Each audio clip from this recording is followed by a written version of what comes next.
say what's wrong or right. No. It's not hard to fool me. No. 'Cause I'm addicted to the good life. Yes. Yeah. Lead the way. I follow. No need to say. No. Where we are heading now, babe. I follow to the edge of it all. To the edge of it all. So tell your good lies. 'Cause I'll find no better one. Yeah. Susceptible life. Before the moment flies. Ooh. So tell your good lies. 'Cause I'll find a better one. Ooh. Susceptible life. Before the moment flies. It's not a problem. No. 'Cause I know what I'm getting into. Yes. Yeah, and nothing can stop me. No. 'Cause I'm addicted to what you and I realize. Lead the way. I follow. No need to say. Where we are heading now, babe. I follow to the edge of it all. So tell your good lies. 'Cause I'll find a better one. Yeah. Susceptible life. Before the moment flies. Before it flies. So tell your good lies. 'Cause I'll find a better one. Susceptible life. Before the moment flies. Yeah.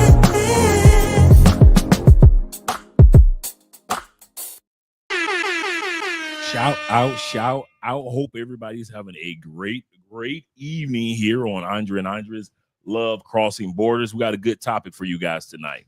We're going to have some fun. We really are. We are going to have some fun. I noticed that let me put some music on for us. I noticed that over the last 6 years of doing content, nothing has really changed when it comes to the type of women that are showcased. And shout out to all you guys that are here, that are showcased on YouTube. When it comes to travel, one of the reasons why guys get robbed, drugged, scammed, hustled, whatever you want to call it, I noticed a pattern over 6 years of doing content. And one of the patterns is it's the same type of women that are being showcased and presented to you guys as if these women were the real deal, as if there was no other selection that you had. Look at the woman I've got. Look at the women I've got. Look at all these women, right? The same thing over and over and over and over again, right? So what's the problem? The problem is these gentlemen, and sometimes ladies, are not letting you know that there is a selection of the lucky seven, of the magnificent seven, if you will. There are 7 groups of women that some of us have dabbled into successfully without a problem. But you keep on following these content creators and these YouTubers, you'll continue to get the results that they're getting, and you'll continue to get the bad results in which you've been getting since I've been on YouTube for the last 6 years. So once again, let's throw some music on for a second. There we go. Give some shout out to you gentlemen. We're going to talk about the Magnificent Seven tonight. Those 7 magnificent type of women, whether they be in the States, whether they be in Canada, Cambodia, or Colombia, whether they be in Brussels or Brazil, Taiwan or Thailand. I notice a pattern that men who are successful when it comes to ladies in other countries, I notice there's a type or a pattern that 90% of men don't even talk to, don't even think about. They don't show them on YouTube. They don't showcase these ladies. I know these guys are giving you information to get views, but they never tell you that they might be putting your life in jeopardy when they show you these beautiful bottom feeders. But as for these Magnificent Seven, a lot of us have been successful when it comes to dating, mating, and marriage. Once again, this is Andre and Andrea's Love Crossing Borders, and let's get started. Shout out to all you guys that are here. Excuse me, all you guys that got a contact from me in regards to what in the tarnations? Thea Wolf is numero uno? Theo was number 1? Am I seeing what I'm seeing? Let me put these glasses on. I must be seeing something. THEO capital WA. That is an F at the end, isn't it, gentlemen? Shout out to Theo Wolf being the first one in the building. I don't know how this happened. I need to make sure next time I put down the wrong time, he'll get here early. Shout out to my man Rico being here. He said, Will, going to be out tonight?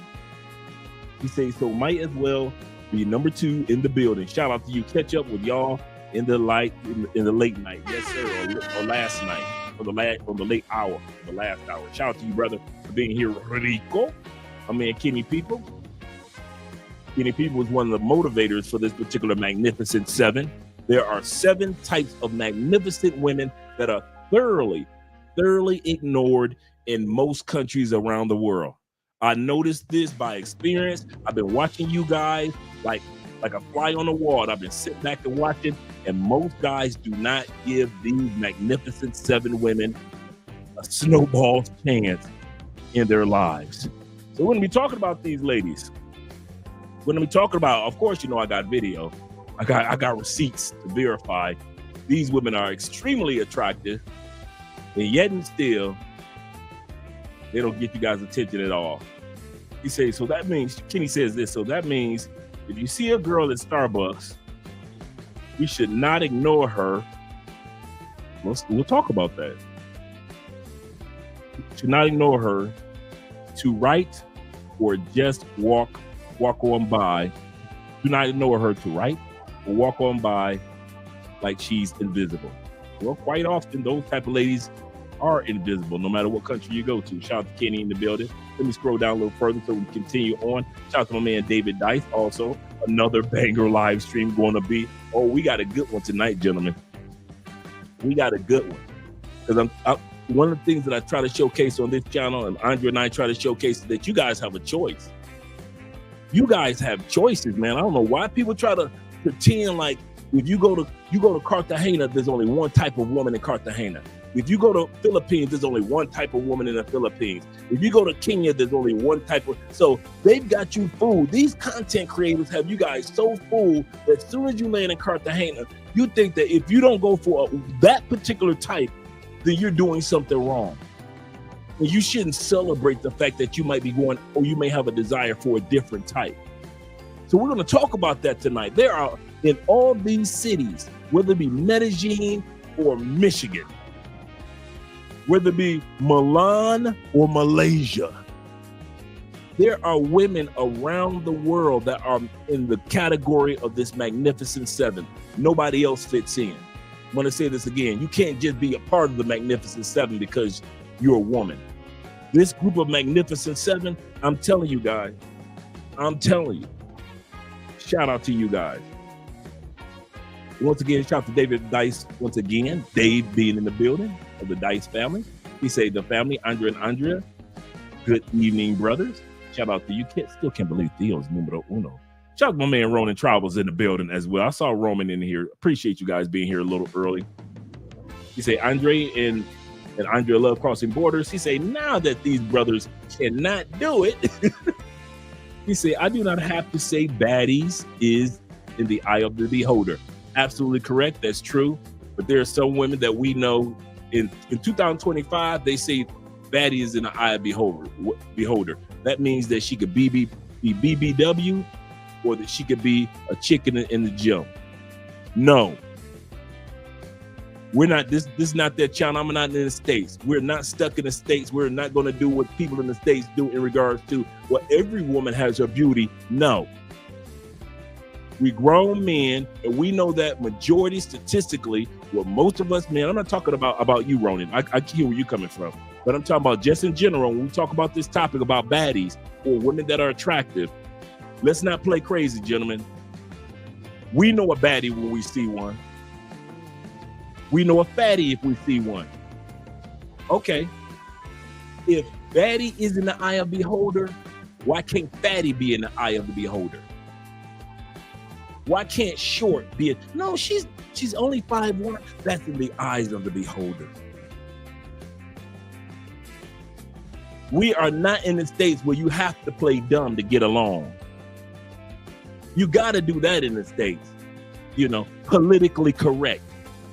We ain't in the States, gentlemen. So we can go ahead and be real with it. We know when we're walking down Brazil, who's in Brazil, you in Rio, who's a baddie, who ain't. You know when you're in Europe, who's a baddie and who ain't.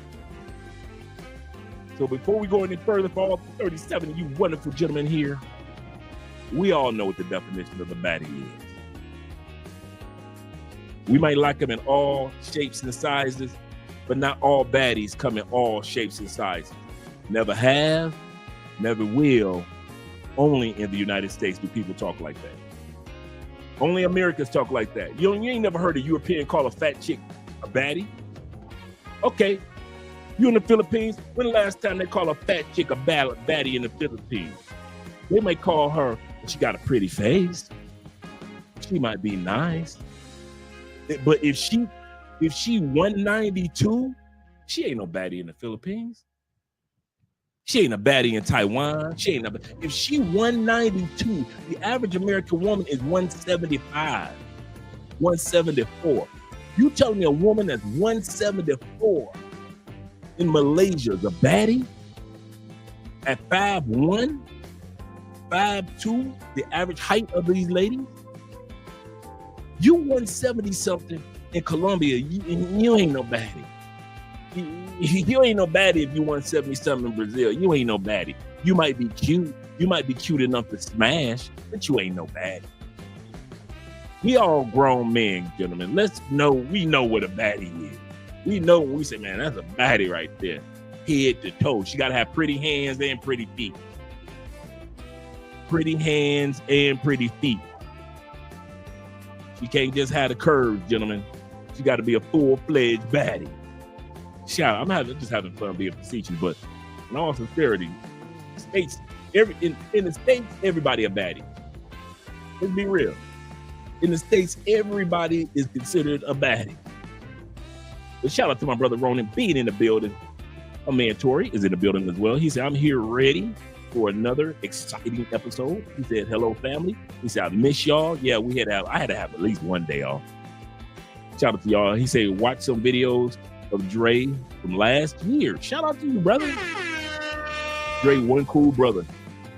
Keep it in the buck. Yes, sir. Shout out to you, brother, for being here. Appreciate you. Shout out to my man Bill as well being here. I'm just a Bill. Yes, I'm only a Bill. You probably heard that joke 100 times. So, yeah. He said, good evening, everyone. He said, great stream last night. We had fun, yeah.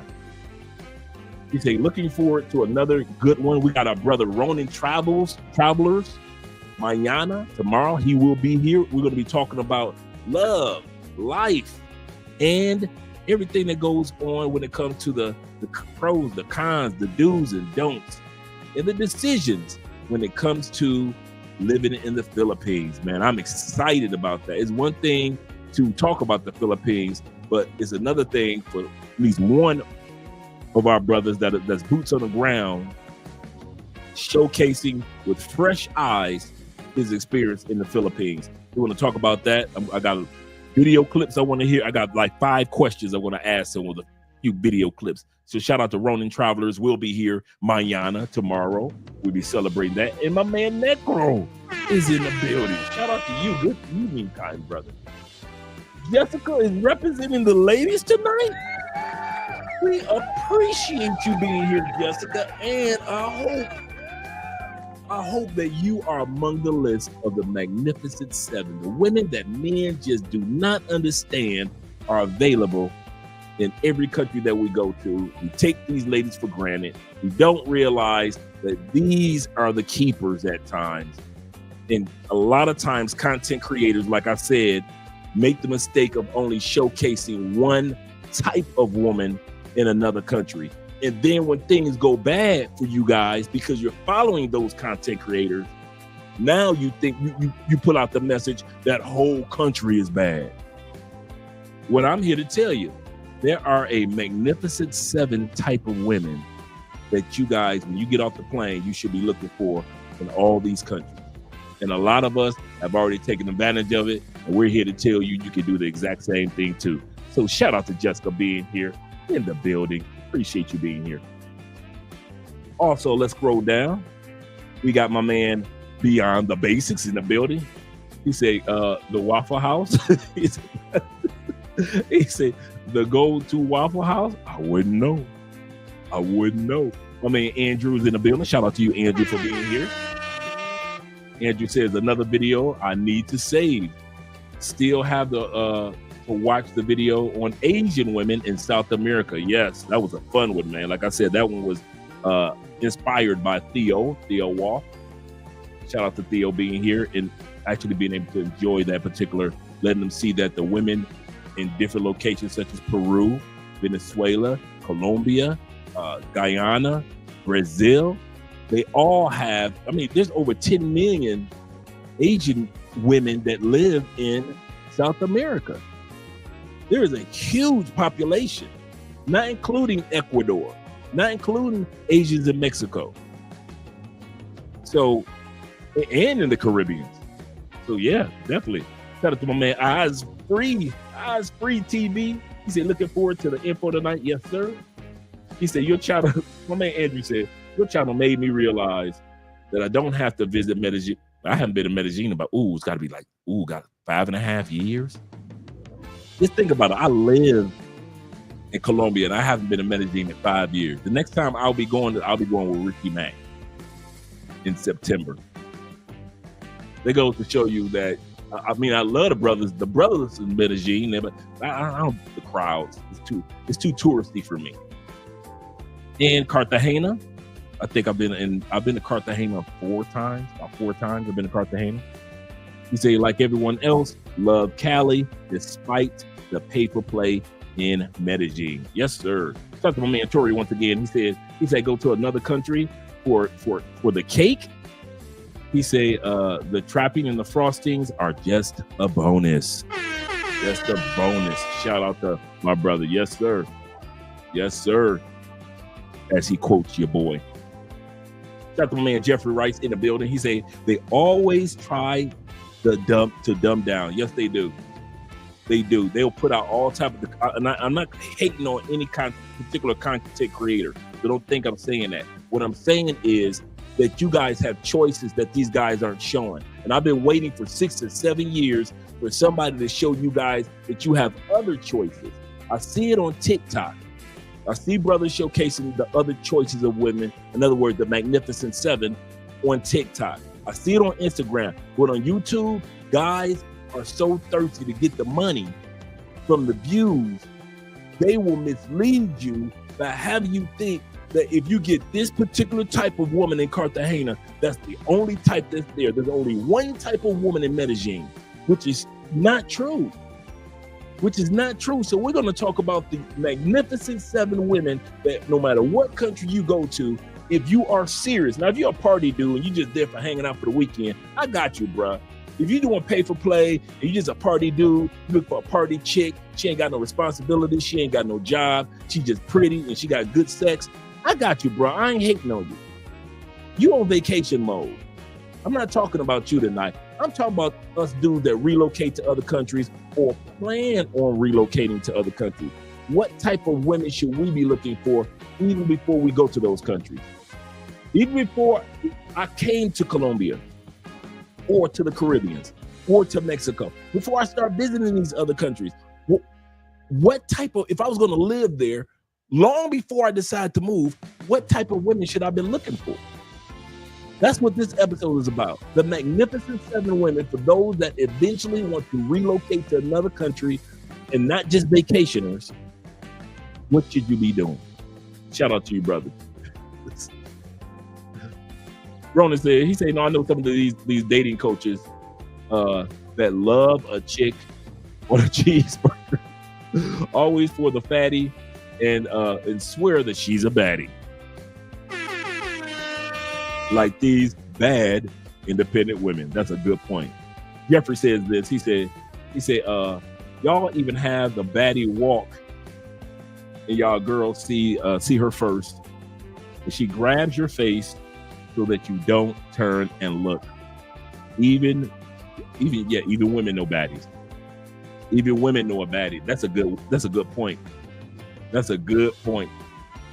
My brother in the building, my favorite YouTube name, the African Wolf, is in the building. Love that name. Shout out to you. He say, Dre, I ordered the Latifah cologne. Which one did you order?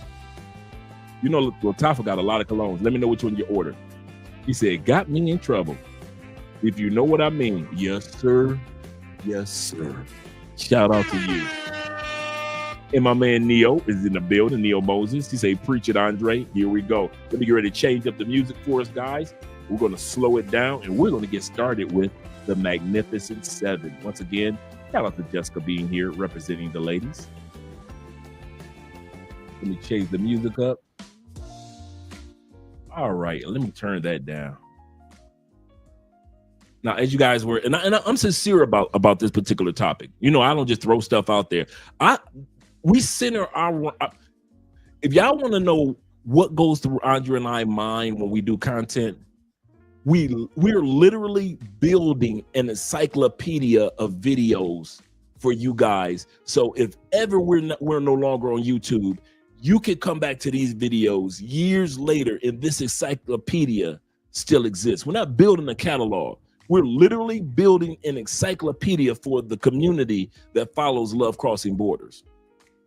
For example, come to think of it, let's go over to, if you're not part of the Patreon, I'm going to send this link to you because I just dropped a video earlier for those that are part of the Patreon. I already know this. Let's go over here. Right here, we have the Crystal Ray statue here in Cali, Colombia. Shout out to my man Meek is in the building.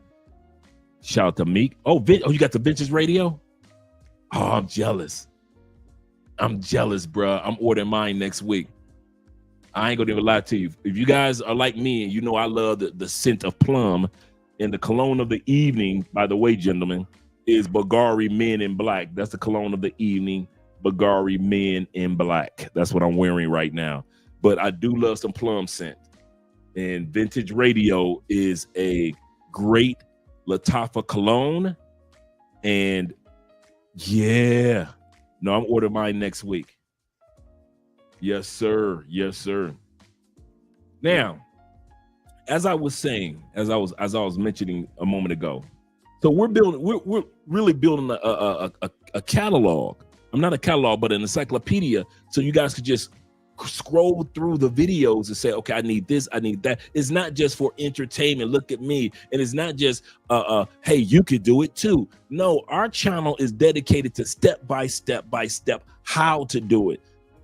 There are too many content creators that's telling you can do it. That's great. Enough content creators are telling you where to do it. That's cool too. And there are a lot of us that say, don't do this. That's cool too. But ain't nobody telling us step by step how the hell to do these things. They just telling us to fly here, fly there, do this, do that. But then when we mess it up, they want to do a video about us. I'll say this again. You ever notice a lot of content creators will tell you where to go, tell you what to do, don't tell you how to do it. And then when you mess it up, they do a video about you so they can make more money going viral. That's not right. That's not right. So let's look at what I was just talking about as far as the Patreon. A lot of you guys realize that Crystal Ray, the giant statue of Christ, they have it in 3 cities in South America. The one that's famous is the one that's in Brazil. We have the same statue here in Cali, Colombia. We got the exact same statue. So when you guys sit back and you see the same statue is here in Cali, Colombia. But they closed it down for 2 years for renovation. So it looks wonderful, looks beautiful, but you can't just drive up there anymore. You used to be able to just drive up. Now you've got to set up reservations. So what I did was in the Patreon, I put the link to set up your reservations, and the whole video right here is step-by-step how to do your reservations. So there are photos of Crystal Ray right there. That's the new renovation. It looks wonderful. I'll take you directly to the link. I'll walk you through how to set up your reservations. It's absolutely free to go. But you have to, whatever day you go, you have to set a reservation. Are you going to be there at 9 o'clock, 12 o'clock, or 3 o'clock? You can bring a group of people. You can go by yourself. It's really nice. Like I said, it's free to get in. It's just that now you have to register, and it's real simple to do. So I'll walk you through the steps that you need to do in order to register by yourself or register with a group. So when you come into the Patreon, like I mentioned before, everything is like an encyclopedia. So you don't have to feel like you're just in and you're like, okay, Andre told me we can go see Crystal Ray, but how do you do it? In this, I walk you step by step how you actually do it. That's very important. So all you do is just follow the video, click the link right here. Let's say for all you guys that's coming to Cali over the next couple of months, click the link right here. Follow the step by step that I give you in the video, real simple. And you register yourself, and you just showcase your phone when you get there, because you're going to get a barcode. And once you get to Crystal Ray, they're going to just let you in. It's absolutely free. And so you can take statue photos with the statue like everybody else. And of course, the one in Brazil is a lot larger, but then you get photos of, because it showcases all of Cali, Colombia. So you get a chance to see Cali, Colombia from a completely different perspective of just being on the ground. So I just dropped that video for all you guys that are interested in when you come for the festivals or when you come to just hang out. I just dropped that video. Shout out to my man Bobby Coltrane of the Coltrane family in the building. So as I go on throughout the months, the closer we get to the Petronio Alvarez Festival, I'm going to have the bowling alleys, the golf courses, the putt golf, just in case you got a lady friend you want to hang out with. We're going to have restaurants in the Patreon. So we're going to have a lot of stuff in the Patreon, guys, as time progresses. Where you should go when it comes to the Petronio Festival, the Afro-Colombian Festival, where you should go. Should I pull my taxis right out front? Or is there somewhere else down the street that's a lot easier and a lot safer for me to get out of my taxi or Uber and go to the festival? So we're going to be talking about all that over the next couple of months, guys. I got your back. You say, definitely on my bucket list. Yes, sir. Like I said, that statue is in 3 countries or 3 cities as well. You got, of course, Rio, Christ the Redeemer. That's the one in Rio. The one in Cali is Crystal Ray, Christ the King, or Christ reigns. And I forget the name of the one in Peru. So, but the largest one is in Rio. But if you can't make it to Rio, you still got Cali. Shout out to you guys. And a couple of us brothers went there about 2 weeks ago. A few of us brothers went there. Had a good time, really good time. All right, let's get ready to get started, gentlemen. Let's get started. Enough is enough. You've heard Andre rumble enough. We want to hear about the magnificent 7 women that guys continue to ignore. Stop doing this in other countries. Stop doing this in the States. Stop doing it in Canada or UK. And I promise you, you're going to be looking like, okay, Dre, I see where you're coming from. All right, let's add the stage. Let's move Ronin comment out the way. The first group of women that you need to be looking out for when you are in another country, if you plan on eventually living there, or whether you plan on living eventually in for the rest of your life in your home country, you need an old soul. You need somebody that's, yes, she's young, she's fine. I don't care if she's under 35, but she act like she been here 3 or 4 times.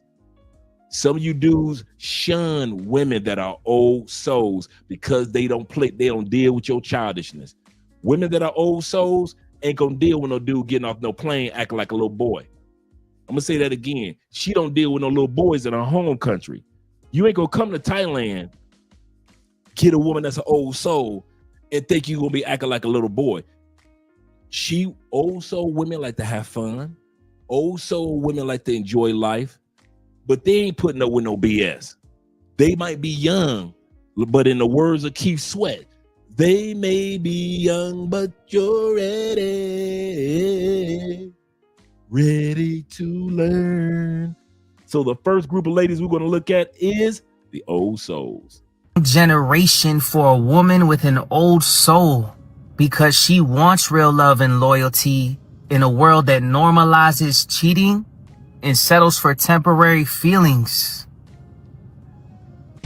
Have been hurt so many times before, but let me show you the kind of love that you've been searching for.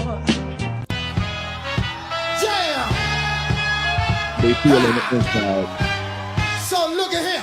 Check the flavor of the rhythm I wrote. And while I get a chance, This is how they feel on the inside. Old as can be. My wife is an old soul. I swear Andrea has been here 3 lifetimes before. They look like this on the inside, let me clear my throat, but really look like that on the outside. Get you a hot, attractive old soul. I don't care if she's 23. I don't care if she's 21. Let the women in the United States cry. Why you with that old man? Because she an old soul. Sometimes these women in the United States don't want to admit that a lot of the women that are younger are attracted to mature men because the woman is an old soul on the inside. She can't stand dudes that's 25 because she's 25. She can't stand dudes that's 30 because she's 30. She can't stand it. I like to say this about my wife and women that are old souls. And some of you guys that have ever dated an old soul, you can attest to this, especially you older dudes. Old soul are women that like to cut the line. Instead of standing in line waiting for young dudes to grow up, and they all the way in the back of the line, old soul women be like, F this. And they will walk, them young girls will walk straight to the front of the line. And what I mean by that, they will get them an older man and look back at all them headaches and them heartaches that all them other women going through, waiting for men their age to grow up. Old soul women can be 25 and sit back and watch all the headache, heartache, backache, pregnancies, stupidities that all the other women her age are going through from dating dudes their age. They can't stand dudes their age. They'll be friends with dudes their age. They'll hang out with dudes their age. They will not sleep with a dude their age. They don't want to marry a dude their age. Women in the United States do not want to, they always want to make it seem like we're the predators. When at the end of the day, there are a group of magnificent 7, and the number 1 is the woman that's an old soul. Guys, when you go to another country, I promise you, if you want you a young, beautiful, hot chick, I got you. But at least, especially if she's in her 20s or early 30s, make sure she's an old soul. It's just something about her that just, you be looking like, girl, you older than Andrea act older than me, dude. I'm the youngin in our house. I'm the youngin. I told you I had to tell Andrea, girl, you 20s. You in your 20s, you better act like it. Your 20s gonna be gone soon. Now she 30. she happy that she listened to me and enjoyed some of them 20s. My man David said this. Shout out to David with the $20 love. David says this. He said, I got to say it now after discovering love crossing borders. I don't even look at regular content creators anymore. He said, I'm actually learning valuable information, not just the ladies. Andre, he said, Andre, I'm thankful for you and Andrea, the Spencers. Shout out to you, all you gentlemen. We appreciate, man. I kid you not, that what we do is helpful to a lot of you guys, because I don't care if we're talking about AI opportunities or cloud engineering. I don't care if we're talking about getting your health on track. I don't care if we're talking about the ladies. All of it is an encyclopedia that you can put up under your arm when you go to another country, and you can really just say, I've laid a good foundation before I get there. Shout out to you guys. Appreciate all of you gentlemen. I really do. And of course, Jessica, the lady in the building. So let's go back to the old souls and let's enjoy. Like I said, they look like one thing on the outside, but on the inside, but on the outside, this is how good they look. This girl, she's an old soul. She's the type of girl that longs for the old soul kind of love. She wants you to start her car and turn the heater on before she leaves to run errands on a brisk winter morning. She wants you to try new recipes she found on Pinterest after you arrive from a hard day at work. She wants you to grab a blanket from the house and say, hey, follow me, while you go lie out in the backyard and watch the stars with her while talking about your future plans together. She wants you to wake up at 9 a.m. and take her out to a farmer's market to pick up some locally grown fruits and vegetables on Saturday morning. She wants you to start a bubble bath for her with candles that radiate her favorite scent, along with a warm towel after she comes home from an eventful day at work. She wants you to surprise her with little notes in her jacket pocket or even the visor of her car that say, hey, you're such a blessing to me, or I can't picture anyone else in my life but you. She wants you to kiss her forehead while looking deep into her eyes and tell her you're never going anywhere because she's unfortunately been taken for granted one too many times. Take my advice and show her that old school type of love she has dreamt about ever since she was a little girl. To the man I date in the future, if it's you, it's you. I promise you'll never have to second guess if I'm talking to other guys or even entertaining them. True. Because I won't be. True. If my eyes are on you, if I give my time and attention to you, believe me when I tell you, it's only on you. I may not know your past, and I may not know who you dated. I may not know what they might have done to you. So trauma is definitely a common theme in a lot of relationships. But I know what I bring to the table, and I know who I am. If I am confident in who I am with, I'm not going to entertain or look at anybody else in the room. All eyes on you. And if you need some reassurance, if you need any sort of clarity, don't be afraid to sit me down and talk to me. Tell me what you're thinking. Communicate how you feel, because your emotions are just as valid. Before we go to the next old soul, I like what African Wolf just said. Let's go to the comment. African Wolf said, she needs to stand up and do a 360 real quick. She pretty?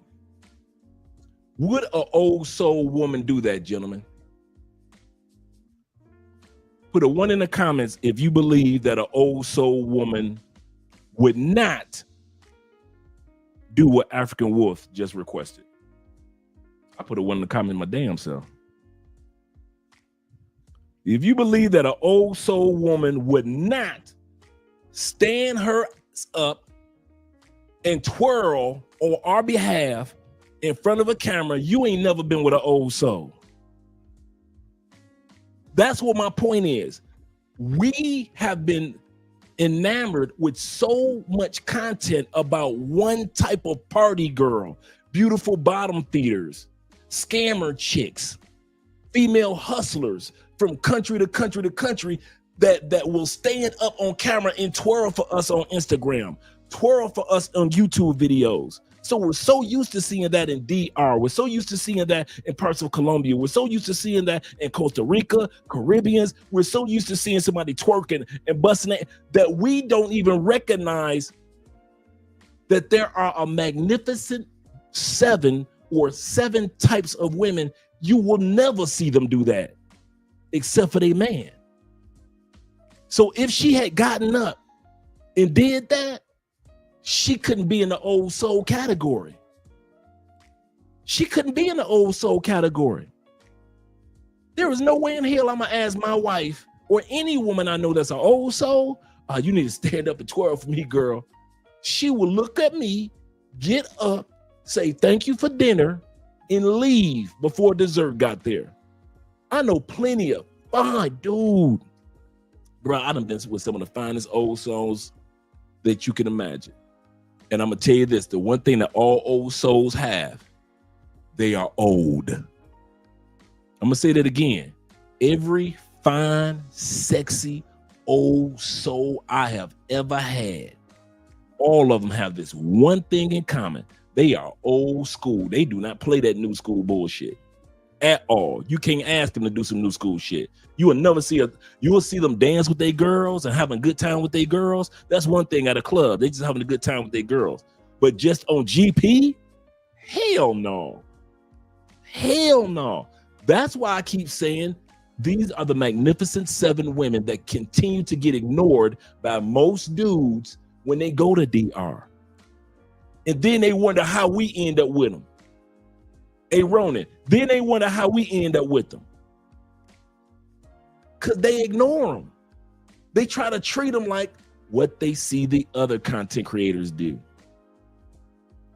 He said, the young lady I have here is that's why I said that. I could see, when you sent me the photos and the videos of when you first got there and you guys were together, I said, wait a minute, I recognize this. I recognize this. That's not a young head. That's an old soul. You ain't even have to say that, Ronan. That's why I brought it up. I recognize why I've been with enough beautiful old souls in my life to recognize one. And they all old. They ain't got to pretend like it. They don't try to act like they mature. It ain't even about maturity. It's about they've been here before. It ain't about she's so mature for her age. They act way older than you. Andre, man, I swear Andre like 62, 64. They all mature in every area. You can, it ain't an area in their life they ain't old. It ain't an area in their life they don't act like old souls. They mature and they could be with all their friends acting wild. They be the ones sitting on the couch quiet while everybody else acting a goddamn fool on y'all behalf. You want to see the old soul at the club? Look for that quiet chick that's among all her friends. While your friends drinking aguardiente and popping bottles and her friends drinking Hennessy, she the one over there just sitting there, fine as can be. Ain't she sipping? That's an old soul. And everything they are. You can't get them to twerk for you. Y'all crazy. Y'all gonna learn today. Today is gonna be that day. 7 type of women. Let's go back to these old soul women, man. Y'all done lost your mind. Honestly, when you are old school, traditional when it comes to relationships and you're single in the wrong generation, there's so many things that turn me off. One like what she said. She said she's single in the wrong generation. One of them is games, the breadcrumb, you know? The whole when you text someone, they take hours or days to respond to your message because they think it's going to get you more interested and get you to chase them. No, honey. That's when I know I'm dealing with a little boy. Ladies, a lady of value, a woman who knows her worth, will never chase or pursue a man. We are not hunters. That is what men do. A real man will communicate with a woman that he's interested in. He will pursue her. He will make it known. He will make plans. He will put effort in. He will respect you. He will value your time. He will have the right intentions when it comes to you. If he starts playing games, in and out, breadcrumb energy, you're dealing with a little boy. Focus on you and move on. What's your worry today? My social battery's gonna run out. I can't. I gotta go home. So you can't do dinner and drinks with us before the party? No. What do you prefer to do? Oh, stay in movie night. You see what little mama said? She said, my social baddie is about to run out. She said, what would you rather do? She said, I would rather stay in and movie night. Young, cute, very little to no makeup on. Young, bro. These also women, bruh, they friends can't lure them to the club that easy. Man, do you know how many this right here, this is Andrea. Do you know how many times Andrea have told her girls, I see you at the club, girl. Man, Andrea will curl her butt in that bed. I said, I thought you was going to the club. I changed my mind. But what about your girls? They all right. They used to it. Yeah, there are women that got a social battery, dude, and they only leave the house for so long throughout the day. And once they socialize with people and hang out and say hi to everybody and socialize with family. But once they social battery start to run short, man, those old soul women, they head to the house to recharge. That's why why you ever notice dudes don't ever get robbed or drugged by old soul women?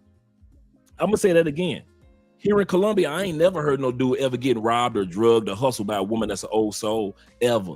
Ain't nobody ever drugged, ain't never got y'all part-time kidnapped, ain't put no scopolamine, ain't never put you on no drugs, ain't nobody tried to give you no coke, they ain't tried to put you on that pink cocaine tussie, none of that. Old soul women ain't never been arrested, but none of that. It be them young, beautiful bottom feeders that y'all love oh so much that always get y'all caught up. Y'all keep following these content creators, and then you run a Cartagena, and then you wonder why you wake up 4 days later or 4 hours later. I'm telling you, old soul women ain't never put nobody through that. They be looking at y'all like y'all club. Wait a minute. Didn't we go to the club 2 days ago? Baby, I'm only here 5 days. Let's club, let's party.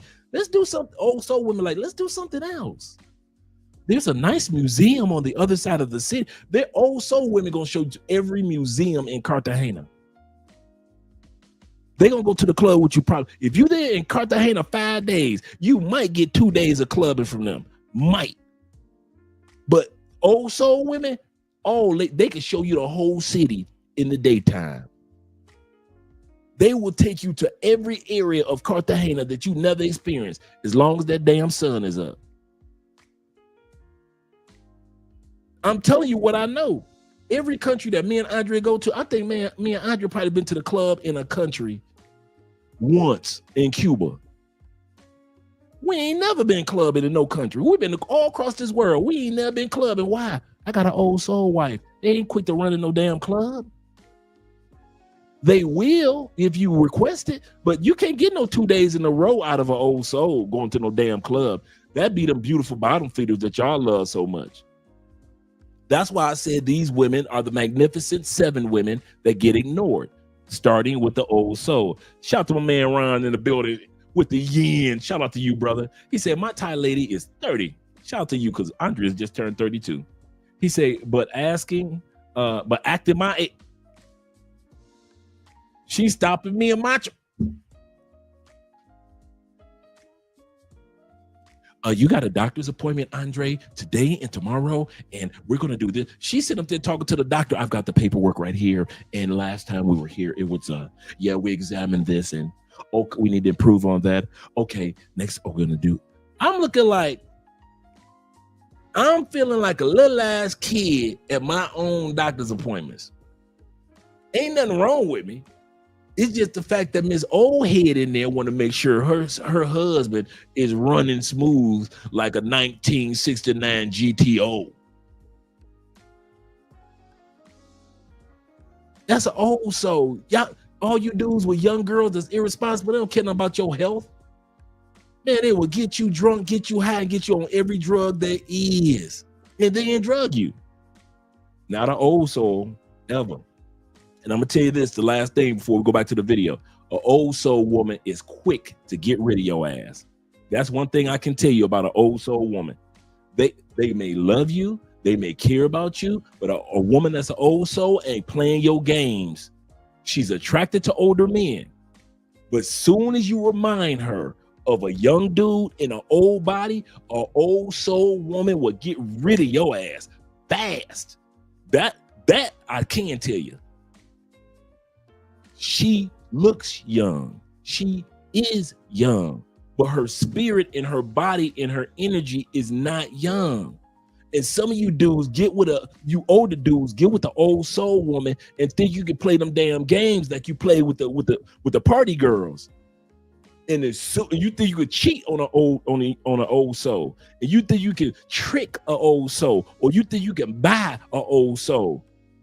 She will leave your ass so fast, and you be the one left looking stupid. You can have all them Cartagena bitches, and she will never call you again.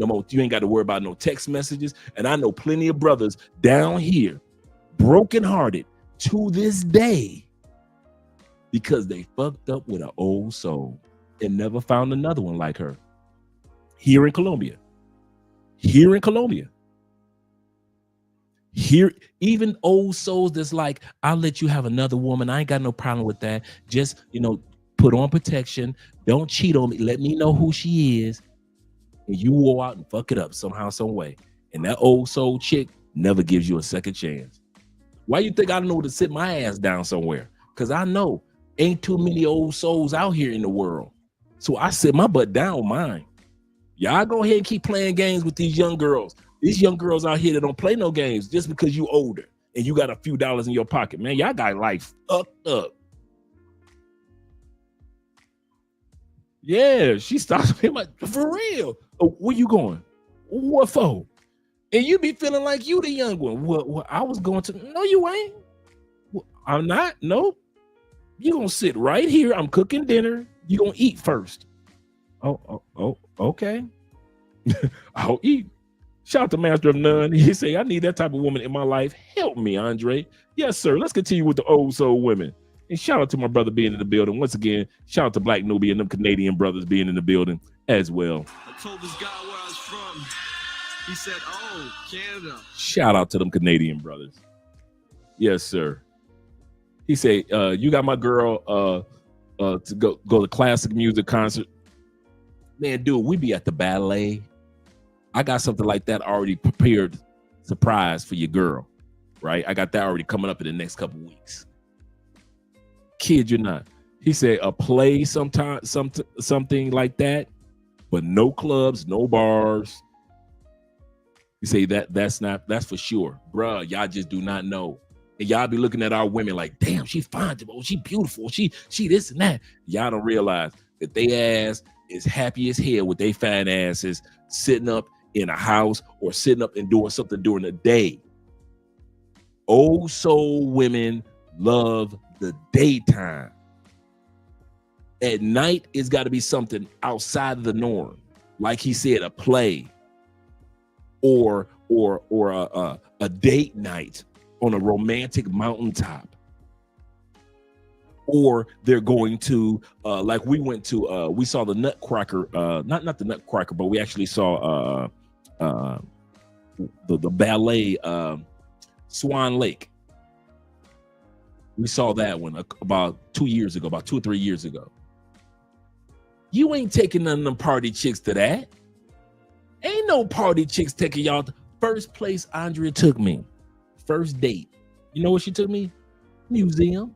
Why? Because we both into museums, had a great time. Second date. You know what Andrea took me? The zoo. The museum. And then the next day was the zoo. And then guess what she took me the next day? All around Cali to show me different areas of the city. Same thing I requested of her when I first walked up on her. Excuse me, would you happen to know where any museum? And she couldn't wait to showcase her old soulness.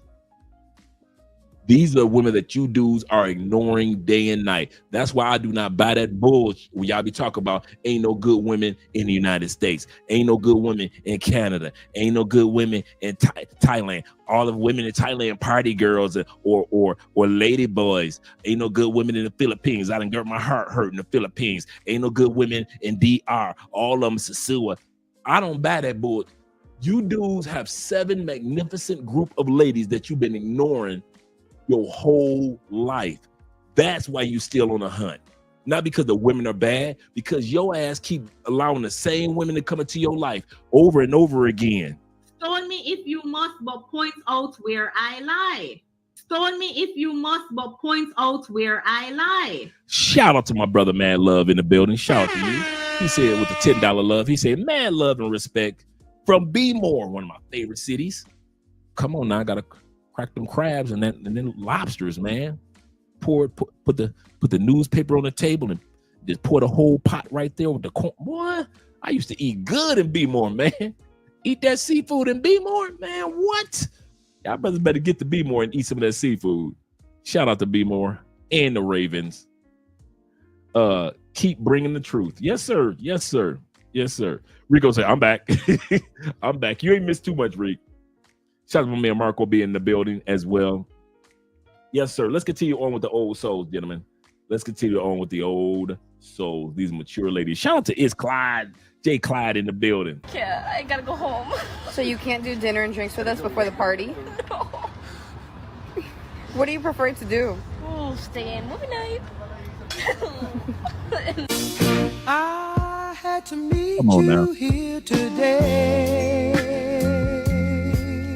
Come on now. There is a young lady, I forget her name, on YouTube, a sister. She's biracial. I mean, not on YouTube, on Instagram. She has like 200,000, very attractive young lady.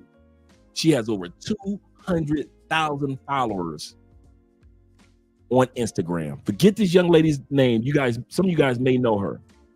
All she plays, she has her own little radio station. All she plays is vinyls.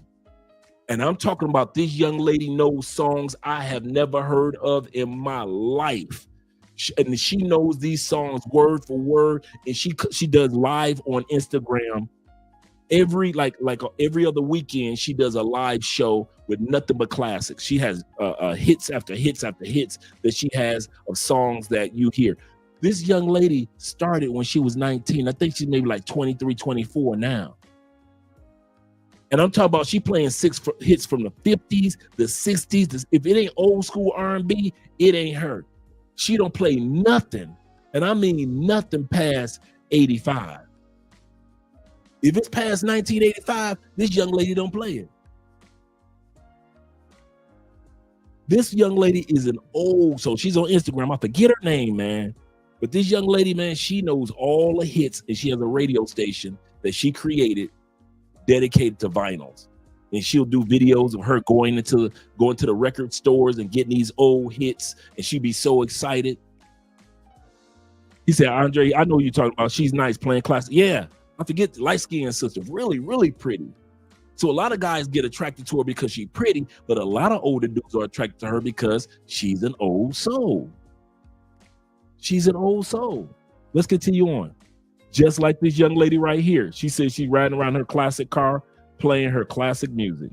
There's just so many things to say. Please don't stop me till I'm through. Thank you, girl. This is something I hate to do. Number two of the Magnificent Seven. Let me move me out of the way. Number 2 women that you guys are ignoring in other countries that you shouldn't ignore. Hot nerd chicks. I don't know what is wrong with y'all, but these chicks that's walking around Colombia with these thick glasses on, and these chicks with these books, and these chicks that's into anime, and these chicks that's still collecting Pokemon cards, and these chicks that's still walking around, they kind of got a bashfulness to them in Brazil, dude, but they just as fine as they hot girl sister or cousin. Dudes, stop ignoring when you go to other countries. If you want somebody solid, stop ignoring highly attractive nerd chicks. Let's get started.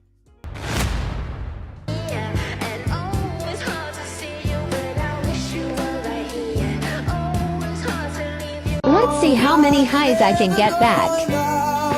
Watermelon sugar. wonder how you will taste if I put honey all over you and lick you up and down. Oh my goodness, girl.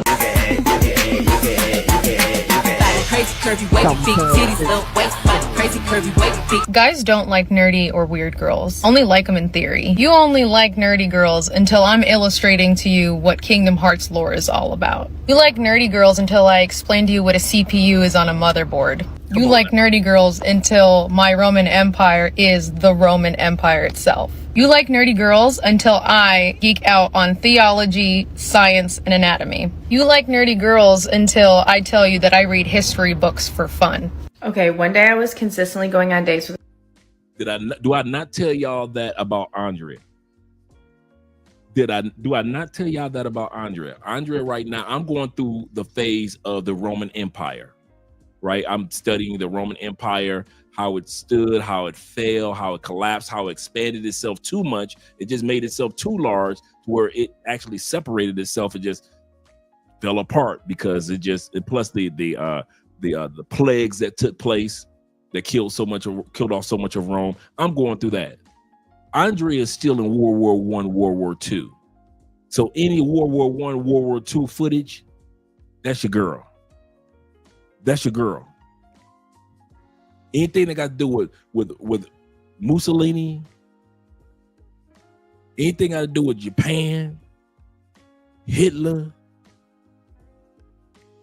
UK, US, World War II, that's Andrea. You ain't gonna never, if you ain't never wondering how Andrea could be entertained, just go to Netflix and put on something that got to do with Hitler, World War I, World War II, or pull up something on YouTube, or give her a book that had to do with, dude, she happier than a mother. You dudes ain't ready for real nerd girls. Y'all talk like y'all think nerd girls cute because they put their glasses on. Andrea always wear her glasses. Y'all don't get a chance to see it all the time. Andrea, nerd girl glass, all that, yeah. Yeah. She got her 1/3 nerd husband. I'm 1/3 nerd, dude. I'm 1/3. I'm most of me East Side Detroit, but I still got that 1/3 nerd. I still like 80s hits from the 80s. My Duran. See what I'm saying? I still like to listen to some shout, let it all out. These are the things. See, I still like old school. I was a prep back in the day. Remember how you used to have a blazers and we used to roll the sleeves up, to roll up the sleeves at the bottom of your jeans? Dude, I was a prep back in the day. I'm still 1/3 nerd. I'm the nerd that'll put on steel-toe boots and stomp you. Remember, it's only 1/3 nerd. I love reading books. You see, I love writing books. Some of you dudes just go to these other countries and just straight up ignore nerd girls. You know who the hell didn't? My man Love, Purpose, and Passports in DR.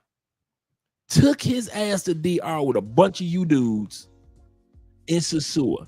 Instead of staying in Sosua and following what the YouTuber said doing Sosua, he took his happy ass down to Santo Domingo.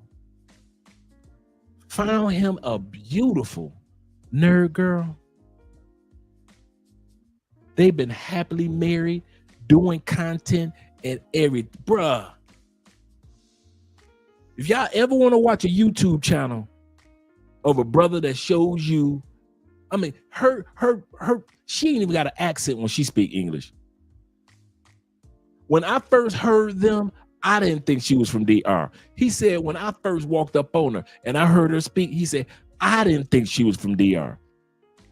She speaks such proper English, no accent. You would never know that his wife was Dominican. Shout out to my man Marcus with the YouTube channel Love, Purpose, and Passports. Make sure you guys subscribe to their channel. I kid you not. Good couple. Brother went and got him a nerd chick.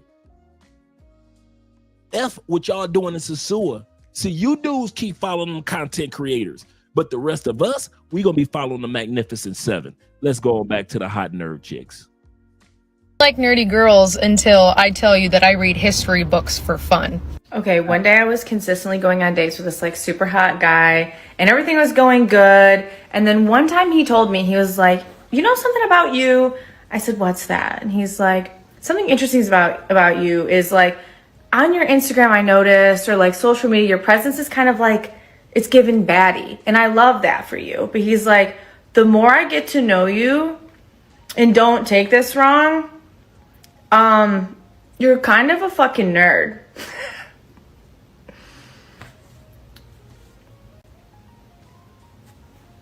And he's not wrong.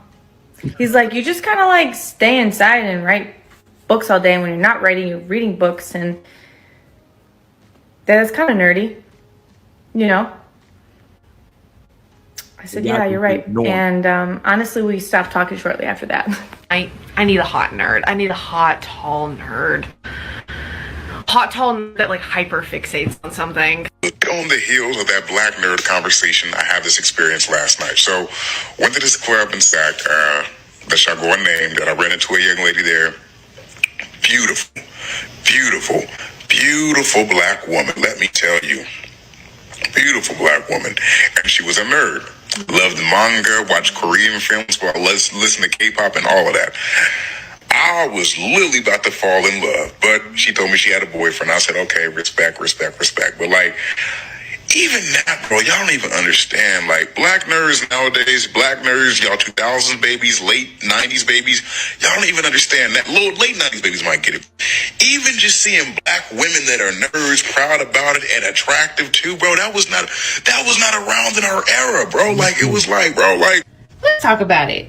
First and foremost, we were here. We existed.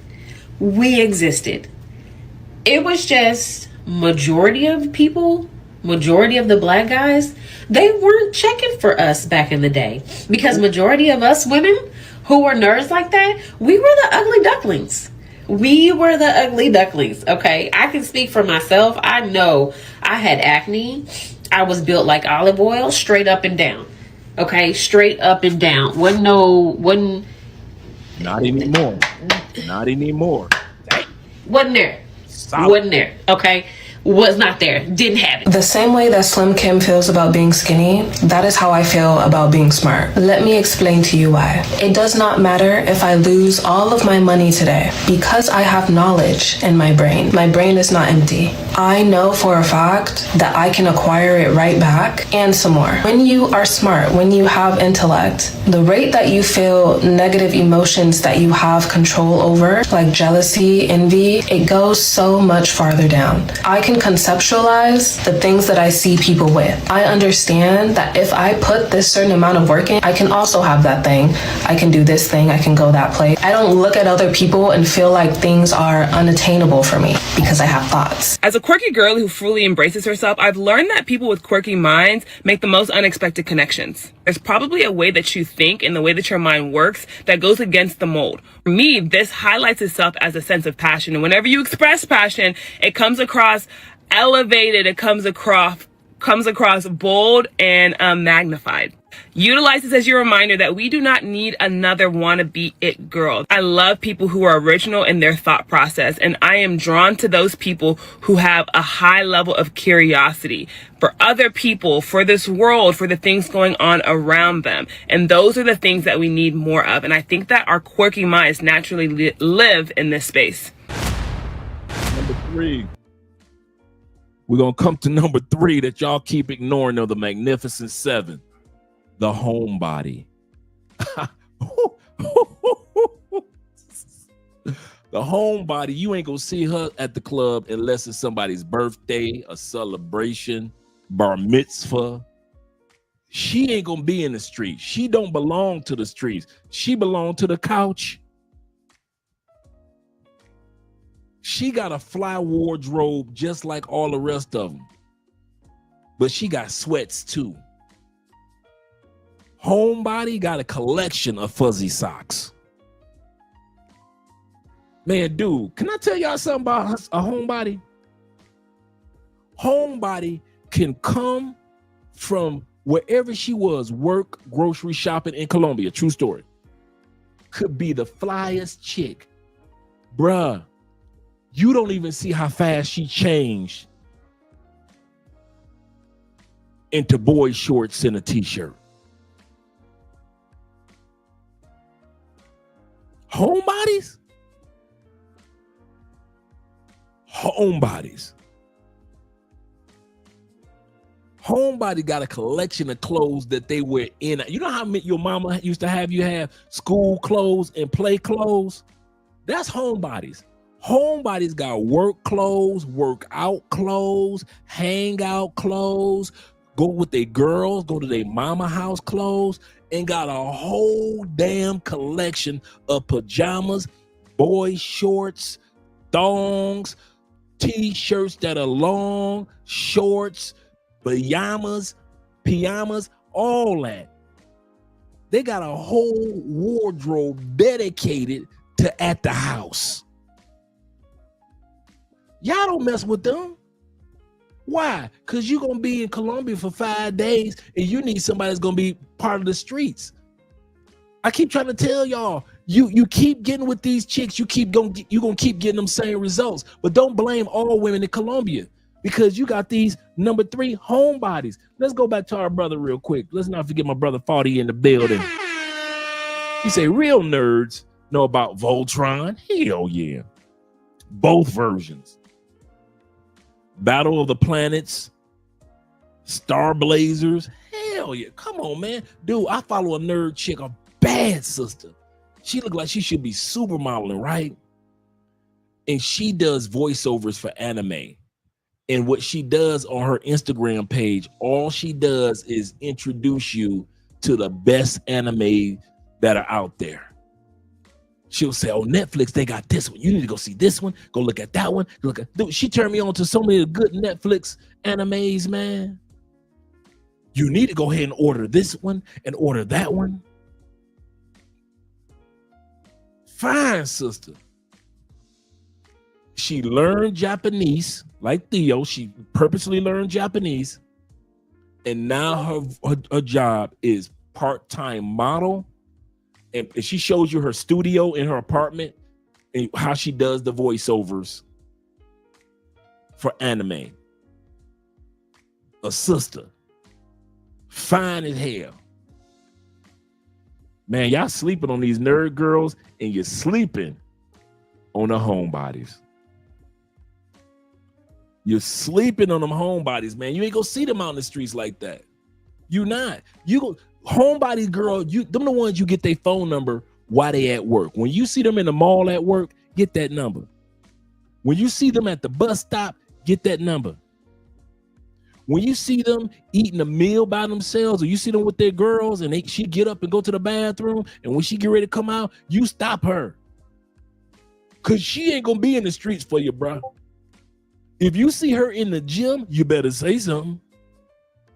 Grocery store, you better open up your damn mouth and stop being scared. Homebody women are fine and shy and to themselves. They are loners, dude. They have no problem with, they are not lonely. See, some of you dudes need a woman because you lonely. Loners, they can either have somebody or they don't. Dude, you know how many loners I smashed, dude? Do you know how many homebodies? Oh my God. I can tell you this.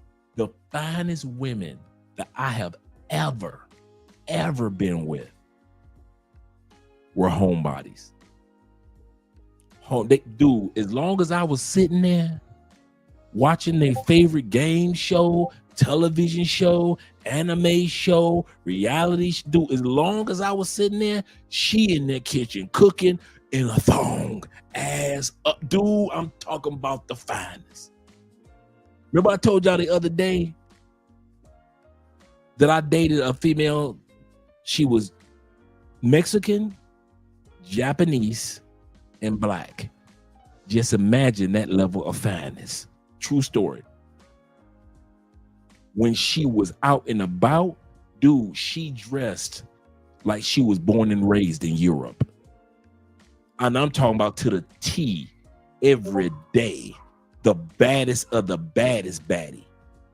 Japanese, Mexican, black, with a motherfucking pixie cut. Dog, she had that pixie cut. Boy, that motherfucking short haircut was killing it. It was a home. I ain't never had to worry about her. Never. She was at the house. Always. If she wasn't working or in school, because she was in college working on her master's, and at the gym, if she wasn't at one of them 3 places working, because I met her on a job. I told y'all, a homebody, you better meet them when you better meet them, because they ain't gonna be in the streets. They ain't gonna be out there at night for your ass. Homebodies ain't out there in the middle of the night unless it's somebody's birthday, a celebration, New Year's Eve. They might come out the house every blue moon and kick it with their girls. They'll go to the club by themselves or go take themselves out on a date. But you ain't gonna see no homebody in the streets. Them bitches that y'all be dealing with, them knucklehead chicks that love to rob y'all and scam y'all. Y'all be wondering why y'all in Thailand and y'all be getting scammed all the time. For the long game. She told me she loved me. Dude, she told you she loved you last year? Yup. How come you broke this year? She done got you for all your money. When you could have got your homebody in Thailand, like Richie Mack.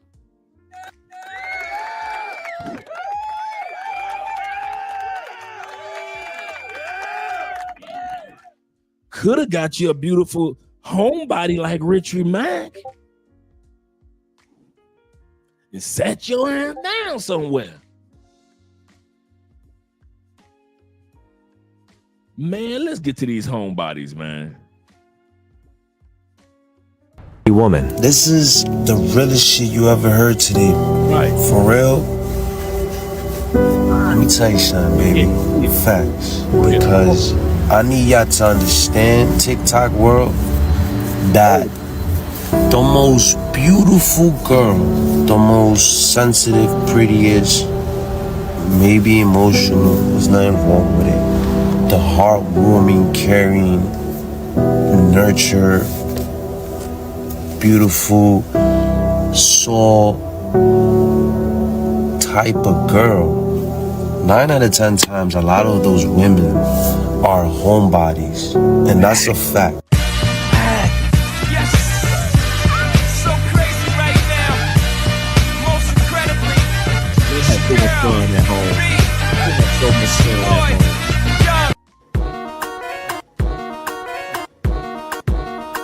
And yes, they do look good. Remember, homebody girls either work out at home or they go to the gym. Being a hot gal and being a homebody at the same time is so interesting. Because when you put yourself together, you look great. You look so good. But more time you're at home. I'm the type of person that will get my hair done and just go home. Literally. That's what I'm on. Always hearing people say hot gals will go outside. And it's true.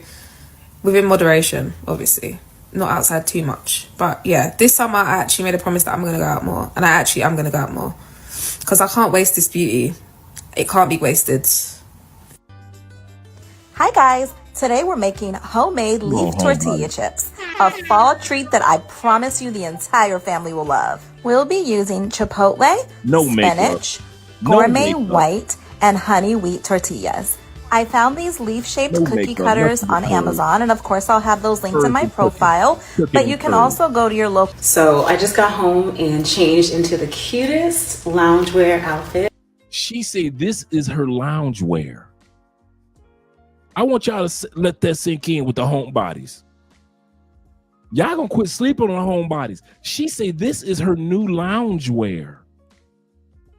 For lounging around the house. This ain't no outfit to be going outside. She ain't going to no grocery store. This is chocolate kicking it in the house.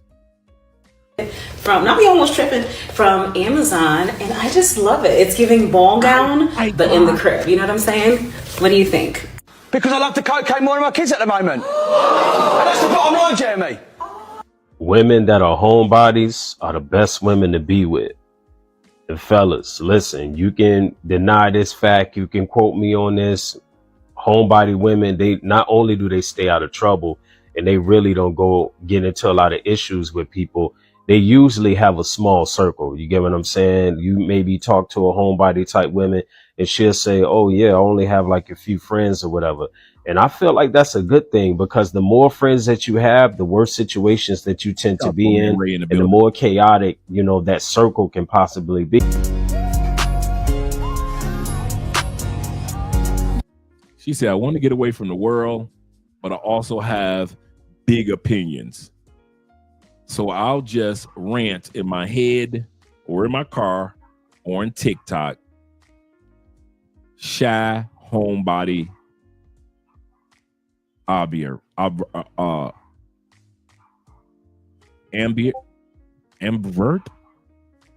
I hope I pronounced that correctly. Energy.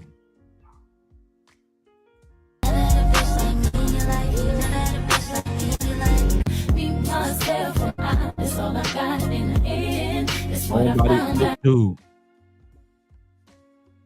Yeah, story time. Story time. I told y'all this story before. Just like this one. Look, just like this one. Bruh, check it. Look just like this one right here. Tuesday night.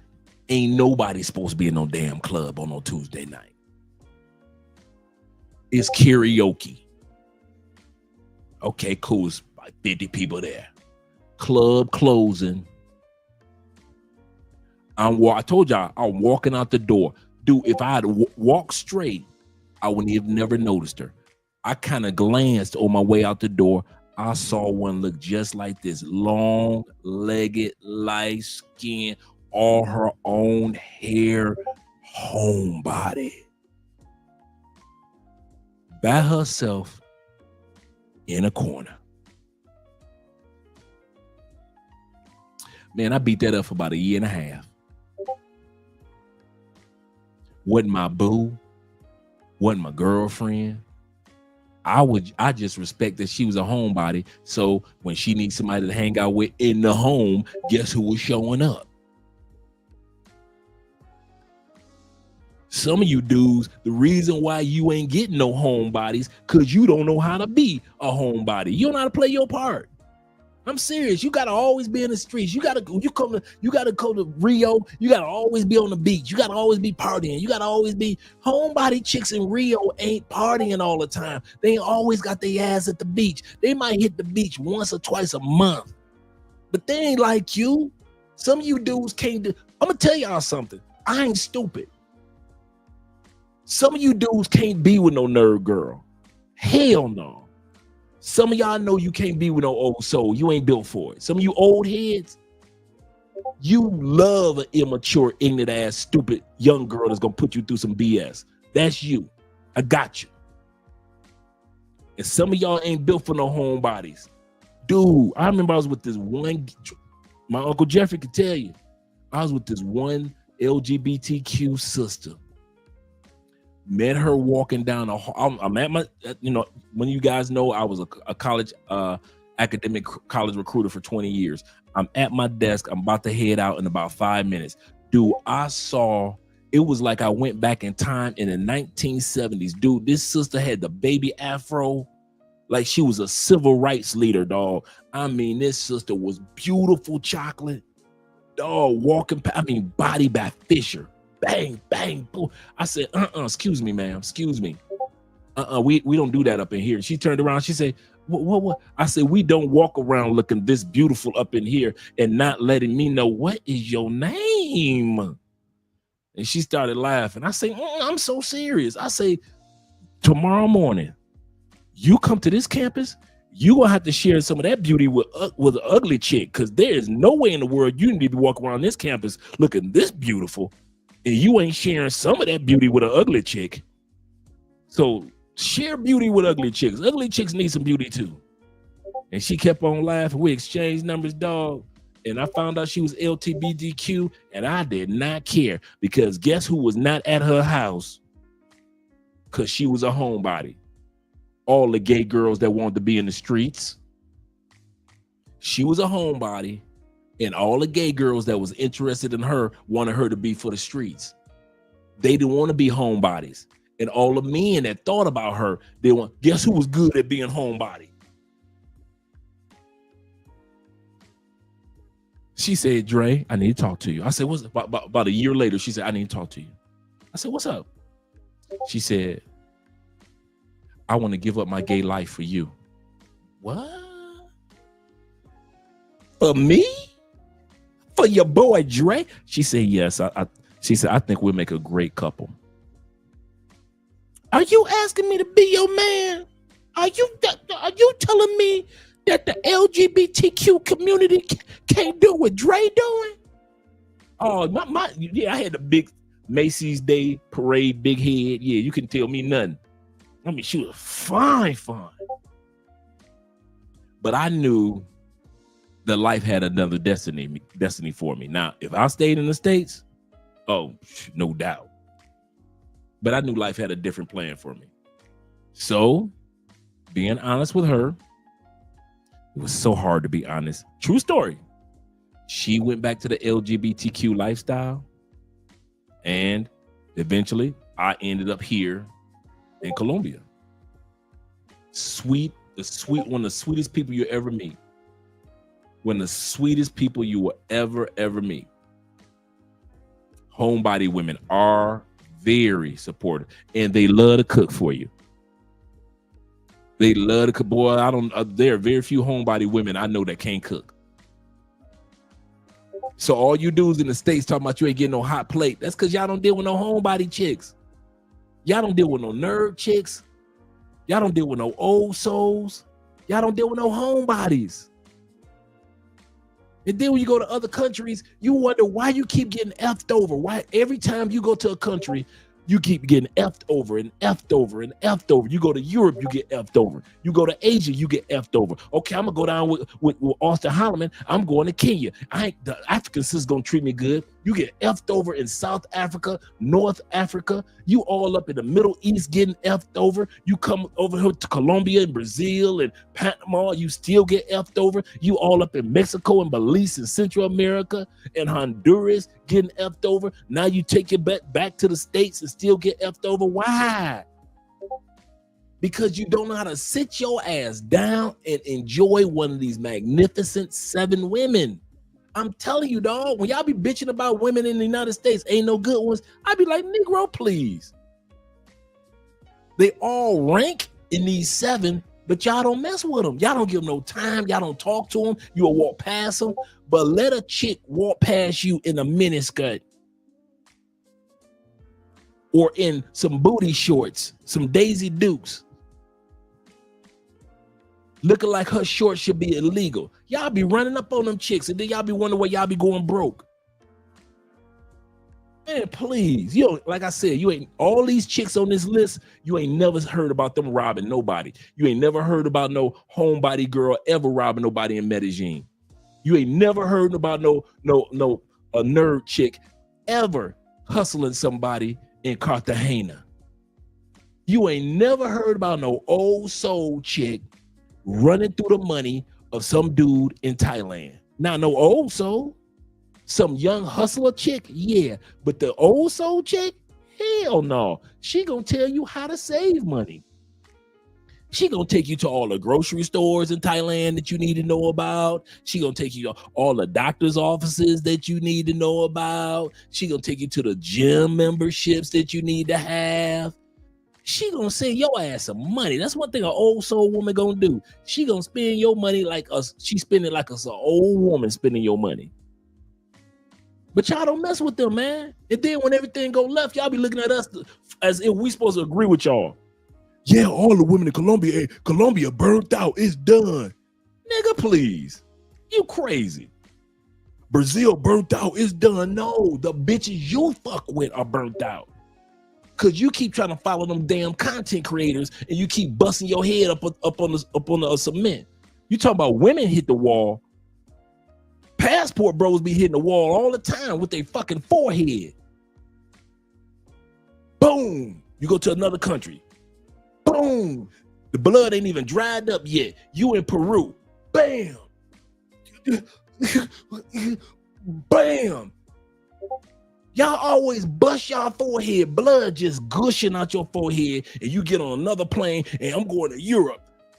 Bam! Don't talk about the women hitting the wall when we steady hitting our forehead directly into the wall of stupidity. You go from the same chick to the same chick to the same type of chicks in every country, and then you want to blame it on the other chicks that ain't had shit to do with it in the same country. Listen to this topic that I'm talking about tonight. I'm giving y'all my #1 patented hookup type of women that y'all should have been dealing with. The homebody, thus far, the old soul, the nerd girl. Let's continue on with the homebodies. And it ain't no need to cry. I took a vow that from now on, I'm gonna be my own best friend. I breathe myself and I know that I will never disappoint myself. Shout out to you. In the building.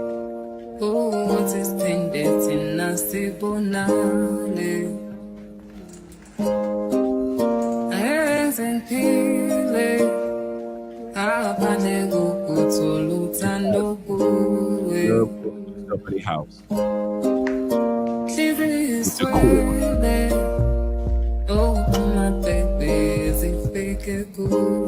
Well, if they need to go hang out with their friends seldomly, but it's a rarity that they're actually out the house. #4. Let's go back. Let's go back to that intro. Let's go back to that intro. But it's a rarity that they're actually out the house. #4, the loner. The loner is sexy, but she's shy. This is the chick, her personality ain't got to be out there. She ain't the loudest chick in the room, but she can be the finest chick in the room. A lot of times women that are 10s are shy than a motherfucker.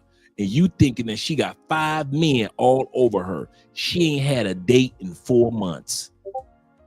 Cause she too shy to say something directly to you. Sometimes she even too shy to look at you. But you think that because she's so fine, she gotta have like an NBA basketball player in her arsenal. A lot of times, loner chicks don't need nobody to enjoy life. But a lot of times they just be the sexy and shy chicks. Shout out to the loner chicks. The beautiful quiet girl. Now, these are two things that don't always go hand in hand, and people don't understand when they do. If you're beautiful and you are also reserved and quiet and only speak when spoken to, and you kind of just go about life doing you and not really caring about being all in the mix, you will be a threat. People will be bothered by you. People will be just upset by the very fact that you never really say too much, that you are reserved, that you are quiet.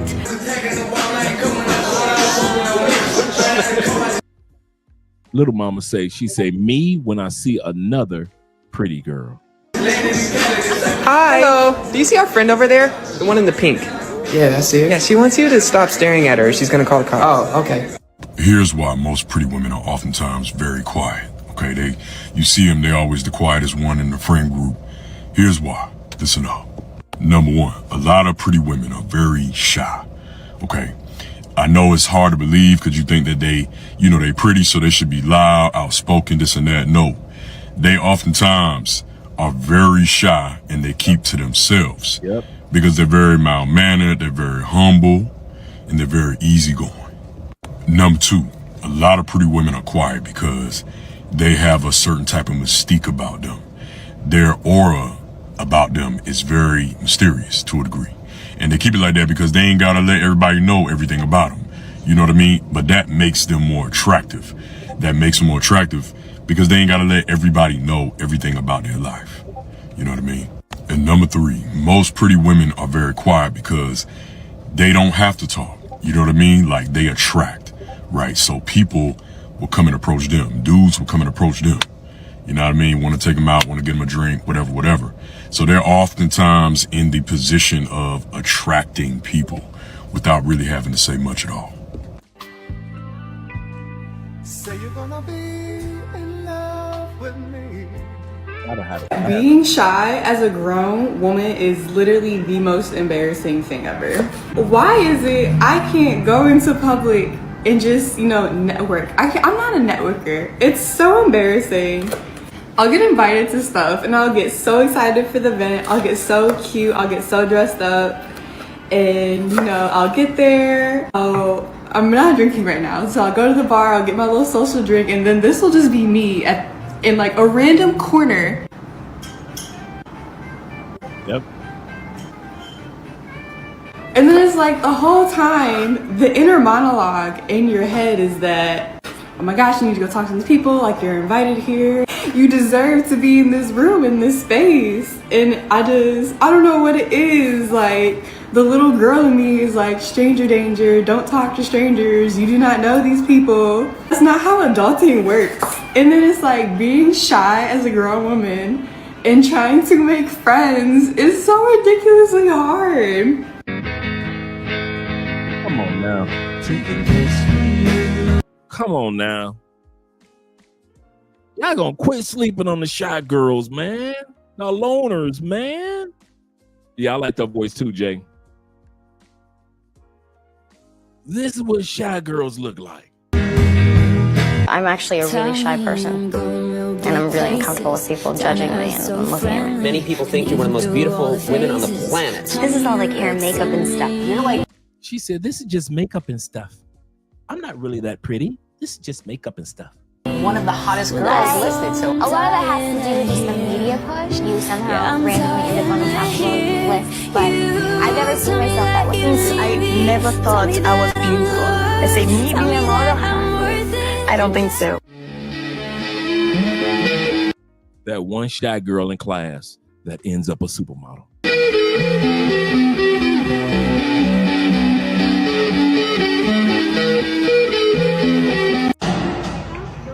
You are so beautiful, baby. I love this. Thank you. Why are you recording me? I look crazy. Beautiful, baby. Makeup looks really good, baby. Really? Yeah, Thank you you. look beautiful.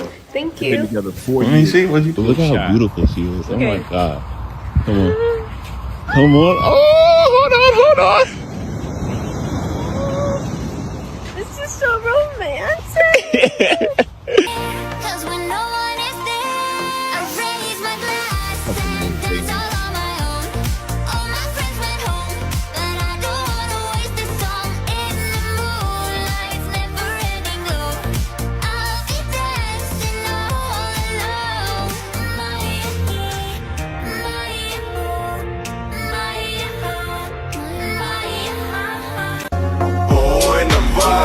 Алкоголь сломал на крышу замок. Хочу навсегда с тобой. Мы You got shy girls around the world, bruh.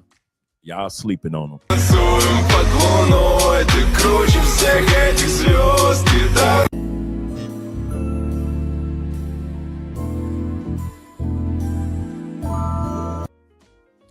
I'm gonna tell y'all something for real.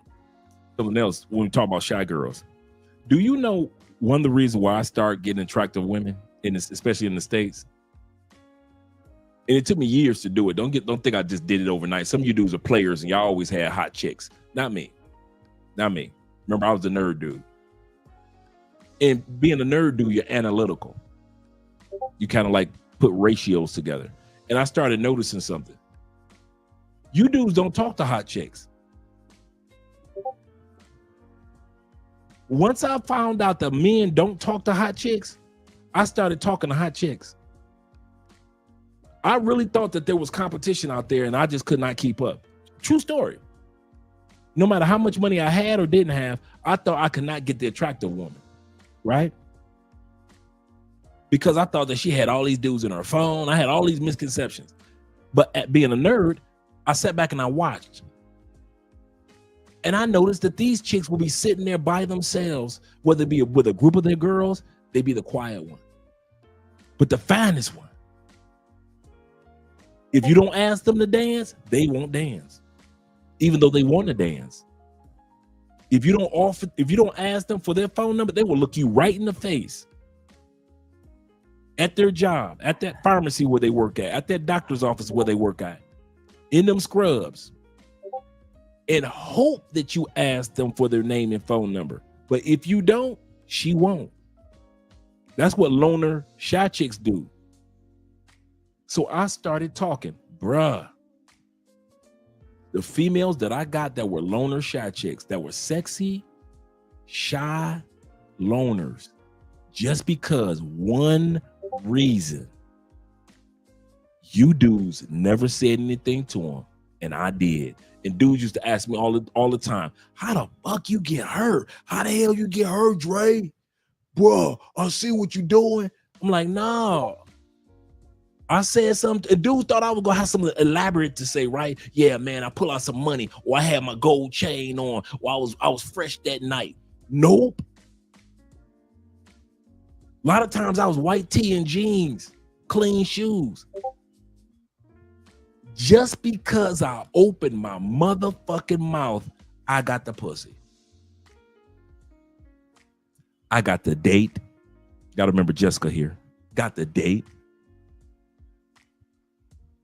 I got the Homebody meals. I got the museum. Dude, last time, kid you not, true story. Met this nerd chick at a salsa club in St. Petersburg, Tampa. 6'3", Puerto Rican supermodel who was a traveling nurse. Bam, bought me a drink. Are we buying drinks tonight? Some of you guys have heard this story. We danced the night away, kicked it for a few months. This chick was straight, sexy, shy chick. How I got her when nobody say shit.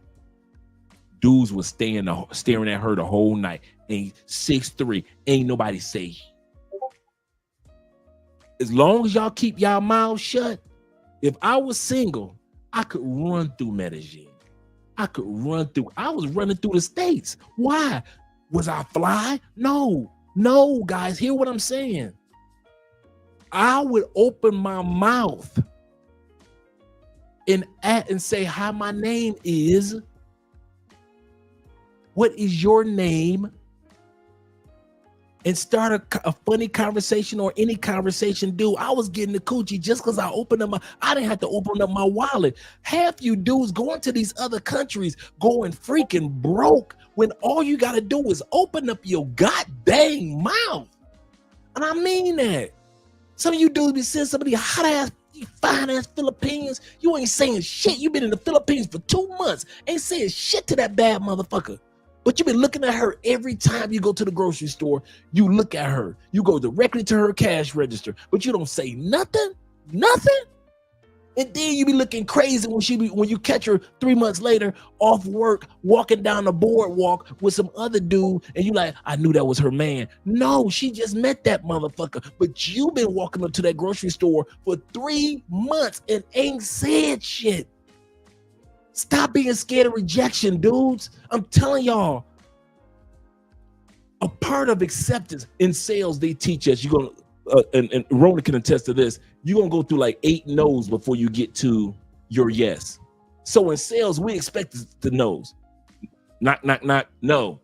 Knock, knock, knock, no. Knock, knock, knock. In sales, we used to it. Sales calls, we used to them no's.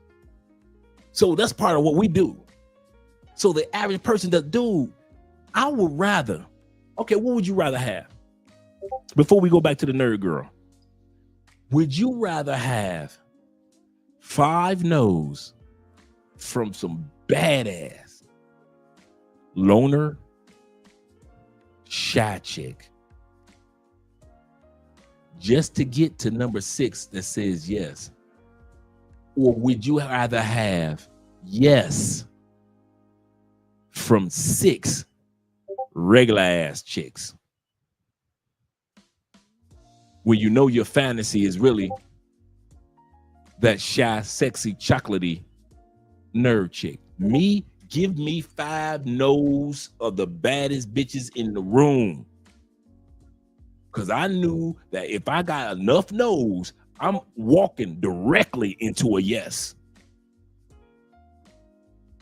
Y'all won't say nothing, and you will walk your ass out that club with a fat ass white girl and think you flexing. Why you think they talk about black men so bad when it comes to fat white women?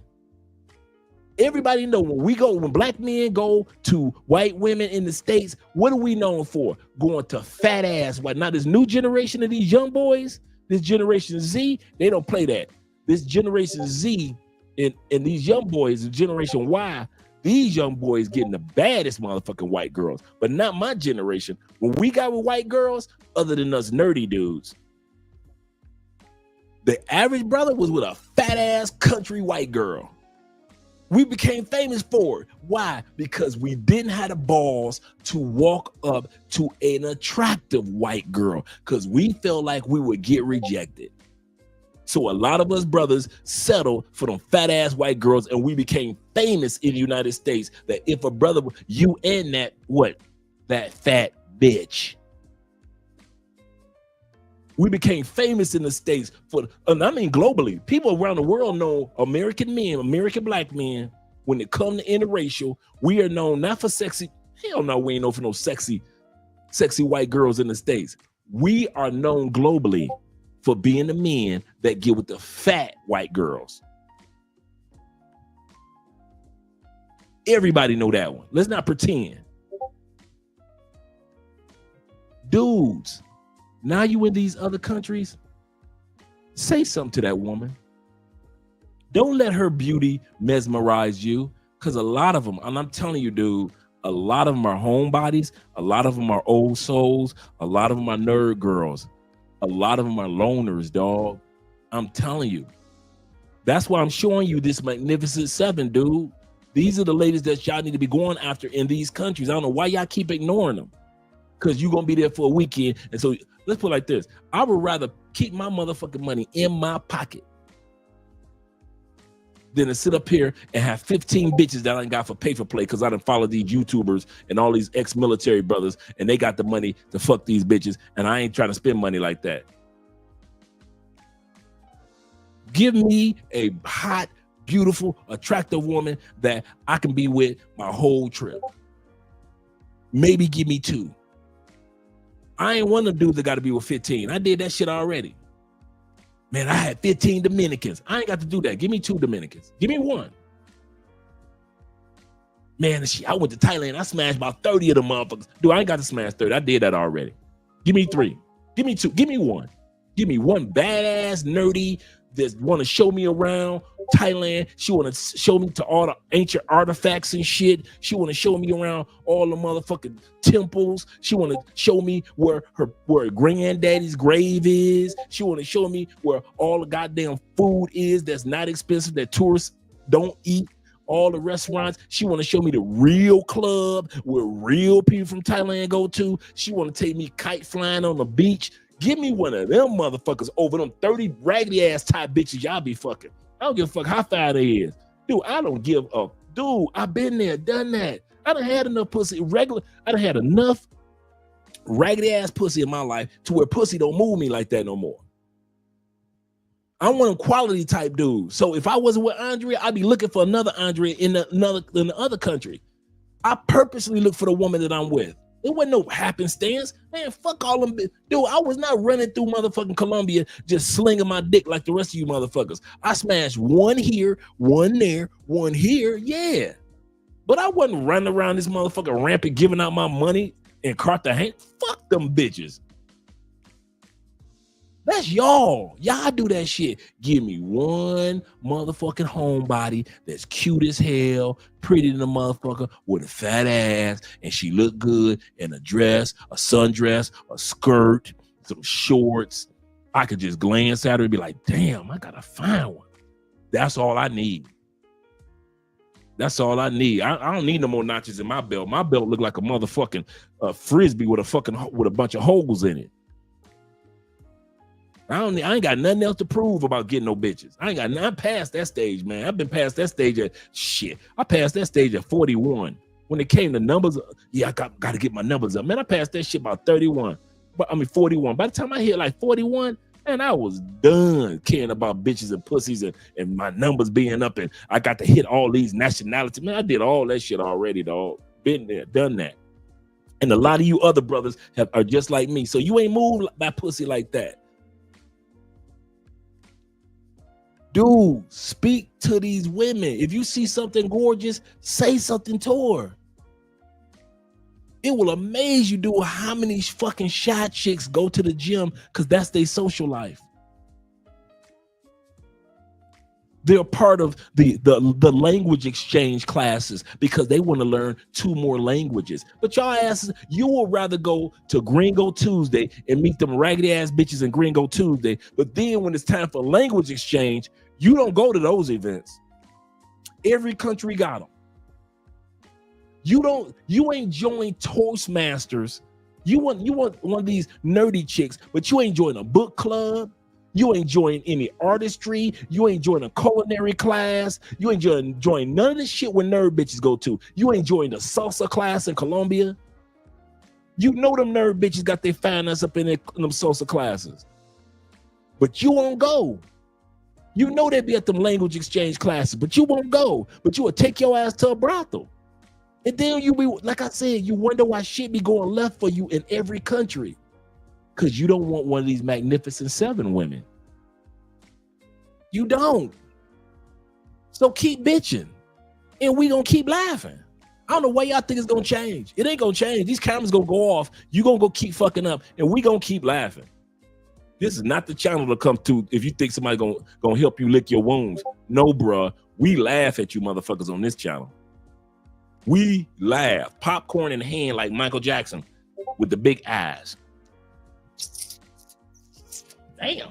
He done fucked up again. Shit. Kid you not. Yeah.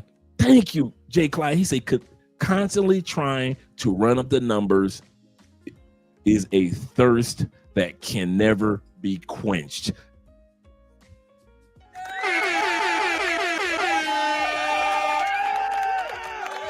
When I found out that one, Jay, at 41, that's when I started to slow my roll with trying to be with every other bitch I saw. I was burning time of life because I'm trying to be with this one, or I'm gonna smash that one, or when I get off work, I'm gonna get with this one. I'm trying to run through everybody. I'm running through the staff at every college I'm working at.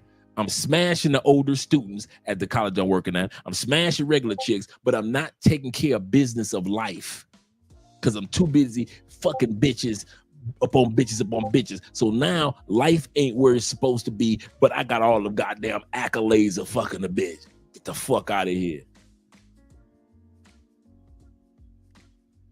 Once I found out it was nothing but a addictive behavior and a thirst that can't be quenched, the Bible says this: the eyes of a man are never full. The eyes of a man is never full. Your ass ain't gonna never get to the point where you done seeing bad bitches. That thirst will never be quenched, ever. You will always see a baddie. No matter where you go, you can have the baddest chick in your crib. Everybody like, man, you got you a nicey dog. And you step out the door and you will see 10 baddies that make your baddie back home look like, she cool. The eyes of a man are never full. I think it says the eyes of man are never full. Never. Why do you think Jesus had to tell us about lusting? Because he know us. Jesus like, man, I know how y'all are, dog. I got disciples. Okay? I know how they are. I done caught my disciples a couple times looking at some of the women. You think Jesus' disciples? Remember, Jesus had disciples. They weren't Jesus. Jesus was focused on the mission. Disciples out there helping Jesus, but you got 5,000 people that y'all feeding. You tell me they ain't see no baddies? They've been following Jesus for 3 years. They ain't had none. You telling me they ain't seen nothing about like, Jesus saving some of these fine prostitutes following Jesus. God damn. The eyes of man are never full. So you ain't gonna be able to quench that fucking thirst. So all you do is to think because you got money in your pocket and you doing pay for play, you will never quench that motherfucker. That thirst, you will go broke trying to quench that sexual thirst. That shit will never happen. That's why so many of us around the world have learned, sit your ass down somewhere. Got your little side chick or side chicks, cool. Now for me, I'm good. But you got your main girl, little side chick, sit your ass down somewhere. That's why none of you dudes can come to Cali and make me feel bad because y'all throw y'all pool party and it's like 15 of the baddest Afro-Colombians that you will ever see. I don't be feeling insecure. I'd be happy for you dudes. Your turn. Tag you it. I don't never be jealous of you dudes. I know Jay Clyde don't be in Medellin or T-Mac don't be in Medellin jealous of you motherfuckers because y'all be heading down to Parque Yeris every other day. Ain't nobody jealous of you motherfuckers. Don't nobody be sitting around thinking like, oh man, I wish I didn't have no girlfriend so I can hang out in Parque Yeris like y'all. No. Ain't nobody at the clock tower. Hey, my man Los, married in Cartagena, family man. He don't be sitting around in Cartagena talk about, damn, I wish I was at the clock tower. Ain't nobody jealous of y'all, dog. Y'all keep following goddamn YouTubers that be fucking y'all over. Ain't nobody jealous of you. DR dudes, my man Marcus with Love, Purpose, and Passports. He ain't in Santo Domingo jealous of you motherfuckers. Man, I wish I was in Sasua. I wish I was out in Santo Domingo smashing these baddies. Ain't nobody jealous of y'all. Nobody. Ain't nobody jealous of y'all. Ain't nobody pocket watching y'all. Ain't nobody dick policing y'all. Y'all think people doing that. We ain't. We laughing. Don't think we ain't doing that. Now that one, if you think that we laughing at you, you right. Okay? If you think any of us grown ass men ain't laughing, you lying to yourself. We are. Cameras go off. Yeah, we laughing. Okay? Let's be real with it. We laughing about your ass being miserable no matter how much pussy you get. Because why? We been there. We have been there. Excuse me for my dialect, Jessica, if you're still here. But yeah, man, y'all got these loner chicks. Man, these chicks are some good women, but y'all be acting like they don't exist. So you're telling me that you're not going to invite me to something because you think that I'm going to steal all the attention from you because there's got to be guys there? Get the fuck out of here. Like, I'm not even hot shit, okay? First of all, I barely even fucking talk. I sit in the corner, you know, I might twirl my thumbs, and then, you know, I might go on TikTok and do some fake smiling, but I ain't there to take you in, okay? Like, I don't even like attention like that. I get Little mama cute than a motherfucker. She said she go to the party. She in a corner by herself, twirling her thumb. She said, I might hit TikTok and I ain't trying to even take your man. But a lot of women see her and assume with her beauty, she one of the women is going to try to take my man. Get really nervous. You think that everybody gets exposed to this personality that I have on this online? Absolutely fucking not. You know what I mean? I don't know you. You think I'm just gonna give you a couple jokes for free? You gotta earn my trust, honey. And when I say I don't want your man, I'm serious. Like, I don't want your man because I got it like that. And it don't even have to be like that. Like, we don't have to go there. You can have him. Girl, I'll get him for you. She got the clipped on pen, dog. she got the pen clipped on her t-shirt. Man, that's a real nerd chick, man. I love it. Little do you know. Pick and choose your battles. Number five. We got 3 more to go, gentlemen. We don't have to go there. You can have him. Girl, I'll get him for you. Little do you know. Pick and choose your battles. Number 5. Number 5 on the list of chicks that y'all be ignoring, that y'all need to stop ignoring in these other countries. The bookworm. Book sales and reading right now globally is up. I don't care if they're doing an Amazon Kindle. I don't care if they're buying our book tangibly. I don't care if they're listening to audiobooks. I didn't get a chance of pushing out my audiobook this month. I'm going to do it next month. I don't care what it is, bruh. Here in Colombia, I'm going to tell y'all something about Colombia. And I mean this one. If Colombian women don't like to do shit, they like to read. Them damn bookstores that y'all keep walking past in the mall, them bookstores got little couches and little tables, and they be full in the motherfucker. The libraries that y'all keep on riding by when y'all come from the club, them damn libraries be full of bad bitches.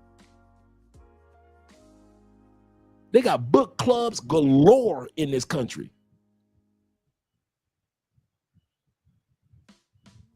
Every time I turn around, Andre got a new one. I'm like, damn, I ain't got a chance to finish my other one.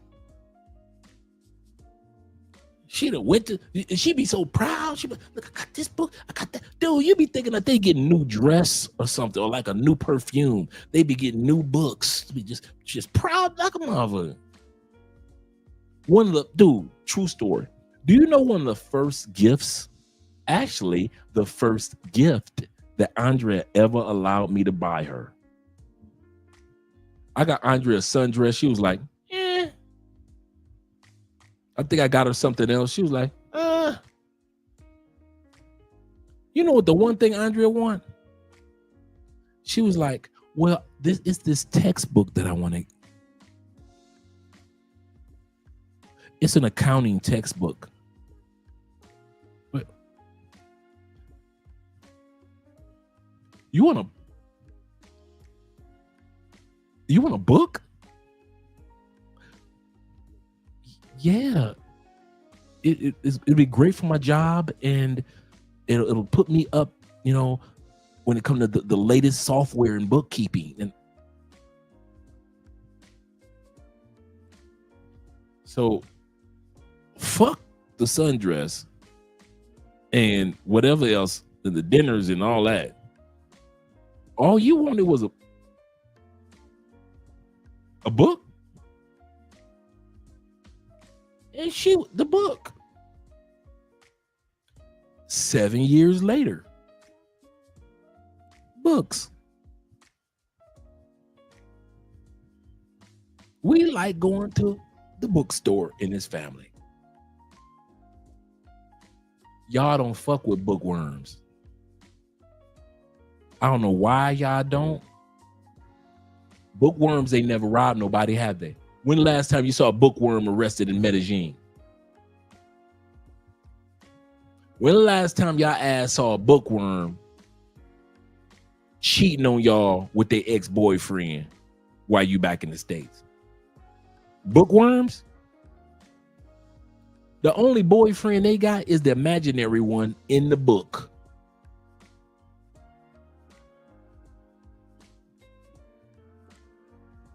You ain't never seen a bookworm get somebody kidnapped. You don't even see that shit in the movies. When the last time you saw a bad bitch with a book and she was sitting up there just getting a motherfucker kidnapped? That shit don't even mix in the movies.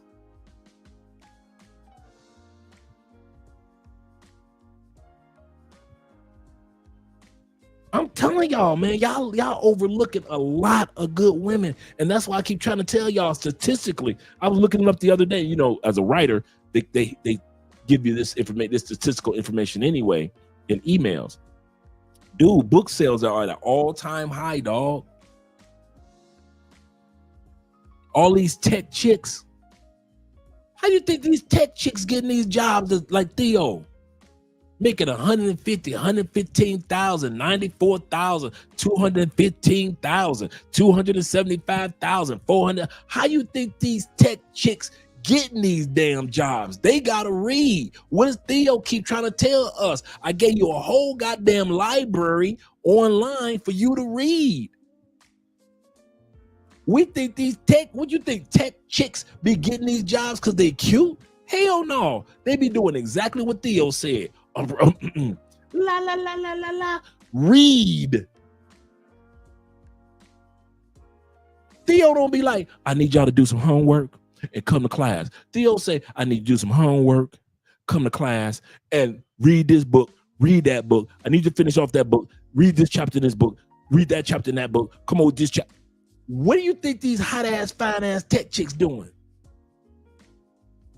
While we bullshitting around, these fine-ass sisters, these fine-ass Asian chicks, these fine Latin chicks, they ain't got no problem with reading. I'm starting to think if you want to hide something from somebody, from a black person, put it in a book. I don't think that works for everybody. I think if you want to hide something from a black man, put it in a book, because the sisters are reading their ass off. They going back to college, getting all these degrees. What you think they was doing with what you think they just pressed the degrees? No, they ass had to read. Man, y'all keep on ignoring these bookworm chicks, man. Go ahead, you know what I love about it? After this live stream ends, and I know this is true, after this live stream ends, y'all gonna laugh and say, hey, that was entertaining. Fuck with Andre talking. I'm gonna keep on doing my pay for play. The nigga ain't doing no but dick watching and pocket watching anyway. I love it. I want you to know, after this live stream, I love it. If I was single, I love it, because you stay the fuck out my way while I get all these bookworm nerd chicks, homebody chicks, all these chicks that's loners. I was running through them bad motherfuckers because y'all was staying the fuck out my way. Y'all wasn't no competition. Ever. None of y'all. None of you motherfuckers was competition. I ain't never had to worry about you dudes walking up on some of my nerd chicks, my homebody chicks. Y'all would look at them like, God damn. And I would see y'all. Y'all would look at them. It wouldn't say shit. Bookworm chicks, y'all be seeing them, y'all say shit to them. I would. I did. And to this day, half y'all dudes ain't gonna never get no fucking Andrea. Why? Because you don't say shit. Hell no. So that's why if I was single, all you dudes that's single right now, and you mess with these type of women, this magnificent 7 list that we going through, the one thing I guarantee you, no matter what country you go to, you can take this one to the bank. You ain't got no competition. When you get off that plane, if you just mess with the women on this list, for the most part, when you go to these other countries, you ain't never got to worry about 95% of the motherfuckers that get off the plane with you. You get off the plane in Cartagena, let all them other ignorant motherfuckers run to a clock tower. Take your ass to them language exchange classes. Take your ass to some salsa lessons, some bachata lessons, some cumbia lessons. Take your ass to a museum and watch how many bad bitches walking through Cartagena Museum, because I've seen it. Me and Andre been in and out of Cartagena. Take your ass to that damn castle. Go ahead, take your ass on that trip to the city, the Afro-Colombian city, Palenque, with all them sisters on the bus. All them badass nerd sisters on the bus. They fine asses. I'm not talking about them fat ass sisters that be on there. I'm talking about the fine ones that be with the fat bitches. Take your ass on one of them Palenque trips to the Afro-Colombian town. The Afro-Colombian town. Go and do that while the rest of them dumb motherfuckers waiting for the sun go down to go to the clock tower.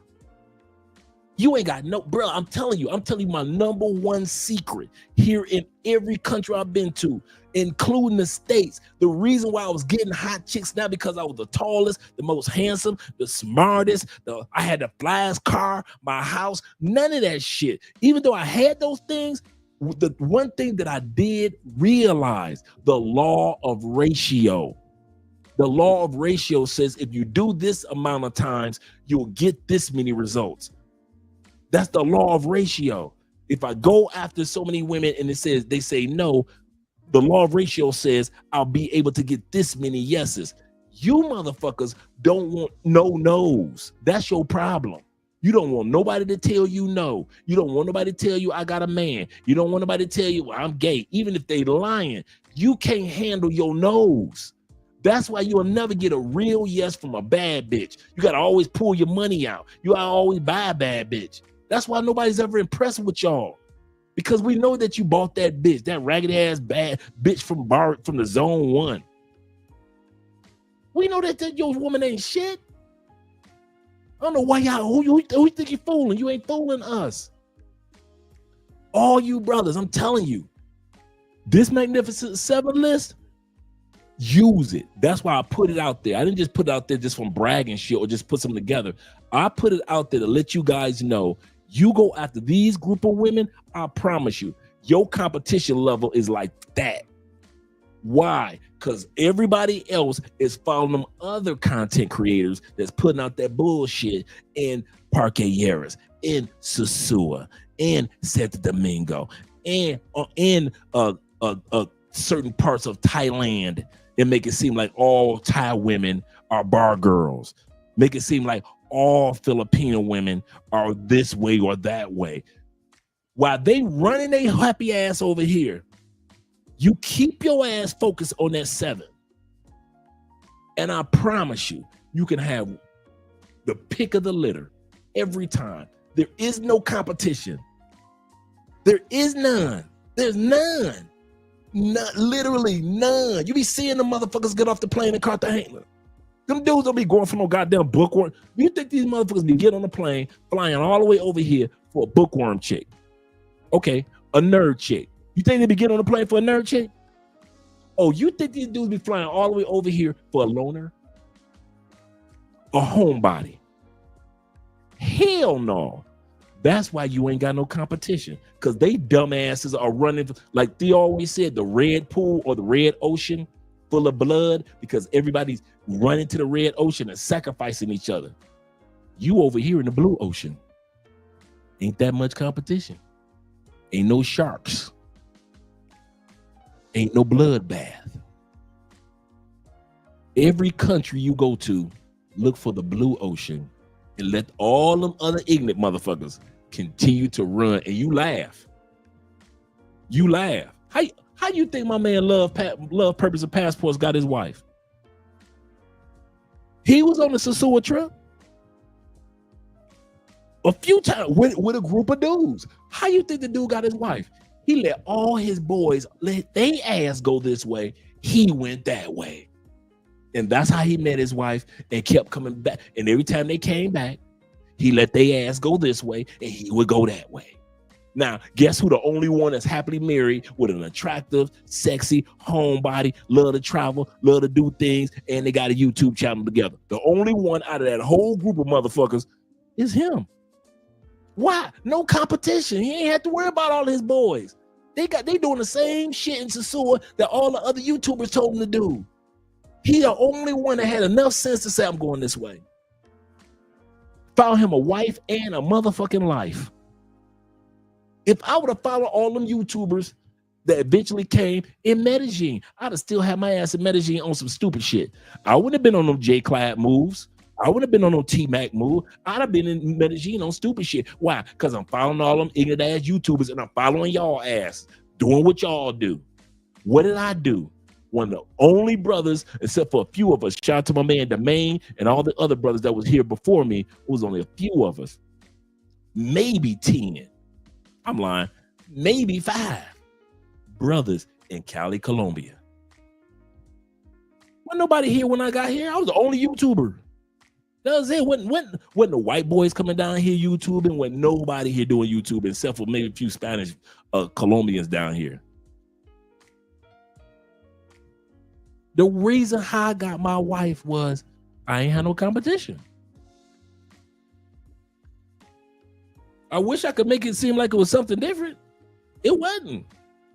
You dudes are no fucking competition for nobody. Y'all all run to the same fucking red ocean in every fucking country.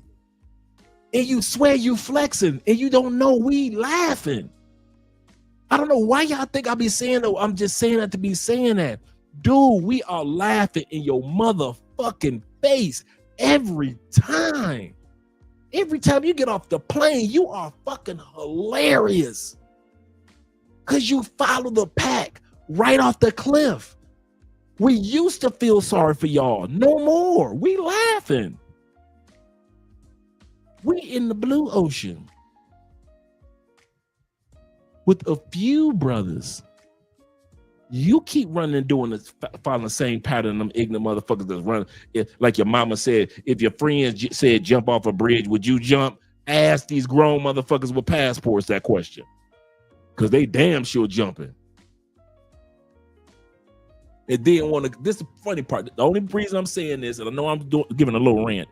The only reason I'm saying this, and I always go to this part when it comes to dudes dealing with the type of women they deal with. I don't care who you deal with. Let's get that out of the way. I don't care how you spend your money. I ain't dick watching you. I ain't pocket policing you. None of that. The only thing that we are tired of is not you being with those ladies. Remember, we're over here. Not you, how you spend your money. And we don't care. You're a grown man. That's your money. We are just tired of you coming to our ears on social media bitching when it go left. If you ever wonder why us good dudes are tired of why we say what we say about y'all, we don't care. We don't give a fuck what y'all do. Y'all grown ass men.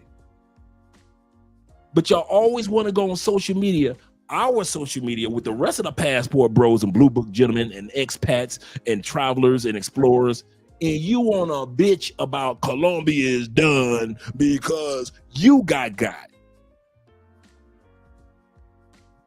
Man, I ain't going to Thailand no more. It's too many. You got. That's what we tired of. You was man enough to take your ass over to Thailand and get with them fucking lady boys or get with the bar girls, and you got scammed. Keep that same fucking energy and shut your fucking mouth. Stop going to Razor Ray. Stop going to DC Rob. Stop going on WhatsApp. Stop talking about something. This country burnt out and that country burnt out because you get with them burnt out bitches. That's what we tired of. Colombia ain't burnt out. Colombia got 52 million people. 23 million of them are grown ass women.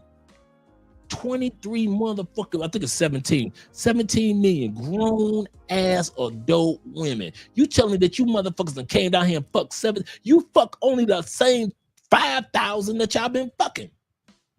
Y'all fuck the same 5,000 between Medellin and Cartagena. Y'all go to the clock tower, you take your ass to the motherfucking Parque Yeras. Y'all ain't even fuck 5,000 Colombians, and you want to act like 17 million women ain't shit.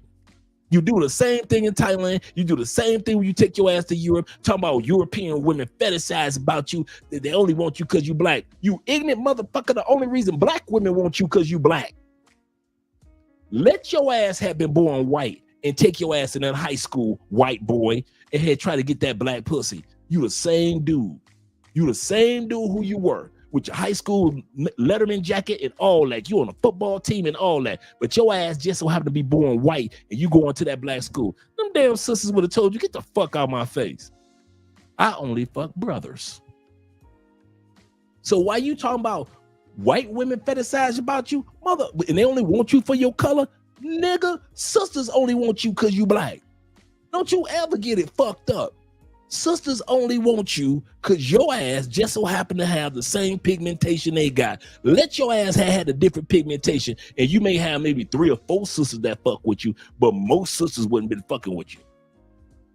So let's get that one way out of the way. Talking about the white women and you're a fetishized about you. You damn right. And you better get that fetishized pussy too. I ain't never turned a woman down that fetishized about me, about my color. Hey, if sisters wanted a brother because of my color, she was getting smashed. Latin women wanted me because of my color, she was getting smashed. White girl wanted me because of my color, she was getting smashed. She was getting the same chocolatey dick that the sisters was getting. I never was one of them dudes that try to pretend like sisters didn't fuck with me because I was black. I knew sisters fuck with me because I was black. They would tell us year in, year out, I love you, black man. I love you, black man. I love you, black man. I love you, black man. I love you, black man. If your ass wasn't black, you didn't make it into that TikTok video. I love you, black man. Let your ass have been born Chinese. You could have been Bruce motherfucking Lee. Sisters wouldn't have gave you that pussy for shit. So if you thinking that you ain't got no pussy from sister because you black, nigga, that's the only reason you got pussy from a sister because your ass was black. The fuck out of here. Trying to act like white girls done invented some shit that sisters wasn't already doing to your ass since you was 15. Looking at you because of your color. Not because of your manhood. Not because of who you were as a man. Sisters didn't give a fuck about who you were as a man. You was 15. You was still getting that chocolatey pussy. Cause you was chocolatey. You was still getting that caramel. Cause you was caramel. You was still getting that light-skinned girl. Cause your ass was light-skinned. Now you want to get a passport and be fussing about, I can't believe this. Asian women, they fetishize me. They fetishize. It's the same shit sisters been doing since you was 15. Nigga, you better suck that shit up and keep on fucking them Asian girls, boy. Y'all ignorant, man. Y'all too ignorant for me. I swear. I swear, y'all too fucking ignorant for me. Y'all done got all this black pussy y'all whole life, and you just realizing the only reason you got it because your ass was black? You 45 years old, you just realizing the only reason your ass was getting pussy since you were 12 years old for black women is because your ass just so happened to be born black. If you was not black, you would have not got that pussy when you was 12 or 21 or 24.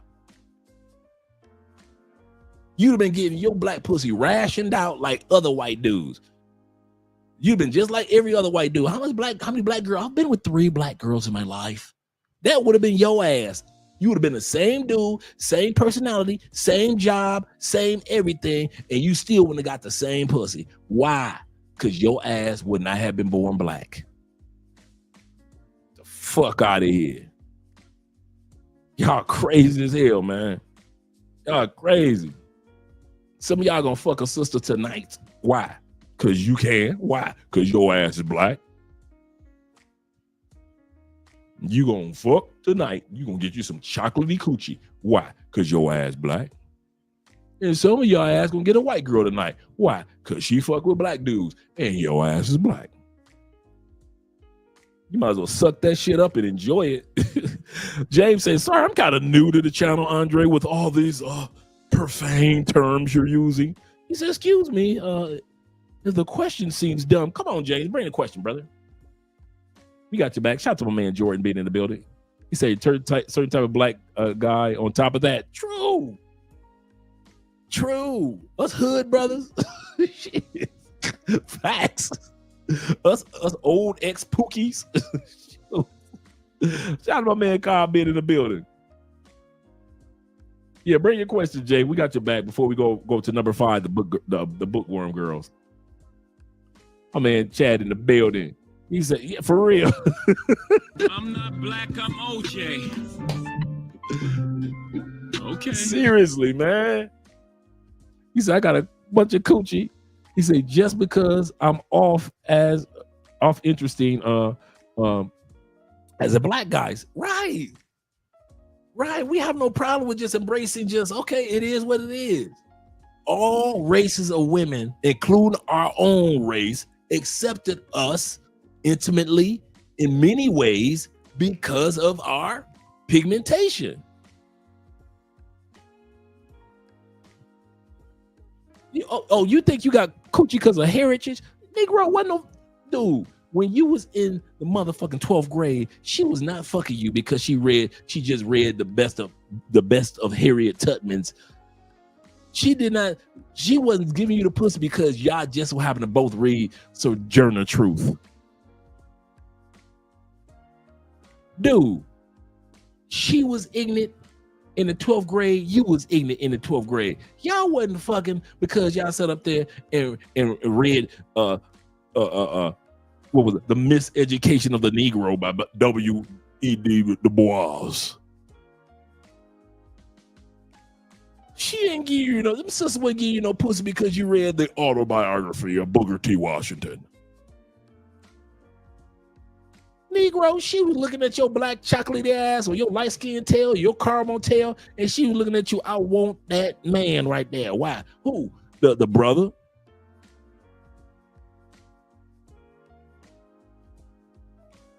Y'all try to pretend like it was something deeper than that. Yeah, no, it's because we got a togetherness, our heritage, we experience it. No, dude, when you in other areas of life, we can talk like that. When it comes to fucking, ain't nobody thinking about no damn heritage. Yeah, it's because of what we went through during slavery and the Reformation age. She gave me the pussy because of the civil rights movement. No, bruh, she gave the pussy because your ass was chocolatey. Okay? Okay? Because you was light-skinned with the El DeBarge hair, okay? You was brown and you had 4 motherfucking of her favorite tattoos. The Aztec, the sport, 4 hearts, and your mama name. And she saw your tattoos on your caramel ass. And she said, ooh, caramel, and he got tattoos? I'm going to give him the pussy. Trying to sit around. James said, who was Theo? Oh, Theo is our guru, shaman, instructor when it comes to our cloud engineering classes. Theo is a life-changing brother. Seriously. Everything I just said, that's who Theo is. He's a brother that's been helping out a lot of us to getting into the tech world. So a lot of us are his students in his class. So yeah, good question, Jay. I know you're like, why do you always talk about this brother? Who is this Theo they speak of? Yeah, Theo Wolf. Good brother, man. Good brother. He said, you got me wanted to travel now, Dre. You should be, man. You should. Jay, I'm going to say this. It shouldn't be me got you want to travel. It should be when you cut me off. When this live stream goes off and you got to look around the America that you living in, that shit be make you want to travel like a motherfucker. You don't need love crossing borders. You just need to walk out your front door and be like, yeah, I need to get the fuck up out of here for a couple weeks. Yeah, this food is made of rubber. I need to go somewhere else for a couple weeks. Yeah, I see ICE chasing people down the street again. I need to go ahead and go somewhere for a couple weeks. You just need to look out the window. You don't even need love crossing borders. United States is promoting passports on its own. I swear, passport bros ain't got to say shit else about travel. You just walk out your goddamn door. People losing their jobs to AI and robotics. You got Elon Musk and Trump beefing. Congress ain't even Congress no more. The Senate ain't the Senate. The House of Representatives ain't the House no more. Goddamn judicial system is tore up. They done destroyed the Board of Education. FDA, what is that? Shit. You got more worms in your water than a bottle of tequila. Shit, y'all don't need us to tell y'all to get a passport and go somewhere. You just look out the goddamn window. You look at a commercial in the United States. Yes, this is the bacon burger cheesy dog with the cheese on the outside of the burger, while it's on the inside of the burger, and we put cheese on top of the burger, and the cheesy burger. You can't even see the burger because it's all cheesy. There's the cheese going down your sleeve because it's so cheesy, and it's healthy because we have the beef. You just look at the commercials and you be looking like, what the fuck they want us to eat? You sit up there chewing on the beef like it's gum. Anytime you chew a hamburger and you just chewing that mother, 10 minutes later, you blowing bubbles with the hamburger.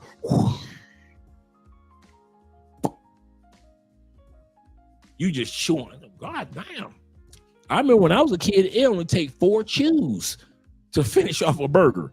Now, I remember burgers used to melt in your mouth. Now you in the United States, you got to chew a motherfucking burger from the side. You got to use the side. You can't use your front teeth no more. You got to use your canines on that motherfucker. You feeling like you slamming down on a brick and shit eating a burger in the United States.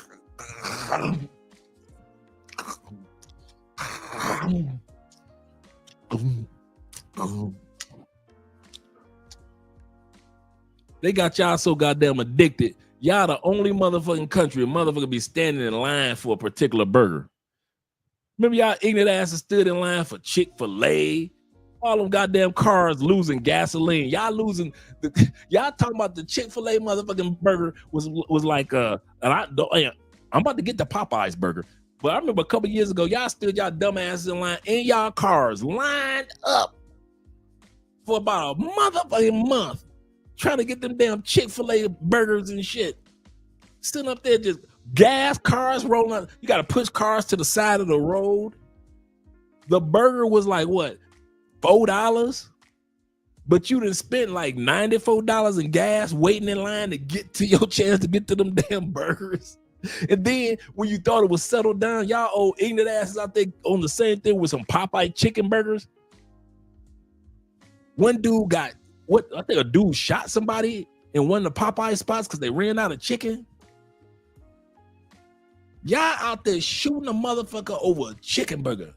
This dude is in jail right now, never to see life again, over a goddamn chicken sandwich. And you wondering you ain't question what they put in this shit? Fellas, all you black people, come to the front. When was the last time you saw people lined up for something like that? Was it not crack in the 80s?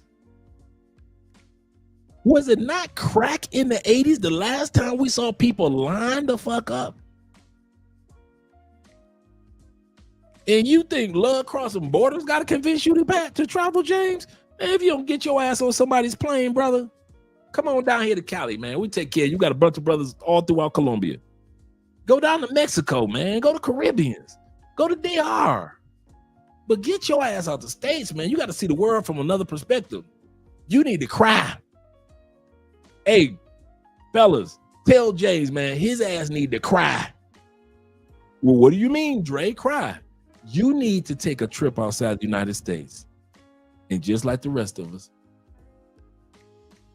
on your trip back to that motherfucker, on your first trip back to the States, like when you really had a good time,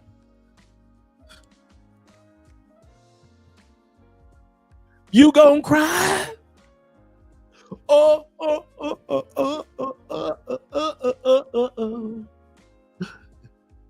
You gonna be in customs, all like, all on the plane, looking out the window and shit, just watching your country, the new country that you went to, just fly away.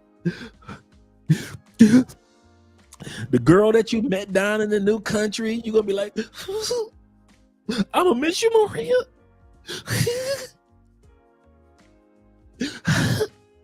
Boy, that first trip going back to the United States, how come you cry like you ain't never going back? I'm gonna tell you something, James. Two things gonna happen to you when you fly the fuck out the United States, especially for your first real trip. I ain't talking about the military, because you know the military take you everywhere, but I'm talking about you on your dime. Two things gonna happen. Your ass gonna cry, or you gonna be holding back some tears. Second thing that's gonna happen, and all these dudes can attest to it, because I did it too. You gonna be a professional plotter. Oh yeah. Don't nothing else matter. Food, friends, family, your job.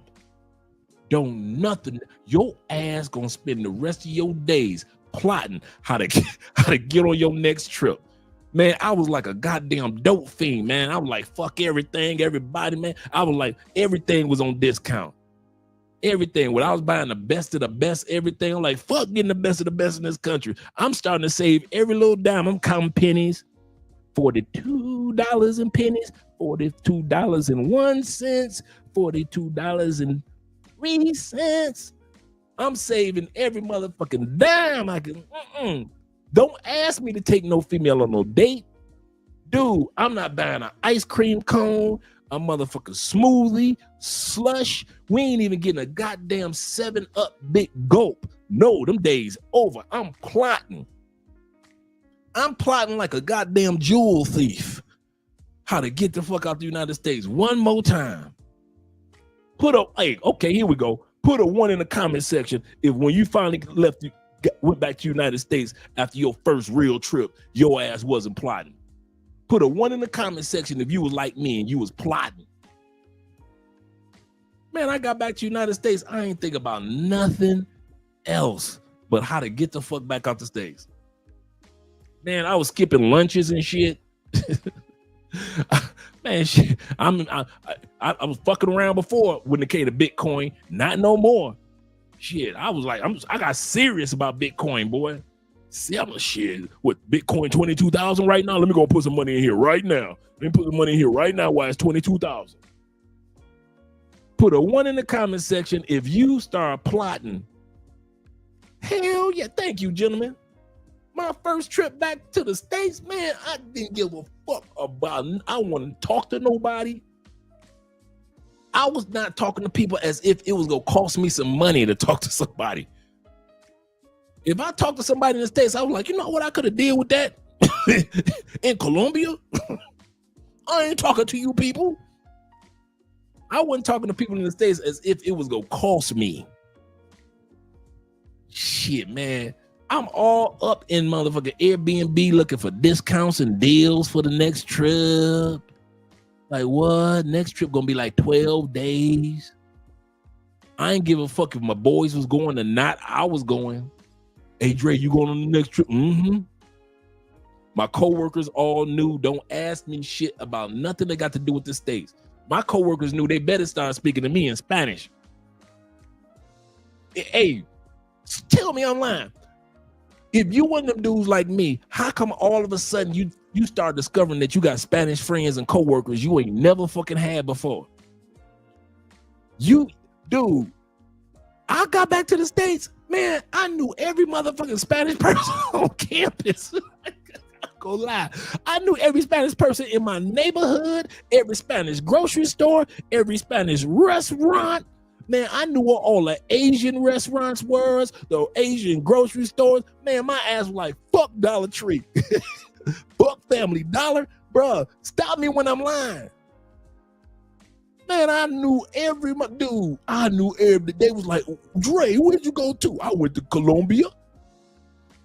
Man, I started rambling off salsa performers. I knew all the every salsa performer in the history of Puerto Rico. All of a sudden, I knew them. I started being invited to all the Latin events. Dude, I didn't even know we had that many fine Latinas in Tampa until I came back from Colombia. I ain't know none of this shit. You better believe that one. Man, I wasn't fucking with American nothing. Dude, I swear, true story. From the time I brought my ass back from my first trip to Colombia, I only went into a black nightclub one motherfucking time. And that's because my boy invited me. And this was probably like my last time in the States, other than the conclave. He said, Dre, I'm gonna take you out today, man. On me. I'm taking you out tonight on me. If I went out, if it wasn't a Latin club, shit, I wasn't going. I was not, it wasn't a Latin bar. It could be a bar. I ain't going to no more black bars. All the bars I'm going to are Asian bars and bars of Latin people. Kid you not, bro. And it was all subconscious. It wasn't like I was purposely not doing it. It was all subconscious. It was like my whole brain said, I'm plotting to get the fuck out of here. I'm laughing because I'm sitting back thinking about it now. Man, I was plotting to get the fuck out the States, dog. I had to get I was like a dope thing. Oh man, I gotta get my next trip in. I ain't need my next hit. I need my next trip. Man, I don't feel right, man. Something ain't right. Something ain't right, dog. Something ain't right. I got to get my next trip in, dog. Hey, what Airbnb doing, dog? What Airbnb doing? I'm texting dudes that's down there in Medellin. What y'all doing in Medellin, dog? Where y'all at? Oh, okay, dog. I know that. I know that is. Oh, all right, okay. I'll be back down there. I'll be back down there. Yeah. Where y'all going to tonight? What club? Oh man, hey, send me a video, dog. Send me a video, dog. Shit. But y'all laughing because y'all know I'm telling the truth. Y'all know I'm telling y'all know I'm telling James the 100% motherfucking truth. If you want to stay black, you better stay in the States, James. You keep your African American ass right there in the States. Because soon as you leave the States, whatever country you land in, if you land in Kenya, your ass gonna go back to the States going to all African restaurants. Your ass gonna be going to Jamaican restaurants. Your life gonna be filled with oxtails and peas. I'm telling you. You gonna be fucked going to these black restaurants. You ain't gonna eat catfish no more. You gonna be eating no rapers and shit. Stop me when I'm lying. Man, I wasn't going to no black restaurants no more. Man, if it was not an Asian restaurant or a Latin restaurant, my ass was not in that motherfucker. I'm serious. Y'all think I'm just kidding and joking, man. Dude, the corner grocery store. Man, soon as I found out about the Colombian grocery store, my ass was in that motherfucker buying plantains and shit.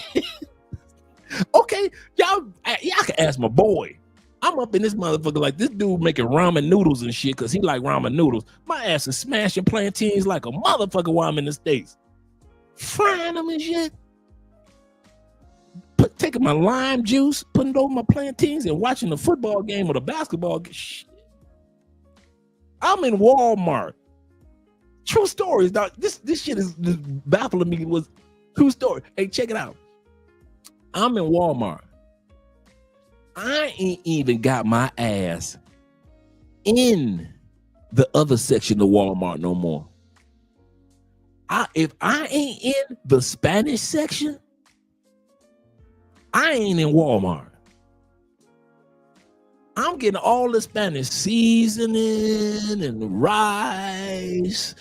Let me get the brown sugar because I'm fuck making Kool-Aid. I'm doing the brown sugar and shit. You know, in Walmart, the little small. Y'all think I'm lying? See, Walmart, you got to get the brown sugar cubes and shit, or you get the brown sugar that's kind of like a disc, right?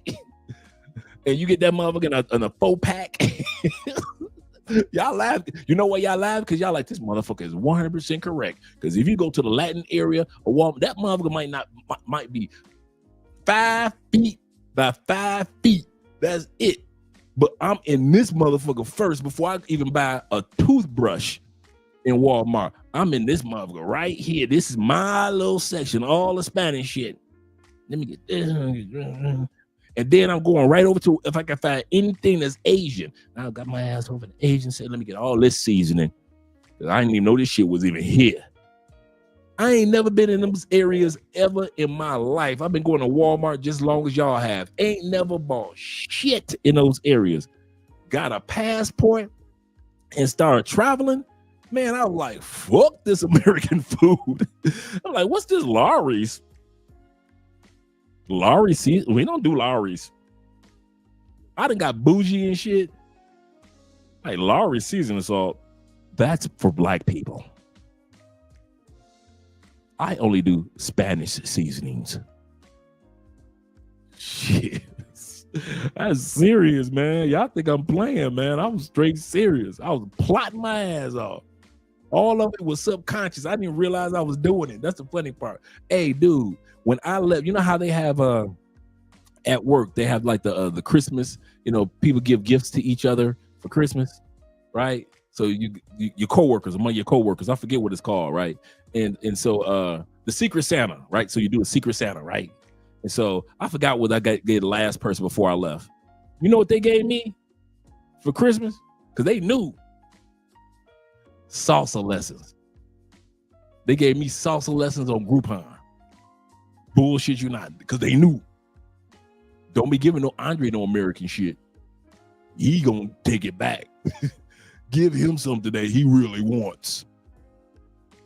Kid you not, man. They gave me salsa lessons. I was happy than a motherfucker too. Yep, Adobe.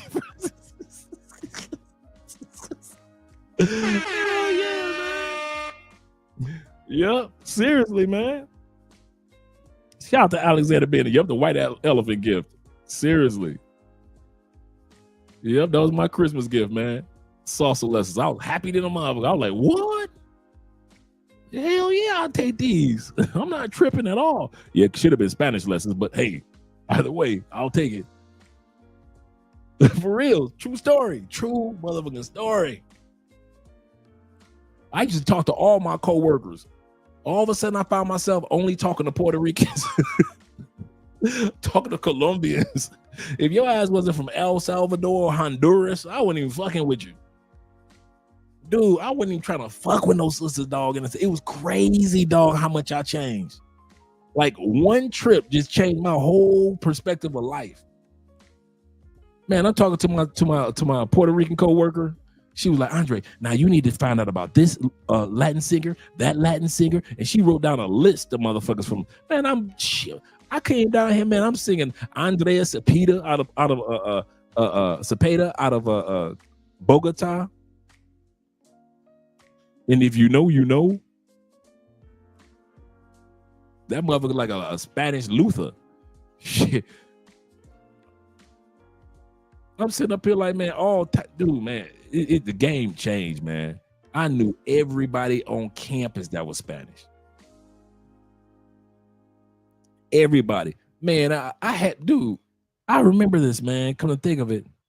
I had moved to another department and you could choose where you could put your office, right? How come I subconsciously put my office where all the Latin people were? Kid you not. I was happy to the motherfucker. I was happy, man. They played some. They were like, "What type of music you guys want to listen to? What Grand Combo? For real. We want to hear some Victor Manuel in this mother. What you talking about? You know the Christmas party, man. Shit. They knew it was the Christmas party. They knew I was done. All this I'm telling y'all is true stories. The Christmas party, man, they put that damn salsa on.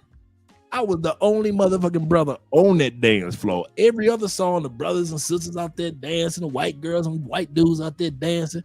Man, they put that salsa on where nobody out there but Latin people and my black ass. I kid you not. Shit, them salsa lessons paid the fuck off. You better ask somebody. Shout out to man, the Tip Network in the building. Make sure you drop the link to your channel, Tip. Man, I appreciate you guys, man. You guys always keep me going. Kid you not. Seriously. Seriously, man. I had a group. Man, shit. My last years in the States, I saw Carol G. I kid y'all that. I told y'all several times, man, I was hanging with the Latin community so much. I saw Carol G when she could only fill up auditorium of 300 people. Not even a year and a half later, 2 years later, to see her, you know, filling up stadiums like the new J-Lo. Man, I'm so proud of her to put in her work, doing what she needs to do, winning Grammys and everything. You like, man, I saw this female when she came to Tampa from Colombia, from Medellin, and it was only like 300 of us. And I knew all her songs. Yeah, Carol G. Yeah. I was on, man, then my music changed. I'm on Carol G, Becky Yee and shit. Who's my young dude I used to listen to? Man, I was listening to Bad Bunny way back in the day, man. And I was listening to Asuna. I got my ass up here listening to Prince Royce and shit. Royce. get Royce. Get my bachata on. Don't hate Andre. Royce. Man, please. I was getting my Prince Royce on. Please ask my Uncle Jeffrey. We be riding to work, man. I let my convertible down. I'm flying down the freeway and shit. Royce. Yeah. Some gotta had a Hector LeBeau. Yeah, Willie Colon. Psh. Bring that trumpet, Willie. Roberto Rorino? Oh, yeah. Rorena. Yes, sir.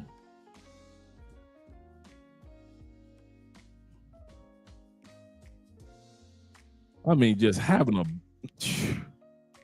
man had a ball, man. Had my last year at Tampa, man. I kid you not. You can forget about me in the black community. That one was done. That was a wrap. I couldn't tell you what a black club looked like. I kid you not. My boy D, he had to drag me to one. Come on, Drake. I'm gonna take you to the club. I sat up in that motherfucker, quiet as hell. I'm in a corner. He like, dog, you good? I said, no, I'm good, dog. Got my little beer. I'm cool, dog. He said, all right, man. You don't want to holler at none of these ladies? I said, nah, man, I'm good, dog. Fucking with those sisters? No, I ain't say it like that. But basically, that's what I was on. I was like, hey, and that's when I discovered Afro Latinas. Going to the Latin clubs. Ain't nobody tell me that black people was Latin. Like, what? Man, I started dating, man, shoot. Afro Puerto Ricans I'm on the dance floor with. I didn't know it was black people in Colombia because I hadn't been to Cali yet. Man. I'm in the Latin club. True story. I'm in the Latin club, right? Right off all you guys that's from Tampa, right off of Armenia and Hillsborough.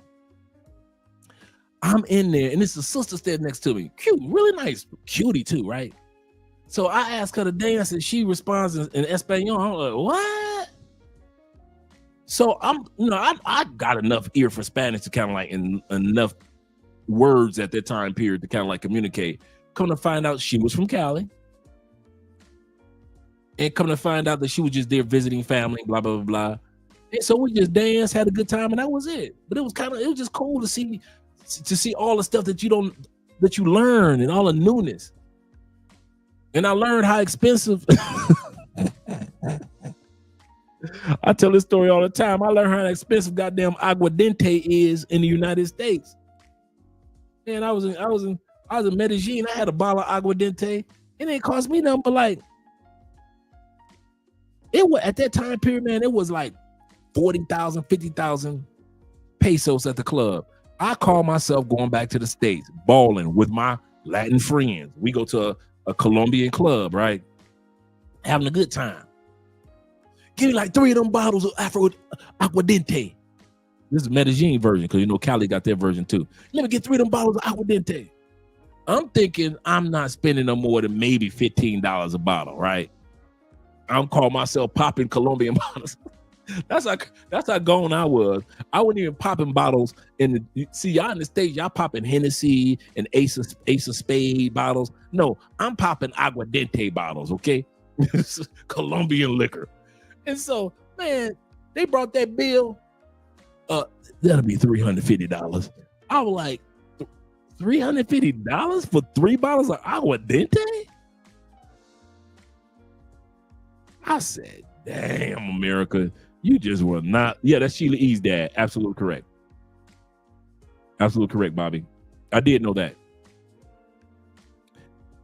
$350 for some damn aguardiente, and I just got back from Colombia, just got back from Medellin.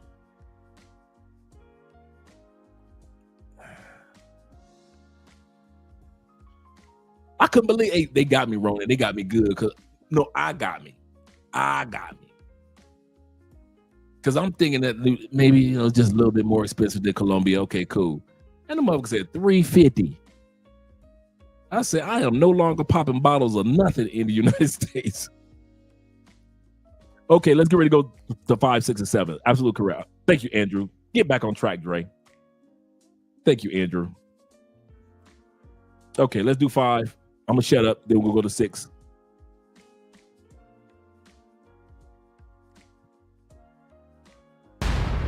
My hobby is, I don't really know how to tell them that it's just like books. Not just reading books and like getting lost in them, but the smell of books and bookstores and the stories behind like the people who own them and just everything about books. Hop in the music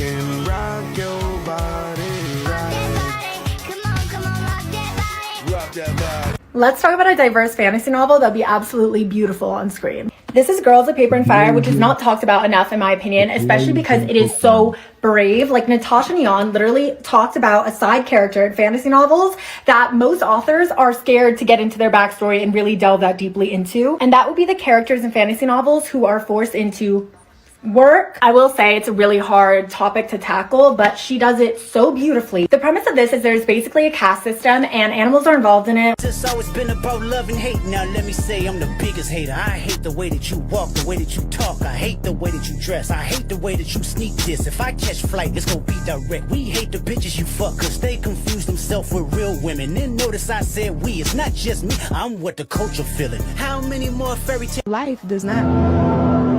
Oh my God.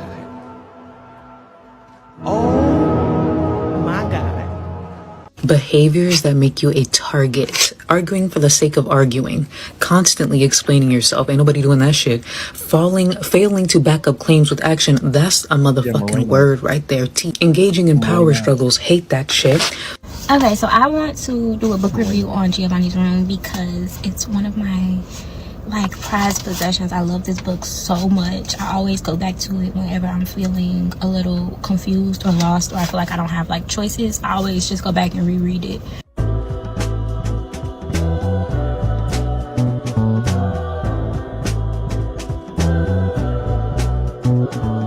You come back to that question, James. Shout out to Angela Davis.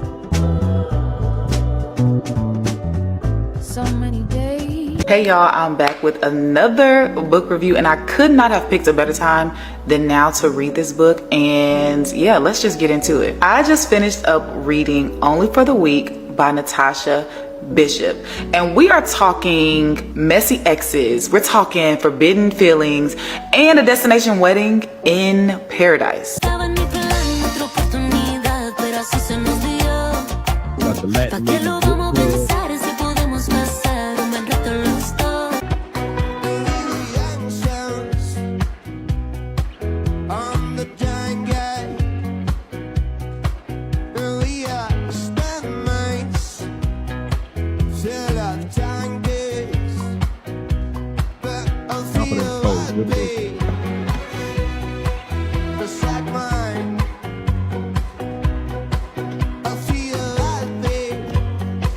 What's under anger, and that's grief. And there's also a lot of grief in this audiobook. Yeah. And I just wanted to say thank you for really being so emotional and vulnerable. Like, you are so vulnerable in Tias and Primas. And I felt grief the most while listening to 4 different archetypes. I love when people tell me that I read so much that I'm gonna lose touch with reality. Have you seen reality? Fingers crossed. I mean, if it's not fancy, then I don't fucking want it. Give me all you got and we get the party started. I like all the glitz and the glam at the groupies in the stands. If you're not, then I don't fucking want it.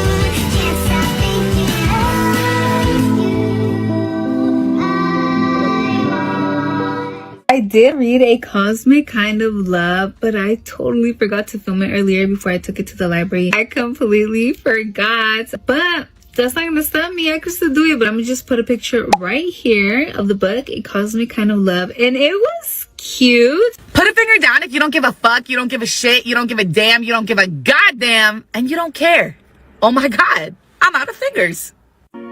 At the end of the day, the only thing that really matters is making life as pleasant as possible.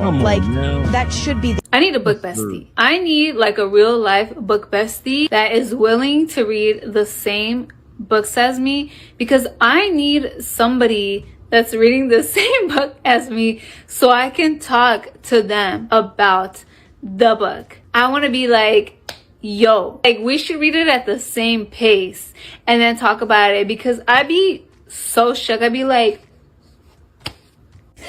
okay, I gave y'all 7 parts of A Cold Winter with Hot Boy, okay? 7. And although I tried to ignore y'all request to bring them back, I could not do it no more. We all love Snow, that chocolate blue-eyed demon that ran up in that brothel to get his girl that wasn't really his girl, but he knew he was gonna make her his girl, went to a whole war, and I ain't gonna get into all of it because if you know Snow, y'all already know. Got a white boy on my roster. He be feeding me pasta and lobster. He just hit me up on Tuesday like, what you doing, babe? Let me take you shopping. I told him, well, I'm a little busy. He said, damn, I'm in your city. But anyway, it's okay. Hope you have a good day. I'ma see you by day 50.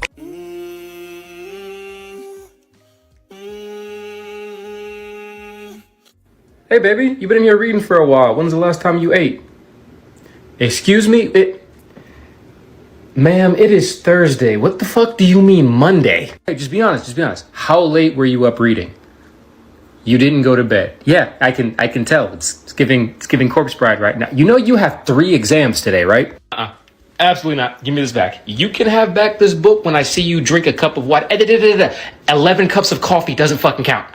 Hey, mommy, so I know you'll need some time to get ready because you're in your pajamas and you got your bonnet on, but like in like an hour, do you want to go to Barnes & Noble, get you some book? Holy shit, you're already dressed. Okay.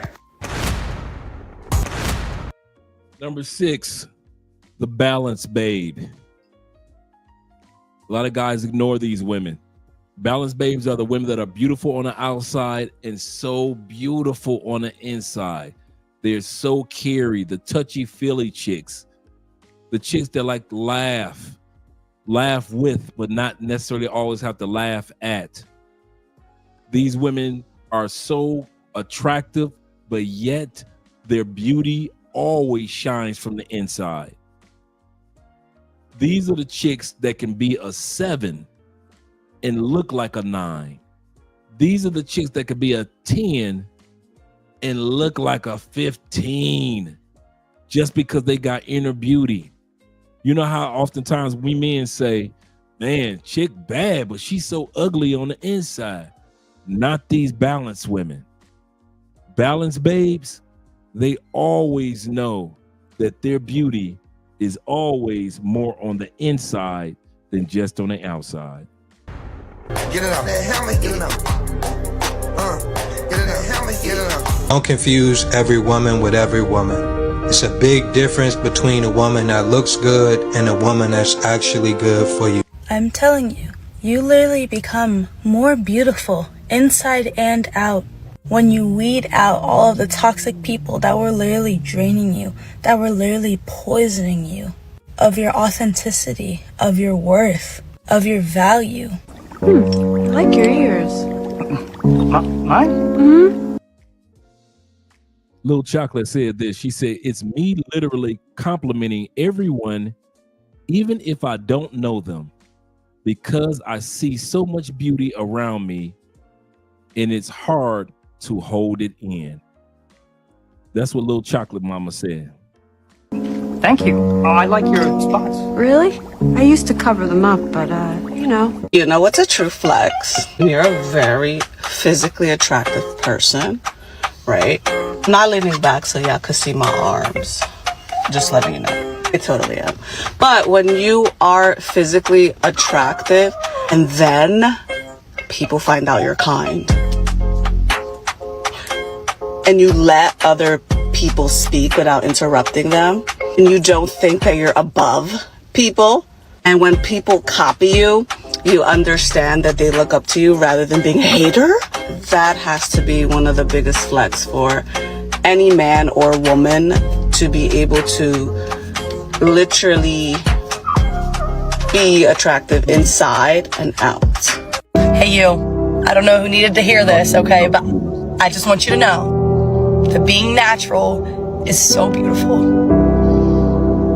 Being your natural self, inside and outside, is so magical and it's so beautiful. And once you get to that point where you accept your natural self, you're just gonna love life so much more. And for me, for example, no more eyelashes, right? No more hair extensions, okay? No more fake lips, no more nails. These are my natural nails. Like, you wouldn't have caught me without acrylics on in the last, like, y'all, like 10 years, okay? 7 years. But, like, I don't know, no makeup on. You hear me? Yeah, there's a fucking filter on here, but we'll talk about that later. I don't know. Just embrace it, dude. You're fucking beautiful.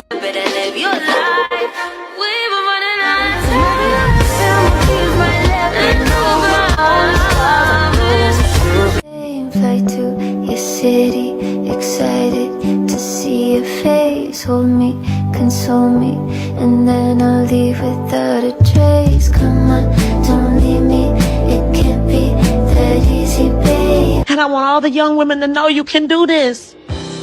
You're beautiful just the way God made you.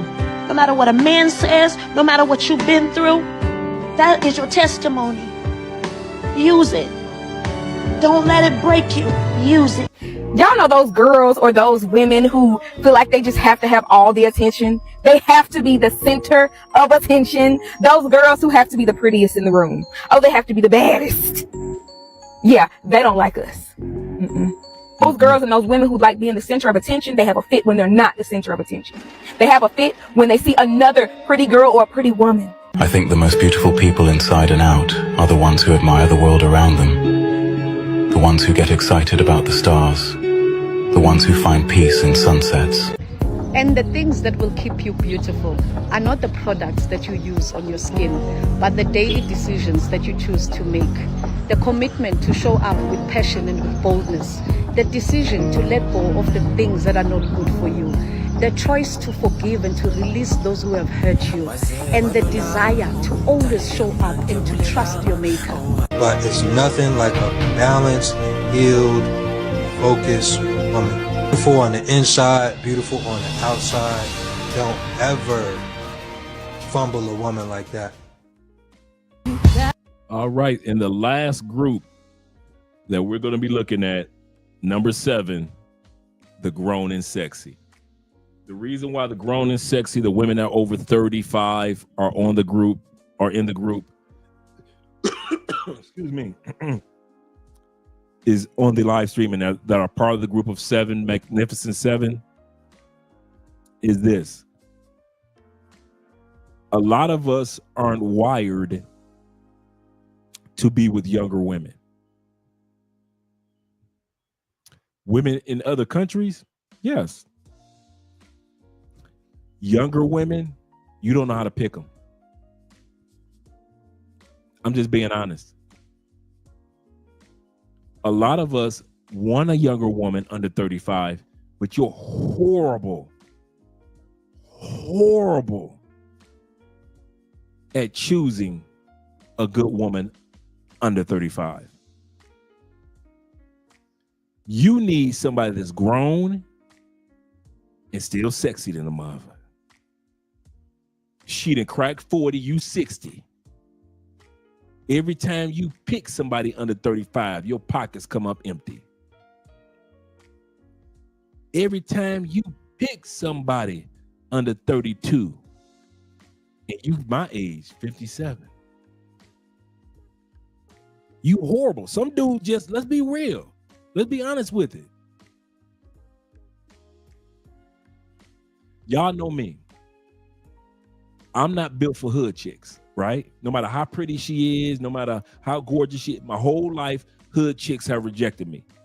Smart girls, bookworms, nerd girls, no matter what race, color, creed, quiet storms, all those females always have been attracted. Thinkers have always been attracted to me. Successful women or hood chicks, no matter how fine that. Dude, I probably been with a hood chick, man. Y'all want the truth?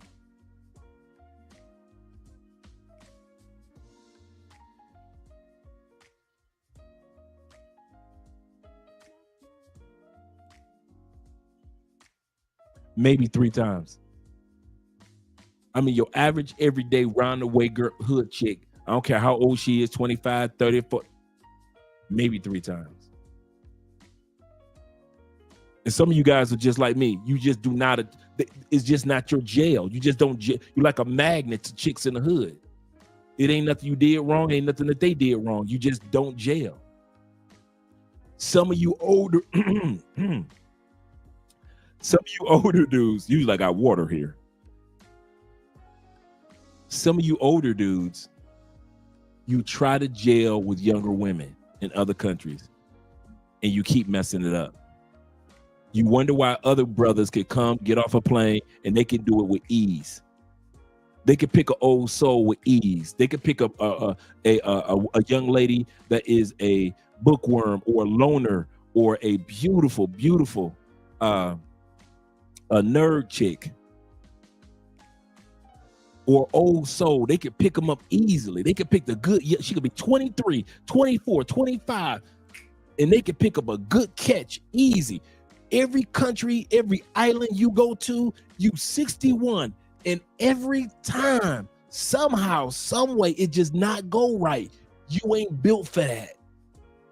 I know I ain't built. All you dudes that had all the chicks in the hood, you could do it. I couldn't. I'm at peace with it. I'm at peace with all the coochie y'all got all those years when I couldn't get none in the hood, and I had to go to colleges, and I had to go to women that had young ladies that had jobs, and I had to go to the chicks that was in 4-H club and the JA, and the chick that was part of the Glee club in the choir. I had to get with those chicks because that's what attracted me. I had to get with chicks of other races because they were attracted to me, and I was attracted to them. So I'm not sitting back talking about I don't have the reason why I told you my story is I know what it's like to have a group of women that other guys can get, but it just somehow doesn't work with you. So I told you my story. So you don't have to lie to yourself about your story. Some of you dudes, when it comes to women under 35, this ain't you. You can go from country to country. You just gonna keep on effing it up. You can pretend in front of these lights and cameras and act like I don't know what I'm talking about. Cool. I don't know what I'm talking about. I told you my story and I was vulnerable to you to let you know that I know what it's like to have a group of women that everybody else seems like they can get, but you can't get. I got you. If I wasn't with Andrea, I don't care how many fine Afro-Colombians are down here. The ones in the hood would never be with me. You know why? I don't attract hood chicks in any country. In any country, not just the States and Canada. I've always been attracted by or to or been around women that were educated or quiet or nerdy or shy, or they were always attractive, but it was always something about them that made them be comfortable within their own skin to be themselves. I never was able to get the hood bitches. If I can be honest with you, I need you on the other side of this camera to be honest with yourself when these lights go out in about 20 minutes. You are not good when it comes to dating, mating, even try to marry young women. So the grown and the women that are still sexy, taking care of themselves, that are over 35, that are over 40, in some cases over 50, and these other countries don't look like the 50-year-olds in the States. See, you thinking about 40 in the States. This is love crossing borders. We don't give a damn about what y'all doing in the States. I mean that for the James, welcome. This is love crossing borders. Will we help you find love across borders or fall in love with the borders that you cross? We don't care about what's going on in the States, just like we don't care about what's going on in Greece. Why? We don't live there. So we don't complain about women in the States because we ain't got nothing to do with them. But we know that the countries that we go to, whether it be parts of Africa or whether it be parts of South America or Southeast Asia or Southern Europe or Northern Europe, there are millions of women that are grown and still sexy as can be. That's who some of y'all need to be fucking with. Keep your ass out that young girl water. I know you want the coochie. I know you want to smash. Cool. You get your little pay for play. Cool. All that's cool, old head. All that's cool. But I'm letting you know now, once you start looking for something serious, you ain't built for a younger woman. That ain't you. Yes, I am. Okay, keep on going out there and fucking it up. You old. You got years to burn, right? You're an older dude like me. You got years to fuck up, so go ahead. What, you 61? Go and fuck up to 66. Since you think I don't know what I'm talking about. Instead of being a grown-ass man and admitting to yourself that being with women under 35, you can only play and toy with them. You can only get with the party girls. You can only get with the girls that you got to spend money on. Nate, I'm in the bind. I'm in the bind, Nate. You Nate. You're Nate. Just because you don't know who Nate is in the movie of what's the movie with Jada Pinkett and Set It Off. You Nate. Remember when Jada Pinkett walked up to Nate's car? Nate would say, you want this money, we got to do something. Jada jumped out the car and got ready to walk away. What did Jada say? I'm in a bind, Nate. I need the money. I'm in a bind, Nate. Thanks, TJ. Some of y'all good because you got enough money to make it seem like you can get with younger women. You are horrible when it comes to being in a real relationship with younger women outside your wallet. If you had to put your wallet up, you are horrific. Horrific when it comes to communicating with, hanging out with, understanding younger women. You don't know shit about understanding younger women. You won't let her be the woman that she is.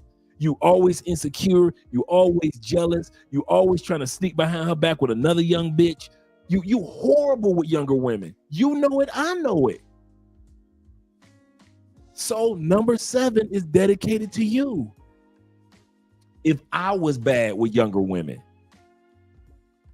I would get somebody over 35 with ease. I would have no problem with that. But these YouTubers got y'all thinking that if you don't get with somebody in their 20s or in their early 30s, you're doing something wrong because you're dating somebody that's 42. You did something wrong in Colombia. Oh, you're in DR. She's what? You're 61. She's 51. You did something wrong. She don't look 51. She looked 36.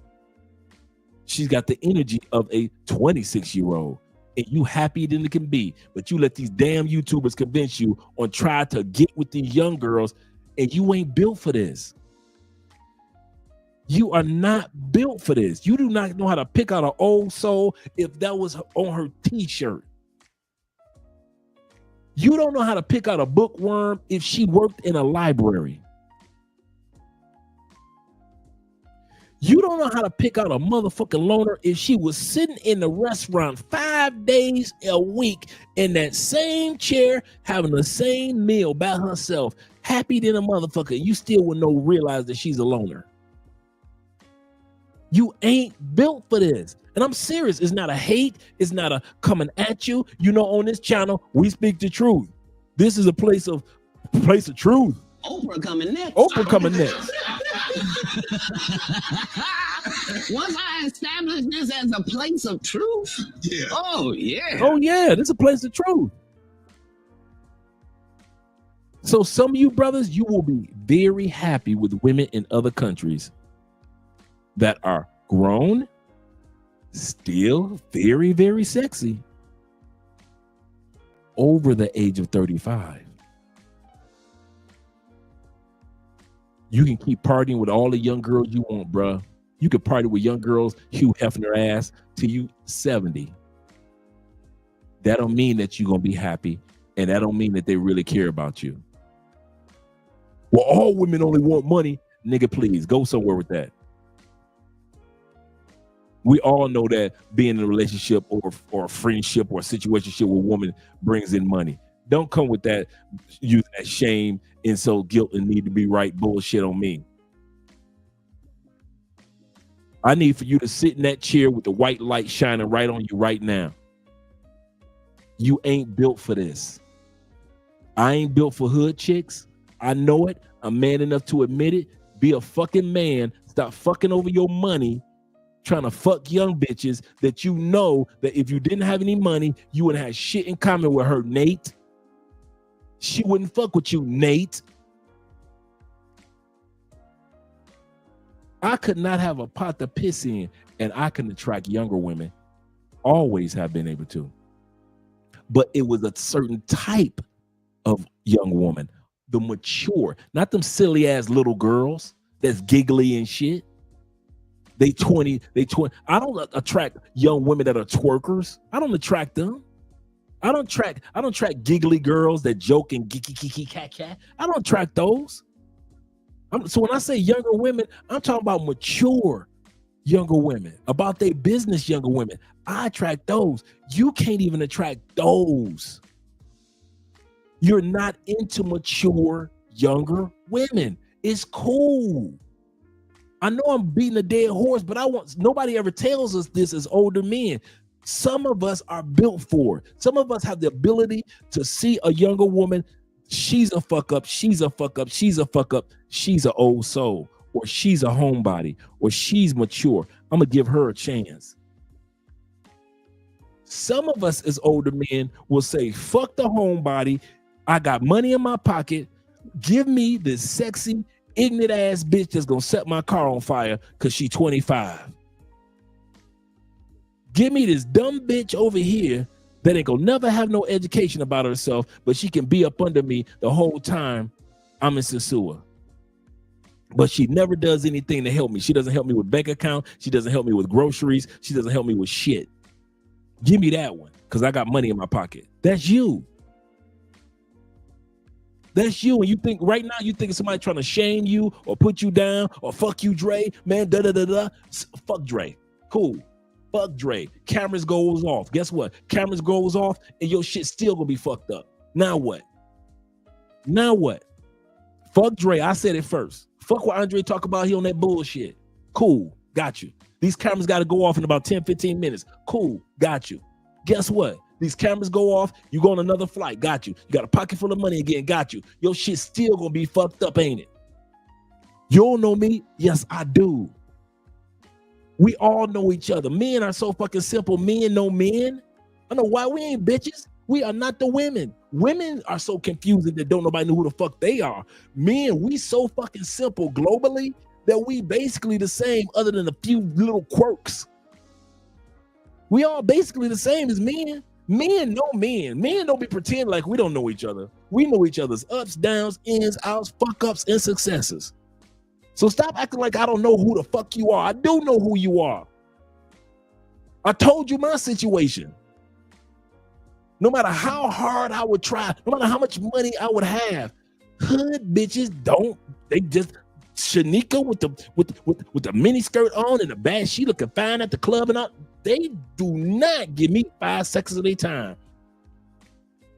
And I learned that I did not want to give them 5 seconds of my time. And it wasn't, I was mad or upset because she would go over there with Pookie and Pookie would get the pussy and bend her over in the back in men's room. Never. I just realized that I was built for a different breed of woman. Dude, you ain't built for younger women. Let it go. I'm serious. Your next trip, look at younger women, and I'm serious. Look at younger women, be cool with them. Tell them to introduce you to their older cousin, their auntie, their mama, their older their boss. Introduce you to their boss. But you trying to fuck a younger woman, dude, you gonna keep on fucking up and years gonna go by and you gonna wonder why you ain't found nobody serious and you gonna have to lean on your money then. But guess what? All you old motherfuckers forget that someday you gonna be old and money ain't nobody gonna give a fuck about. You ain't Bill Belichick. Bill Belichick at least got money, fame, everything else, and had enough motherfucking sense to get him a young woman with an old soul. You caught that? I had enough sense. Old soul. Ronan says about him and his girl, old soul. It's J. Class said, hey, my girl is a homebody. Old souls. See, we got enough sense to know we're older and your money can only go so far after so many years to where don't nobody want your money. You too fucking old. You 80. Keep your damn money. You need somebody that when you hit 80, dog, she looking at your 80 like, man, I'm 50. But you keep on thinking your money gonna save your ass, man. Your ass gonna end up in a fucking, you know what? Somebody gonna find your ass like 2 weeks later. You gonna be one of them. When your ass pass, ain't nobody gonna find your ass like that day. Hell no. You ain't got nobody that's gonna love you enough to be around that day. They gonna find your ass. What the fuck is that smell coming through the goddamn sewers? Coming through the apartment a system, air conditioning units, and then they're gonna find your motherfucking body decaying because you sat up there and used your money your whole time trying to chase young bitches when you should have got you somebody that was over 35 that would have found your motherfucking body, or probably would have been there to call an ambulance for your ass to make sure you survived another 3 to 5 years. But no, you keep on going trying to chase young bitches. Go ahead. Go ahead.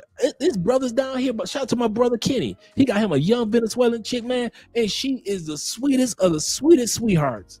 Oh, so don't fuck with nobody young. It ain't about the money. It's about the fact that she is an old soul, and old soul women want men of stability. They want grown ass men. But since you don't know how to choose them, that's you. That's you. Like I said, I gave y'all my little 20-minute rant on the last one we look at. And the reason why I put that on here is for you dudes that keep on thinking that you can do what we do. You ain't built for it. You are not fucking built for it. I don't give a fuck if this camera go off and you start crying and you're like, damn, it's fucked up. And you said, man, I really liked Andre too, man. He on that bullshit. I don't give a fuck what y'all, man. My job is to tell y'all the truth. I don't give a fuck if y'all like me.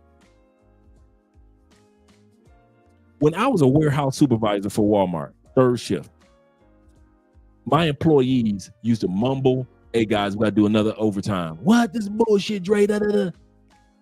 And you know, I used to tell my employees, hate me in the parking lot. I don't give a fuck about how my employees felt about me while we were on the job and we had a job to do. Mumble, talk about me, I don't give a fuck. We all gonna be here doing this double overtime, and you can hate me in the parking lot while you got a check full of fat money and you driving home to take that money to your family. I don't give a fuck about none of that. And I'm telling you now, I don't give a fuck about how you feel about an Andre. My job is to tell you the truth. You can hate me in the parking lot. You can hate me as you're acknowledging and you're in a good relationship and you found you somebody that loves you and you love them, or maybe found 2 or 3 people that you love and you love them. However it works, I would rather you hate me that I told you the truth and you done took your ass and did the right thing than for me to sit up here and be another content creator lying to you about being with younger women, knowing you ain't built for this shit. You are not. No, you are not. And I love, you know who I love? I love the brothers that admit to themselves, Dre, I got a daughter that age. I couldn't get with a younger woman. I got a daughter that age. You know, I need me somebody like 37 and up, Dre. My daughter is 24. I can't see. I can respect them dudes more. I respect your pretending ass. I respect them dudes more when they said, Dre, I understand you Andre met when she was 23. Dre, I couldn't have did it, dog. I couldn't have did. That's my daughter's age, man. I would have somebody younger than my daughter. I respect them brothers. When I say brothers, I mean white boys too. I respect them brothers more than I respect you motherfuckers that sit up there and think your money can lie for you. Because that's all your money is doing, lying for you and lying to you. You are not built for this. So we're about to watch the videos with these beautiful, mature, grown, and I didn't say just get a grown ass woman, because you know I don't want you to get fucked over with some fat chick. But there are women that are very mature and take care of their health, and now they're older but still attractive. Let me eat my Tic Tacs. And I'm going to come to the comment section after we get done with this. Shout out to all you brothers that are here. This woman is 50 years old. You telling me that you would rather be with a problematic young girl at 29 than to get with somebody that look like that and your ass is 61. You tell them you 60 fucking 1 years old and you wouldn't get with somebody that's 50 that look like that?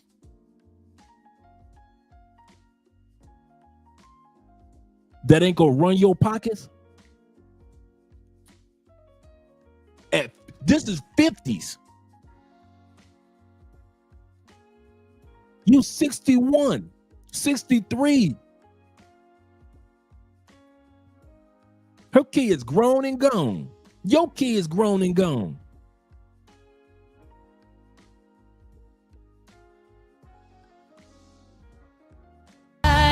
Flown it, boy, I know you 50s.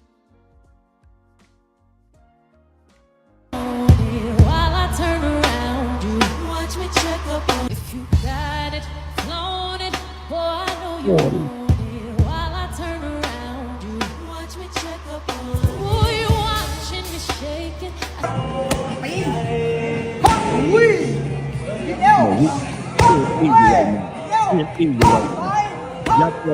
So some grown and sexy in America? Nah, I told y'all we do this thing global on this channel. I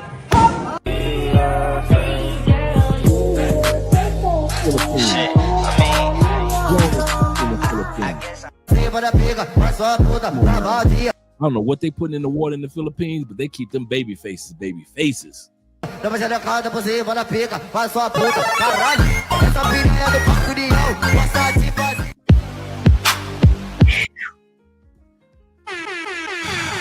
Y'all keep on chasing them young bitches you want to.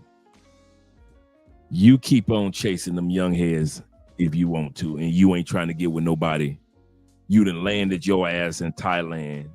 You got your happy ass drunk, and you fucking with 23-year-old bar girls going broke every time you take a trip there. Well, I'm just living my life the way I want to. Well, you keep on living your life the way you want to, and I'm gonna keep on laughing the way that I want to. How about we do it like that? You live your life the way that you want to. I ain't gonna say shit else, but do not expect me to stop laughing at your ass. No, why y'all think I'm gonna stop laughing? I can shut the fuck up as far as comments, but as far as laughing, hilarity, you think I'm gonna stop licking butter off my fingers as I watch you fuck over your life? You think I'm a nigga? You out your rock? Goddamn popcorn delicious laughing at your ass. You crazy. You can, yes, I will shut the fuck up talking about you, but I will not stop laughing at y'all asses. Hell no. It's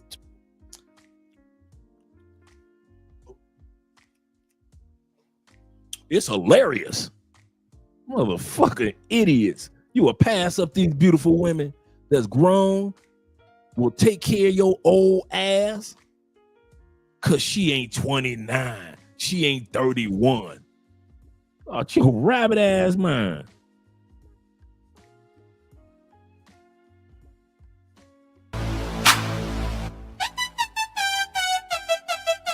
Come on, girl. Work that 40s. Work those 40s, girl.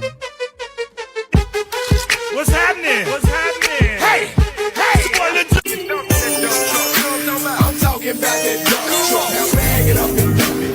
Bag it up and dump it on me. Bag it up and dump it. Bag it up and dump it on me. Bag it up and dump it. If consistency and queendomness was a person, darling. Still killing it. Probably in 5 years, I'll probably get another one. Still be here, honey. I ain't going nowhere. If there's anything you should stop wearing after the age of 40, it's the weight of other people's opinions.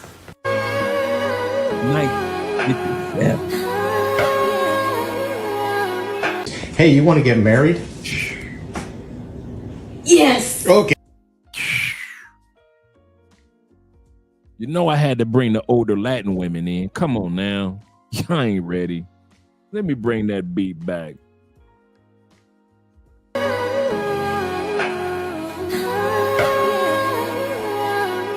Hey, you want to get married?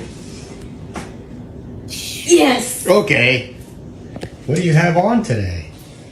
Leggings. Yes. I need a sweater. Oh, you look beautiful.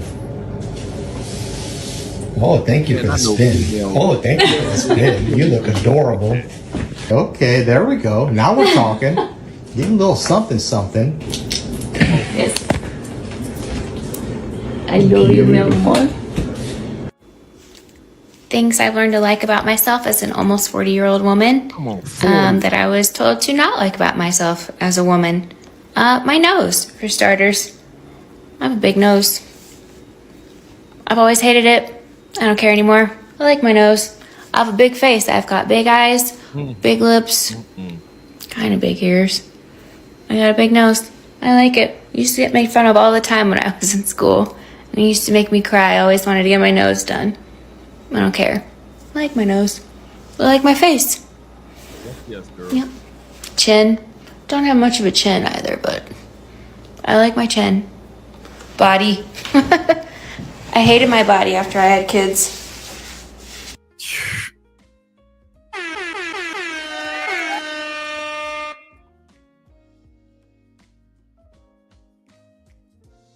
She didn't say kids. She said kids, plural. While y'all sitting back in the States with 70% of the women are overweight and obese.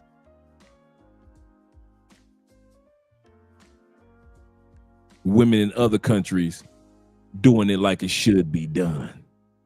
I like my body now too. My voice. I kind of sound like a baby. I'm soft-spoken. It doesn't give me a lot of respect at work because of the way that I sound. But like, I am respectable. I have a lot to offer. I'm incredibly smart. My voice doesn't convey that always, but fuck it. I am. All the pretty girls walk 60. 60. While your ass is 61 and you going broke. 60.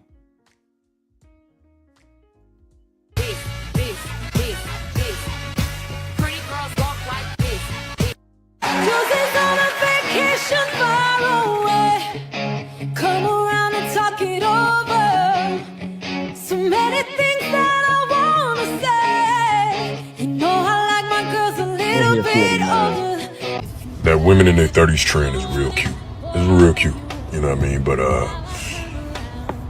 I'm gonna need to see the 40s and the 50s. Where are the ladies with, you know, in their 40s and the 50s? You know what I mean? Like I said, 30s is cute. It's cool. You know what I mean? But put your big sis on the phone. Put your auntie on the phone. Women in their 40s are the most beautiful. They go from mama to mama. Mature women have a strong identity. Women over 40 know who they are, and it's so much more fun to hang out with women who know. She was a fairy. Yeah, yeah. She was a fairy. Yeah, yeah. She was a fairy.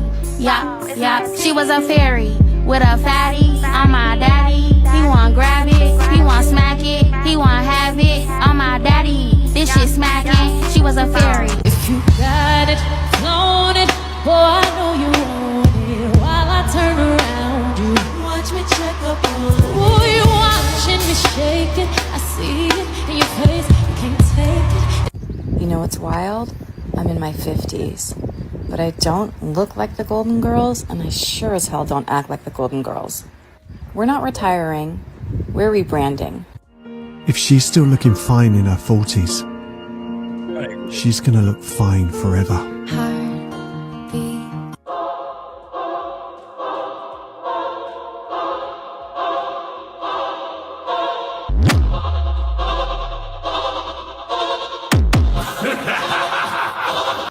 That's how them older chicks be built in Colombia in the gym. I swear. And I know they be built like that in the gym in Asia too. Them older chicks that be been in the gym for a hot minute, they are not to be toyed with. They body be killing it. Tell me you don't look your age without telling me you don't look your age. I'll go first. I'm 30. And I'm still in the coop, beefing with who, bitch? Not you. Who the baddest bitch? Not you. I ain't friendly. I don't fuck with y'all bitches. Ella viene por ahí y nunca llega sola. Ella nunca llega sola. Todos los bandidos sueltan la pistola. Esta noche lo que hay.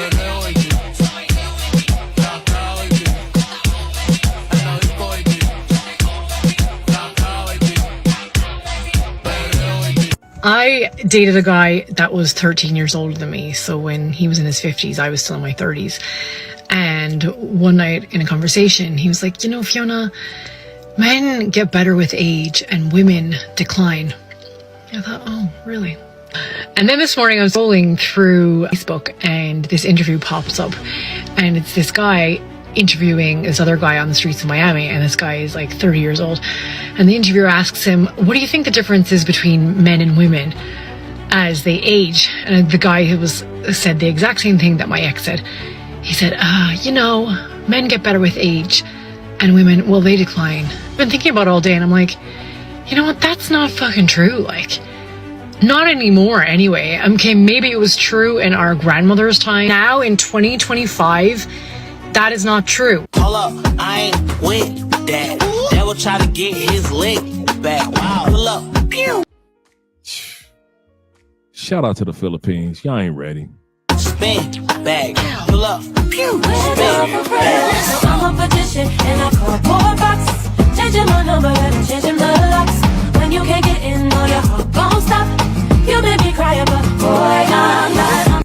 That's the golden time.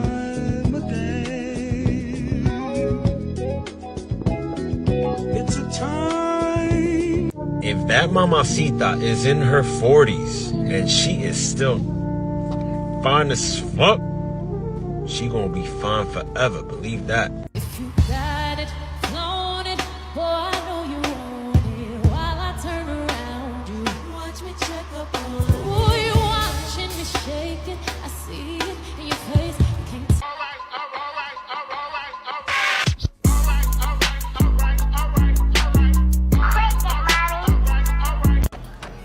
Training is great. Honestly, everyone should do it.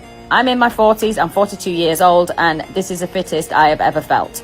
Yes, I don't have kids, I'm not married, I don't have responsibilities. I do work full-time here in Thailand, but I make sure I make time for my training, my health, so when I do finally settle down, if I meet someone, and if I do have kids, I am fit, strong, and healthy.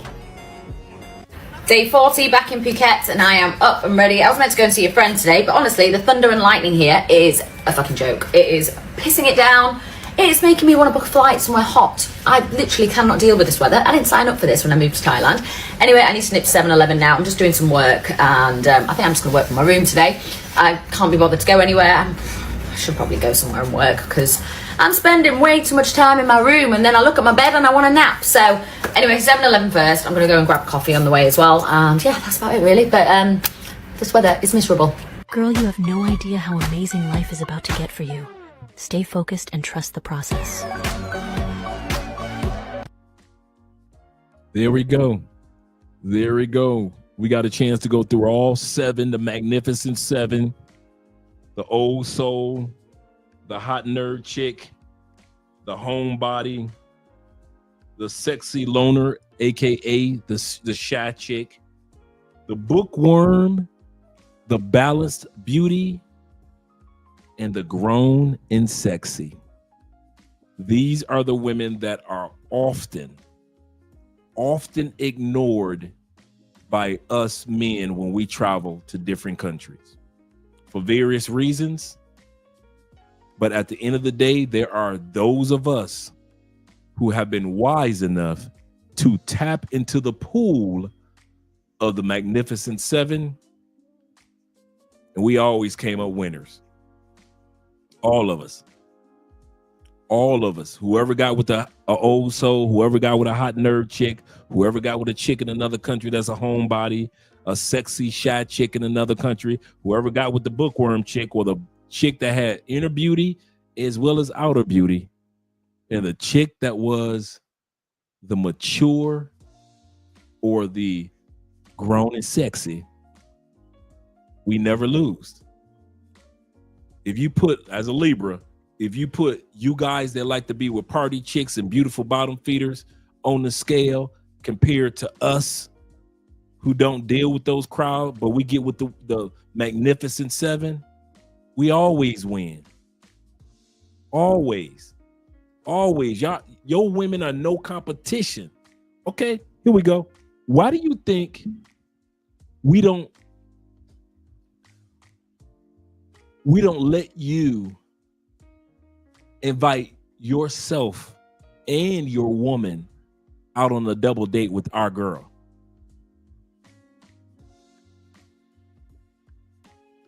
Okay. All you dudes that got a woman that's on this list, shout out to James, aka those Libras. All you guys that got a woman that hits on one of these areas of this list, or 2 or 3, put a 1 in the comment section if you are very protective over her about what type of women that you allow into meeting her from another dude. Like you got a partner, you got some partners down here and you just cool with them, but you super fucking protect. A dude just can't bring any bitch around your woman. I put a 1. Shout out to Ronan.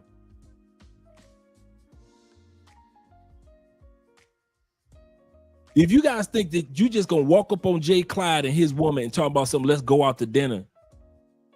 Hell no. You think you just gonna fly your ass to the Philippines? We just so happen to be here.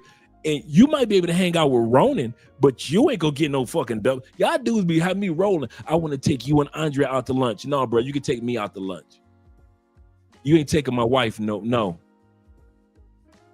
The few of you dudes I've actually hung out with Andrea is because I know how you are and I know what type of cool dude you are. And most of us are cool dudes, but I don't have everybody up under my wife. Y'all girls don't hit this list, bruh. When y'all gonna come to the reality? Ain't shit old soul about y'all women. Ain't nothing a hot nerd chick about y'all women. Ain't nothing homebody about y'all women. Ain't nothing about y'all women say about the sexy loner. Nothing about y'all women say beauty within, beauty without. Nothing about y'all women talk about the jazzy, aka the grown and sexy women. And nothing says the bookworm. So why the fuck would I have my wife around y'all? Seriously. So stop asking me, can my wife, can I bring one of my girlfriends around your wife so she can check? No, fuck no, y'all crazy. Fuck no. Stop asking. No, hell no. A lot of y'all meet Andre in the grocery store. Hey, Andre, how you doing? That okay, y'all met her there. But to bring y'all raggedy ass women around my wife, get the fuck out of here. No, don't y'all ever think you can get away with that one. Your woman, unless your woman hit one of these criteria that I mentioned tonight, don't even imagine bringing that raggedy bitch around me. And I mean that from the bottom of my heart. Hell no. Some of y'all be mad at me because y'all be seeing me like in real life. And when y'all be like, hey, I'm in town, me and Andre, no. And then y'all be wondering why the shit never go down. Y'all be getting back on the plane and y'all ain't never met Andrea.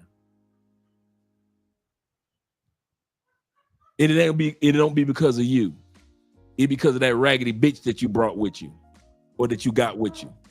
Andrea and I ain't got no problem with hanging out with you. But don't be bringing your raggedy bitch that you got around us. Call us funny style, call us stuck up, call us brand new, whatever the fuck you want to say. But I do not allow dudes to bring any weird ass women that y'all meet in these countries around my woman. Fuck no. And you wouldn't respect me if I did let that shit happen. Now, like I said, hanging out with you, got you. We can hang out. We can do a dinner and all that, and we can hang out. The moment you bring one of them raggedy bitches around us, no, Poppy. No. For real. Like the Beastie Boys would say, it's the new style. Seriously, man.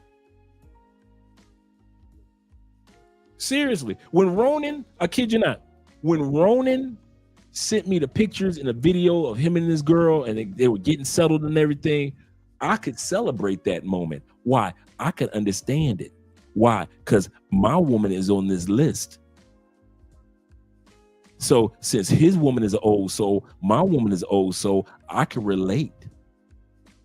when she brought him, when he was on the live stream with us the other day, and she brought him a drink because she figured he was thirsty.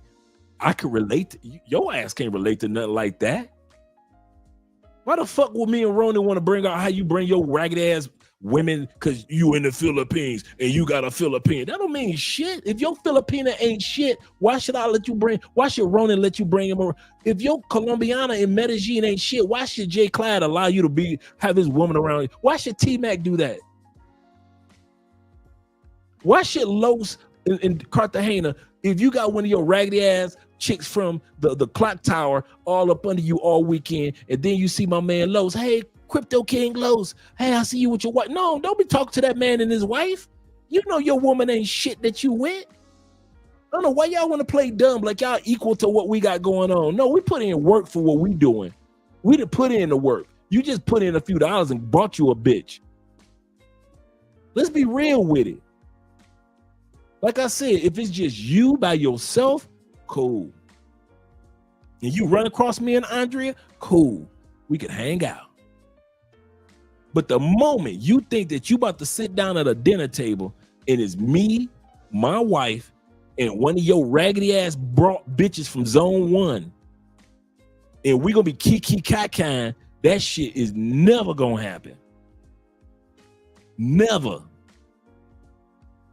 You can call me an asshole all you want. You need to call me a fucking husband. That's what you need to fucking call me. That woman got a husband and he don't let his wife be around every fucking body. What type of husband would I be if I just let any old bitch be around my wife? Y'all crazy. Y'all done try to pull that a couple times. And me and Andre just be looking at your ass like, as you and that raggedy bitch walk away. And they be pretty bitches too. Don't get it twisted. Y'all be having some baddies. Like I always say, I don't never see y'all with no ugly ones. Y'all be with some bad, some dimey dimes. But we can just see the energy just pouring off her. This bitch is lost in the sauce. If we start one conversation, she wouldn't know what the fuck we were talking about. Your bitch couldn't read the menu. That bitch is, we in a steakhouse. That bitch asking for burgers in Spanish.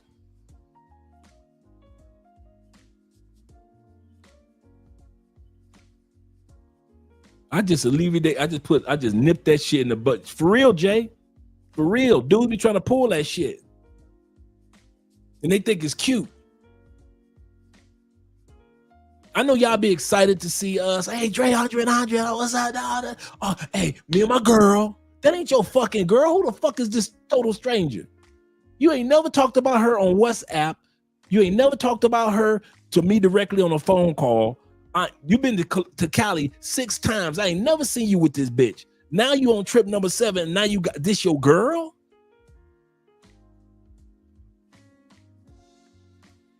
And I can see it in her eyes. She lost in the motherfucker. She just happy to be on the dude. It's dudes that be walking up to us with chicks, dog. True story. Them chicks be looking like they just happy to be on the north side of Cali. Cause them bitches ain't never been on the north side of Cali. You know, Cali is like north side, zone 6, zone 5. You know, chippy choppy area. Them bitches don't know. Outside of that mall, they don't know shit about the north side of Cali. Your bitch just so happy to be on the other side of the city where we got running hot water. Now, don't get me wrong. I enjoy a good cold shower. Don't get it twisted. But I got a choice.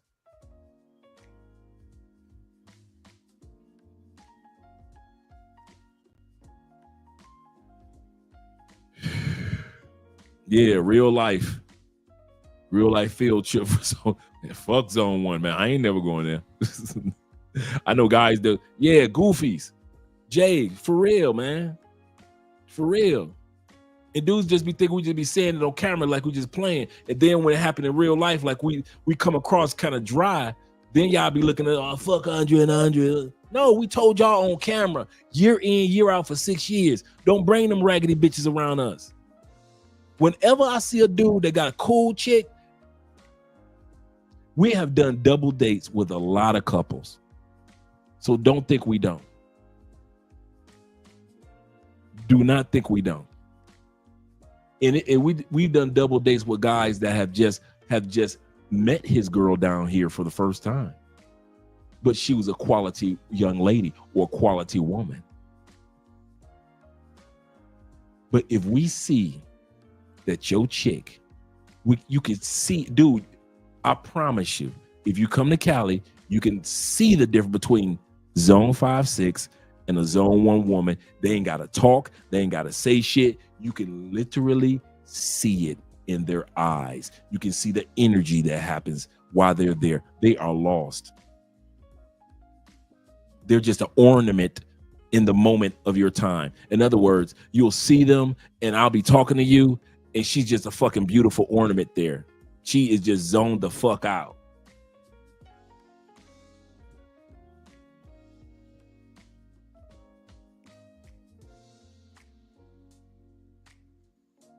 Yeah, seriously. You can have all the harlots you want. Just don't bring them around us. Seriously. They be looking around and shit like tourists. They be over here on the north side looking around like tourists and shit. Like, wow. Like, bitch, this is your city. You ain't never been on the north side. The hell? I wish I could put it any other way, gentlemen. Shout out to you guys. He said, I got people 1,000 feet away. For real. You be like, something ain't right. Jay said this. He said, Dre, you have me thinking. Most of my exes was either nerd or bookworms or homebodies. They all had 2 traits or 3 I named. You say nerd, homebodies, or bookworms. Or yeah, you probably like me. You just kind of like attract those type of women, and it just is what it is. You don't attract women that every other day they twerking in public. If they twerk for you. Or around their girlfriends, little, party time, girl time. But other than that, they just ain't out there wilding like that. You'll never see these chicks in a fight. These chicks will never be on World Star. No matter what country you go to, these chicks will never be on World Star, ever. You'll never see a homebody on World Star. You'll never see an old soul female on World. You'll never see their ass on that shit. You'll never see them on Obi Land. You'll never see them on Razor Rays, DC Rob YouTube channels. You'll never see them on that. Ever, bruh. I don't care how many times you go to Brazil. You'll never see the bookworm chick out there just slinging ass. Please.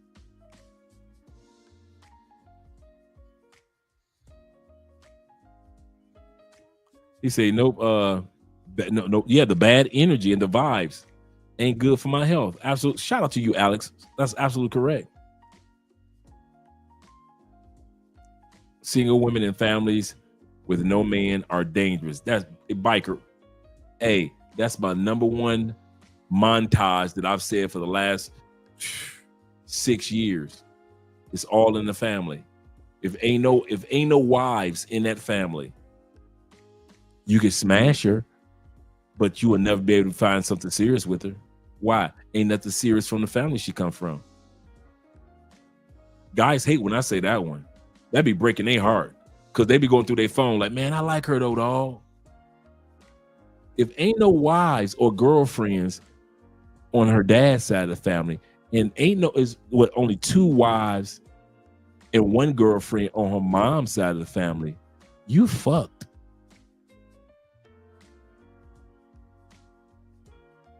You are fucked. I don't care how fine she is. I don't care how long you've been with her. You gonna be eventually. I don't care if you've been with her 6 years. I give you 6 years. I promise you, eventually, you gonna get fucked. And you better hope it doesn't happen before you get too old. That means that she had no preparation. Nobody groomed her to be, and me and Andrea talk about this all the time. So it's not like it's something secret in my house. Andrea was groomed to be a wife, not necessarily a housewife, but a wife. She was groomed to be a family woman. Andrea's friends, she's got her friends from college and her friends, her family. Andrea easily spends 60% of her time when she's on her hanging out with her mom, with her dad, with her aunties, with her grandma, and her few friends from college. All these women were raised to be wives. Wives ain't in the streets like that. In no country. That's why you motherfuckers be wondering why y'all can't find nobody, because they ain't in the streets. No way y'all keep trying to think y'all gonna find a wife in the streets. Yeah, that's a good point, Biker. Good point. Glad to see you here too, brother. That one, y'all could take that one to any country right there. That bit of advice right there. If she ain't got no fucking family, no. The reason why they need not only to be raised to be a wife, they need wives in their lives for the stages that they're. The wives in my wife family, the grooming, even though Andrea is married, the grooming continues to prepare her for when somebody gets sick, a death in the family. As a married woman, what do you do? When mom or dad passes on as a wife, what do you do? If she ain't, see, it's not about her being raised to be able to cook and clean it. Wife training goes on until the older wives pass on. And now Andrea will be the older wife to pass on to her nieces and our future daughter and the cousins, the younger cousins.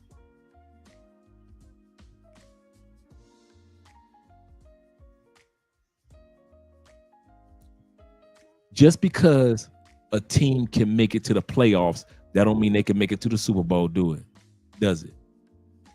Just because a team can make it to the Super Bowl doesn't mean that they're going to win, does it? Same thing with wives. You want a woman that has the coaches around her, not to just get her to the playoffs. Playoffs? Not just can get her to the Super Bowl of being a good wife, but can make her a winner at being a good wife. That means that she's always in training, always it's new questions. Andrea and her mom, it's funny. Andrea and her mom talk about wifehood just as much as they talk about anything else now. Because they're two wives now. She talks about to her aunts, her friends, everybody that's a wife, she can talk wifehood to. Not only from the learning perspective, but also from the understand. Now I get what you guys were saying about husbands. Now I understand what it takes to have a husband. And now they can tell her about, okay, now you're looking at wife in your 20s. We're going to show you how to be a wife in your 30s. And then by the time she gets to her 30s, through her 30s, then they're going to say, okay, now we're going to show you how to be a wife in your 40s. It's an ongoing lessons. But if your woman ain't got nobody that's going to get her the lessons of 20s, 30s, 40s, if she ain't around other women that have wives, it doesn't even have to be in the family. If she's around other women that are homebodies, that are bookworms, if she's around other women that are old souls, if she's around other women that are bookworms, mature women, the grown and sexy. It doesn't even have to be in the family always. It could also be because realize some of the women, for example, some of the women come from small towns, so they're not around their parents or the other siblings or family members as much. Some of you guys that are in the islands like Thailand and Philippines, they're coming from the smaller villages, so they're not around the other wives or future wives or the past wives as much. But they can be around other women with maturity. But if you with a woman and ain't none of her friends mature, and I don't mean by age, I mean that they all giggly, goofy. They in and out of relationships. They ain't got nothing serious going on.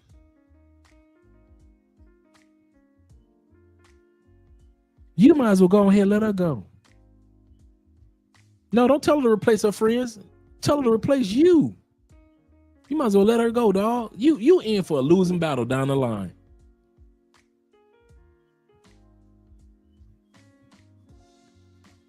And then you got some women that are built to be future wives. They are doing everything that they're showcasing wifiness on a whole nother level. They're built for future wifey. You ain't got to marry them. You could have married them today or 10 years from now. They got wifey qualities galore. There are women in other countries that aren't wives that could train wives in the United States. I'll say that again. There are women that have such wife qualities in other countries, they could fly to the United States and hold a seminar to wives in the United States on how to be a fucking wife.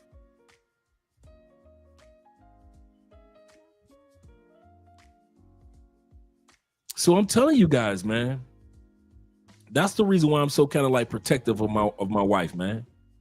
Can't let everybody just around your woman just be around you. Get the fuck out of here. Y'all crazy. Shout out to my man Dread Mike in the building. He said, if she likes you, it's free. If she doesn't like you, it's a fee. It's universal. I wouldn't know.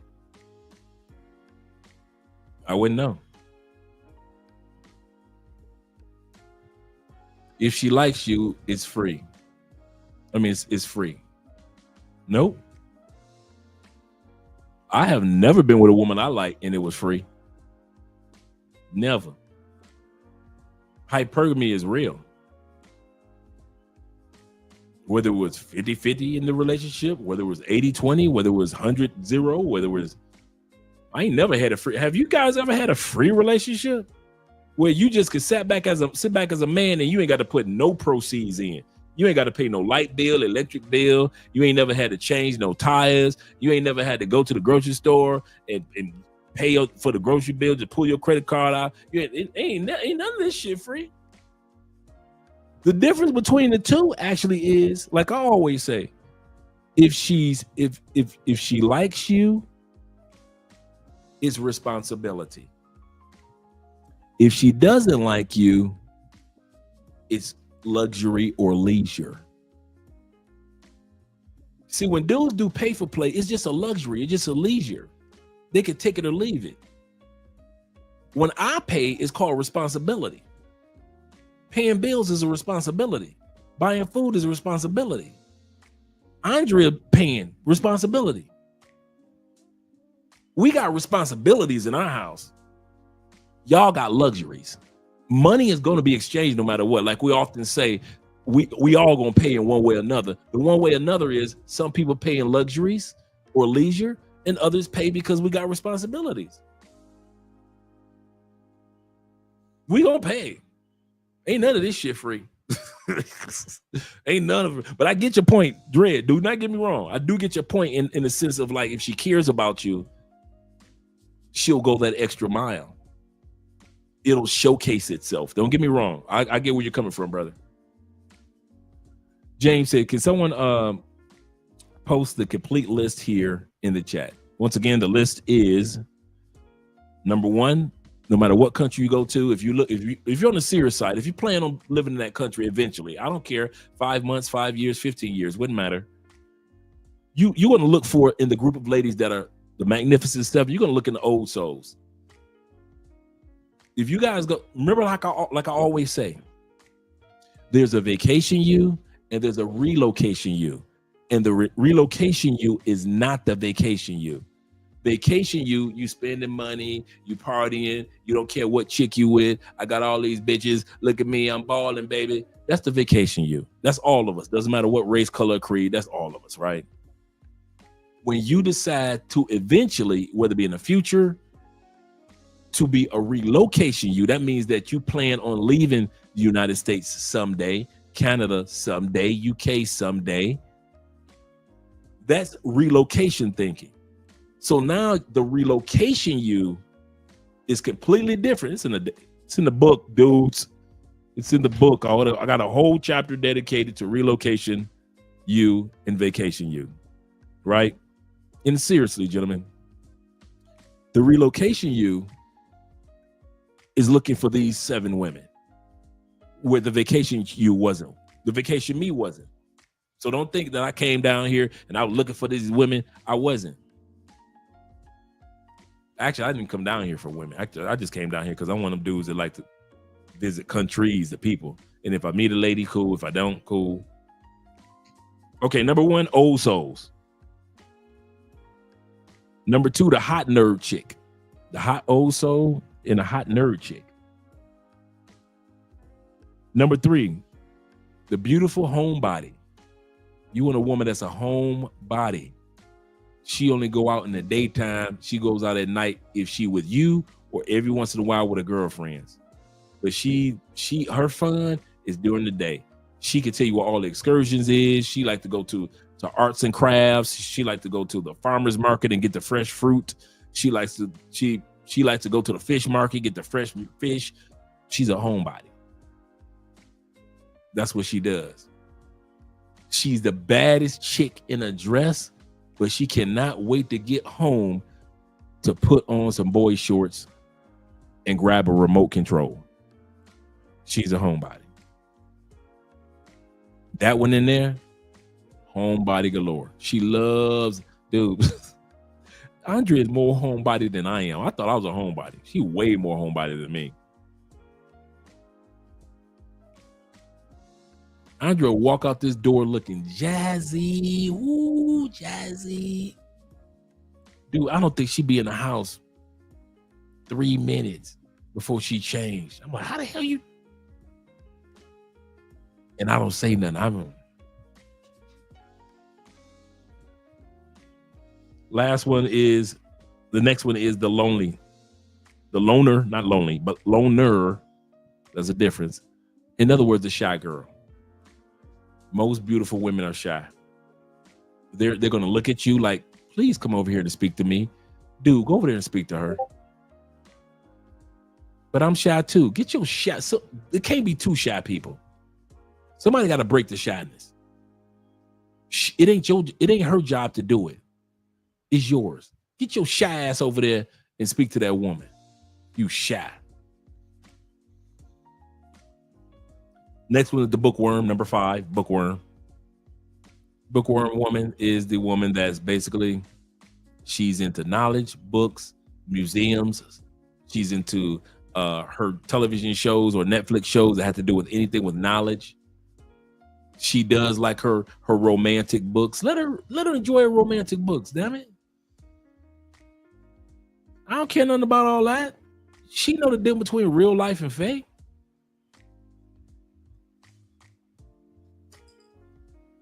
Complaining about a woman reading romantic novels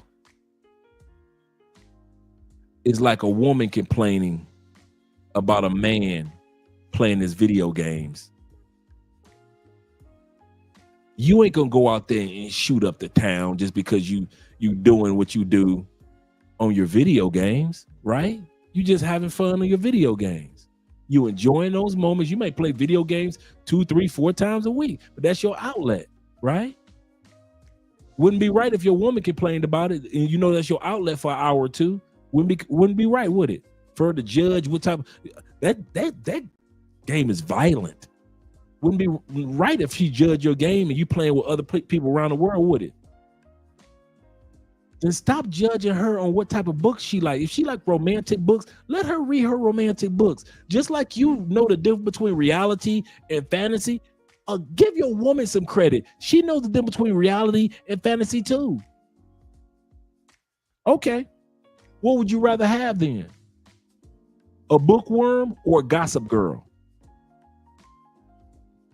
She gonna use her intellect for something. She ain't gonna sit there stupid while you playing your video games. So what would you rather have? A bookworm or some chick that's on the phone gossiping about some bullshit that ain't got nothing to do with her? And you in another country. And she just gossiping away about what's going on. What would you rather have? She gonna use her intellect in one way or another. So stop bitching about what she reading. Unless you ready for her to bitch about your video games. Oh, you ain't? Then shut the fuck up. It ain't that serious. Balanced beauty. We talking about beautiful women that come across as beautiful on the inside, beautiful on the outside, such as our girl Afro Wahida. I keep T, but Afro Wahida Maya, the YouTuber here in Bogota, Colombia, and in the desert area of Colombia. She's originally from the area called Wahida. She's Afro-Colombian, light-skinned Afro-Colombian, all over YouTube and TikTok. And you can tell she's beautiful on the very beautiful on the outside, but she is very beautiful on the inside. You want those women. I've never been one of those dudes. I gotta tame a chick. See, y'all want beautiful on the outside, but you gotta tame her to have her be beautiful for you on the inside. No. If I gotta tame her beauty, no. I don't need a woman that gotta tame her beauty. I mean her inner beauty. I gotta tame it. I gotta train it. I gotta mold it. If I gotta go through all that hell, she is not beautiful on the inside. She's just beautiful on the outside. If she likes to play games, if she likes to test you, or you got to test her to see if she loves you, that's not inner beauty. You don't have to ever, I've never had to test a woman that had inner beauty. Never. I've never one motherfucking time ever had to test a female that had inner beauty. Ever fucking ever. You need to test a woman. No, you need to test your women. All women don't need to be tested. All women don't play mind games. Them yo bitch, dude. When y'all gonna come to a conclusion, those are yo bitches. I mean, I'm serious. When are you gonna finally come to the conclusion?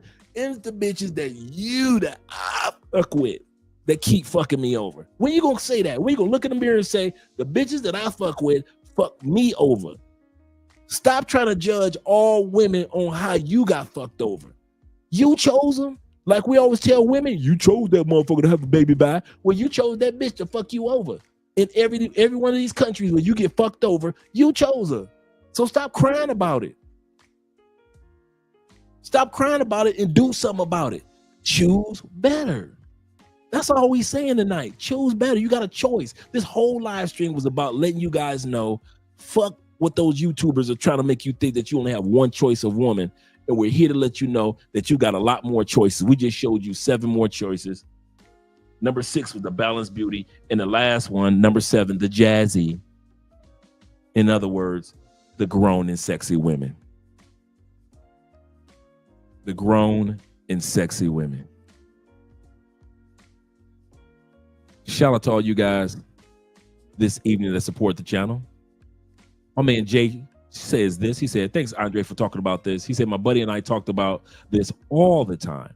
He said, by the way, we call ratchet chicks or Tornato pizza. Tornato pizzas. Why is that? Because they are cheap. He said, it's not good for you, but it tastes good. That's a good point. They do taste good, even though you know that they are not good for you. That's a good point. Let me make sure I didn't miss anybody on Cash App that I need to give a shout out to. Let me hit up you guys. Shout out to man Alexander in the building for the $10 love, and always showing some love with the $10 love is my man T-Mac over on Cash App. Sometimes I forgot about your T-Mac the other day, but I did the next day give you a shout out. I don't know if you're around or not. So that's the list of all 7: the old soul, the hot nerd chick, the homebody, the loner, in other words, the shy chick, the bookworm, the balanced beauty, inside and out, and the jazzy, grown and sexy. I hope we had fun on this particular live. I know I did. I know I gave y'all, I gave y'all my secrets. I gave y'all my secret. If y'all notice, in the last 6 years, I've never talked about this particular topic in depth like this. But I thought it was time to really let guys know you do have a choice when you travel to these other countries. You really do. And anybody that tries to sell you that, don't go to Colombia, it's burnt out. Don't go to Thailand, it's burnt out. Don't go to Germany, it's burnt out. It's burnt out for them. It's burned out for them, not for you. Because most of the time, if you ask them, they've never gotten with any women on this list. They don't give women on this list the time of day. That's the one thing I noticed. And when they do, they let them go. When they do, they let them go. Shout out to Dread being in the building. Dread said, I just came in. I'm just getting here. Shout out to Dread. He said, took off most of my boxes, brother. Hey, shout out to Ronan, man. Shout out to Jordan being in the building. Mucho gracias. Sí, con gusto. Con gusto, amigo. He said, no lie. It was because of her. She got me interested in Colombia. He said, can you please, can you believe that she used to think she was dude?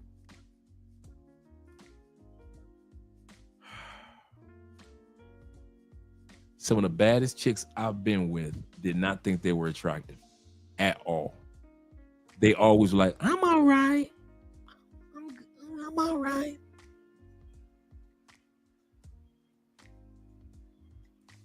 He said, sounds like a Patreon special, right? He said, I'll pay for that class to avoid this testing and playing ourselves. Yeah, for real.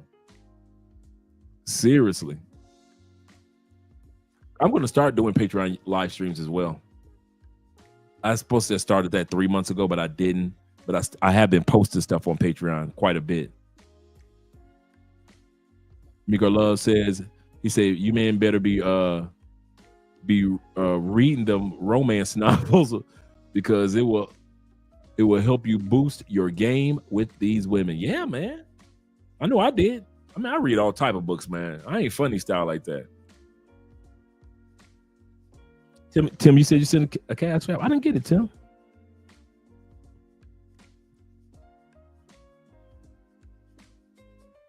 No, I didn't get it. I just got Andrews, and I just got unless you sent one the other day.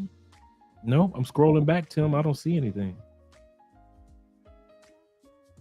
Let me close my cash app and reopen it because I want to make sure I can show you guys some love. Nope, I didn't get it, Tim. Nope, I just got today. You said you sent it. If you sent it today, I just got Alexander, and I have my man T-Mac. Yeah, shout out to you. Always showing the love. Dave said this. He said, Andre, it's still hard because I want to have kids. Oh, it's not hard. It's easy. That list made it super easy for you. I'll tell you why in a second. He said, because all right, Tim. If I see it come through, man, I'm gonna give you a shout out on the next show, but I didn't see it. But you know, Cash App been funny style, man, like the last year. Like some dudes can send, some dudes can't. Sometimes it goes through, sometimes it doesn't.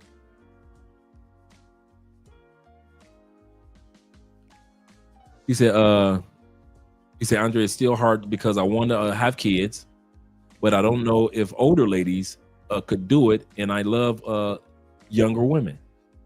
Same scenario I'm in. That's why I say it's not hard. Just think about the list that we just went through. The only part of that list really that was catered to The older women was number 7, the grown and sexy. Old soul means a younger woman that can still have children. That was my scenario. I ain't got no kids. I want to have some kids. So would it have been wise for me to get a woman that was 42 and I knew I wanted to have kids, plural? No. So I got a younger woman. But here's the kicker. I made sure that I got a younger woman that fell in some of these categories. Nothing wrong with having a younger woman. Y'all just be getting younger women that don't fall in none of these categories. And that's what messes y'all up. I'll say it again. Nothing wrong with having a younger woman that you want to have a family with. That's what I wanted. But I made sure that I got somebody that was old soul.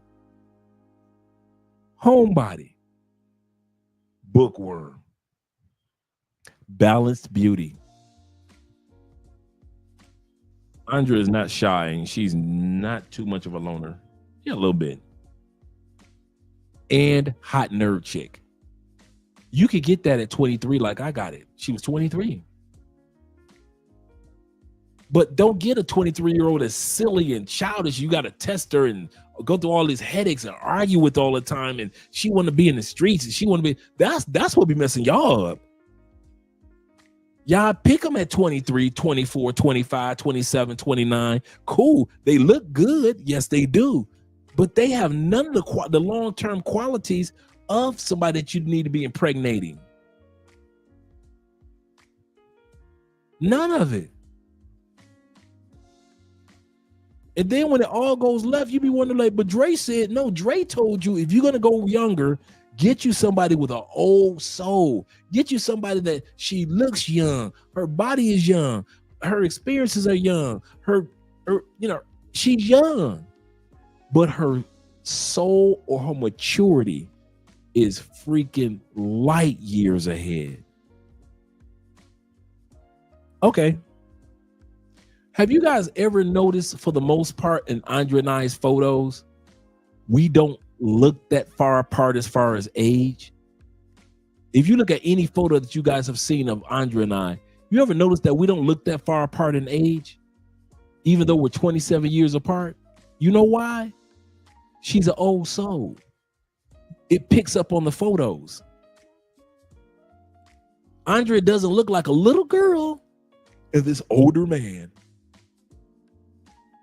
My youthfulness picks up on camera. Her old soul picks up on camera. So when we take a photo of each other, you see, as far as energy, right in the middle. Andrea, my energy is kind of like I'm still in my 40s, right? Andrea's energy is as if she's in her 40s. So when you guys see a photo of us, you think that we gel so well is because we meet right around, as far as energy, right around the same age. That's why we don't look 27 years apart. Even when she was 25, you guys couldn't tell a difference. You couldn't tell a difference. Absolutely correct, Dred. You got a vet. You gotta put in the word of vet. And like I always say, the first one ain't gonna be your last one. Every once in a while, the first one is the last one, and that's cool. But for many of us, we gotta vet. We gotta take our time. Ronan had to take his time. I had to take my time. All of us had to take all of us that are in solidified relationships, we had to take our time. There were times we had the relationship was right face to face. There were times when the relationship was long distance. Yeah, I ain't ready for that conversation. The long distance relationship part, shit. Hey, Ronan, they ain't ready for that. That's really a grown man conversation right there. When you got somebody serious in another country and they expect you to be just as serious as they are, they ain't fucking with nobody and you ain't supposed to be fucking with nobody. Y'all ain't ready for that conversation. Man, Andrea don't talk about the long distance part of, when you go on from each other for 3, 4, 5, 6, 7 months away from each other. When y'all got to be mature. So when you got your old soul, you ain't got to worry about that shit. She ain't out there fucking a bunch of people. That's the difference. That's what makes it so easy for you, brother, For any of you guys that are looking to build families, I am the same way. I'm the same way. So I had to make sure I got somebody that fell into this list. I couldn't afford mentally, psychologically, spiritually, maybe even economically to deal with the headaches of a woman that was young, pretty, sexy, but a fucking headache. That's what y'all do. Y'all skip past, y'all take the list and you ball it up. You be like, fuck what Andre talking about. But give me a young, sexy bitch. Cool, get her. Get her. You ain't vet her. You just, because she's sexy and she got green eyes and dimple, get her. Get her. Go ahead. And when shit go left, I promise you, I'm gonna keep on laughing. Because we just told you tonight, nothing wrong with getting a younger woman if she falls in these categories. If you are not mature, I'm meaning this, and I'm going to end it with this because I'm about to go to bed to my younger wife and let you guys get back to your younger women. If you cannot, and you don't find yourself mature enough to vet younger women, get with the grown and sexy. I want to have a family. You must don't want to have a family that bad because you ain't ready to vet. You don't want a family that bad. Hell no. Go ahead, take your ass to the grown and sexy because you talking like, I'm not talking to you brothers. Well, I'm just speaking in general. Guys talk like they want, I want a family. I want to have some kids. But you ain't willing to put in the work of vetting to make sure that you got somebody that's a homebody. You won't vet to see if she's a nerd chick. You won't vet to see if she's a chick that's a bookworm or so since you won't vet, you're going to end up with a young chick and some kids and you're going to be pissed. You're going to be disappointed. Some of you dudes get hurt and now you end up on a YouTube video of somebody saying, don't be like this dude. And then the females back on the plantation, they doing TikTok videos talking about you so bad. Look at this dumbass American passport, bro. He went to this so-and-so country and he had a baby by a bitch that wasn't shit. He could have stayed in the States for that girl. I'm so serious. If you are not willing to put in the vet work, and realize it may not be the first woman you meet or the second woman or the fifth woman you meet in that country or online. Bruh, get you a mature woman because you ain't built to vet younger women. You ain't built for this. No, why y'all try to pretend like it's so easy, like it's so cookie cutter? No, y'all make it hard. Y'all make it hard. I gave you a whole damn near 4.5 hours of what to do as far as if you're going to get with a younger woman. If you're going to do that, get with one of those six groups. But dude, this where it comes in, where the standard part comes in of having standards. Your standards should say, if a woman doesn't fall in one of those 6 categories, and I'm not mature enough to do that, I'm going to go ahead for category number 7, the mature and sexy woman, the grown and sexy, because I'm not built to find a woman and be patient enough to find a woman in the top 6. I'm not patient enough to look for a nerd girl. I'm not patient enough to find the right homebody. I'm not patient enough to look for an old soul. I'm not patient enough for all the qualifications. Since you know you, to thyself be true. Since you know you, keep your freaking standards. The reason why it was so easy for me, Ronan, a bunch of other brothers to get with the women that we got, because we had standards, and women that didn't fit in the perimeter of those 6 standards that we just, let's say, for example, those standards we just mentioned tonight, if they didn't fit in, they got fucked and we pushed their ass the fucking off the ledge.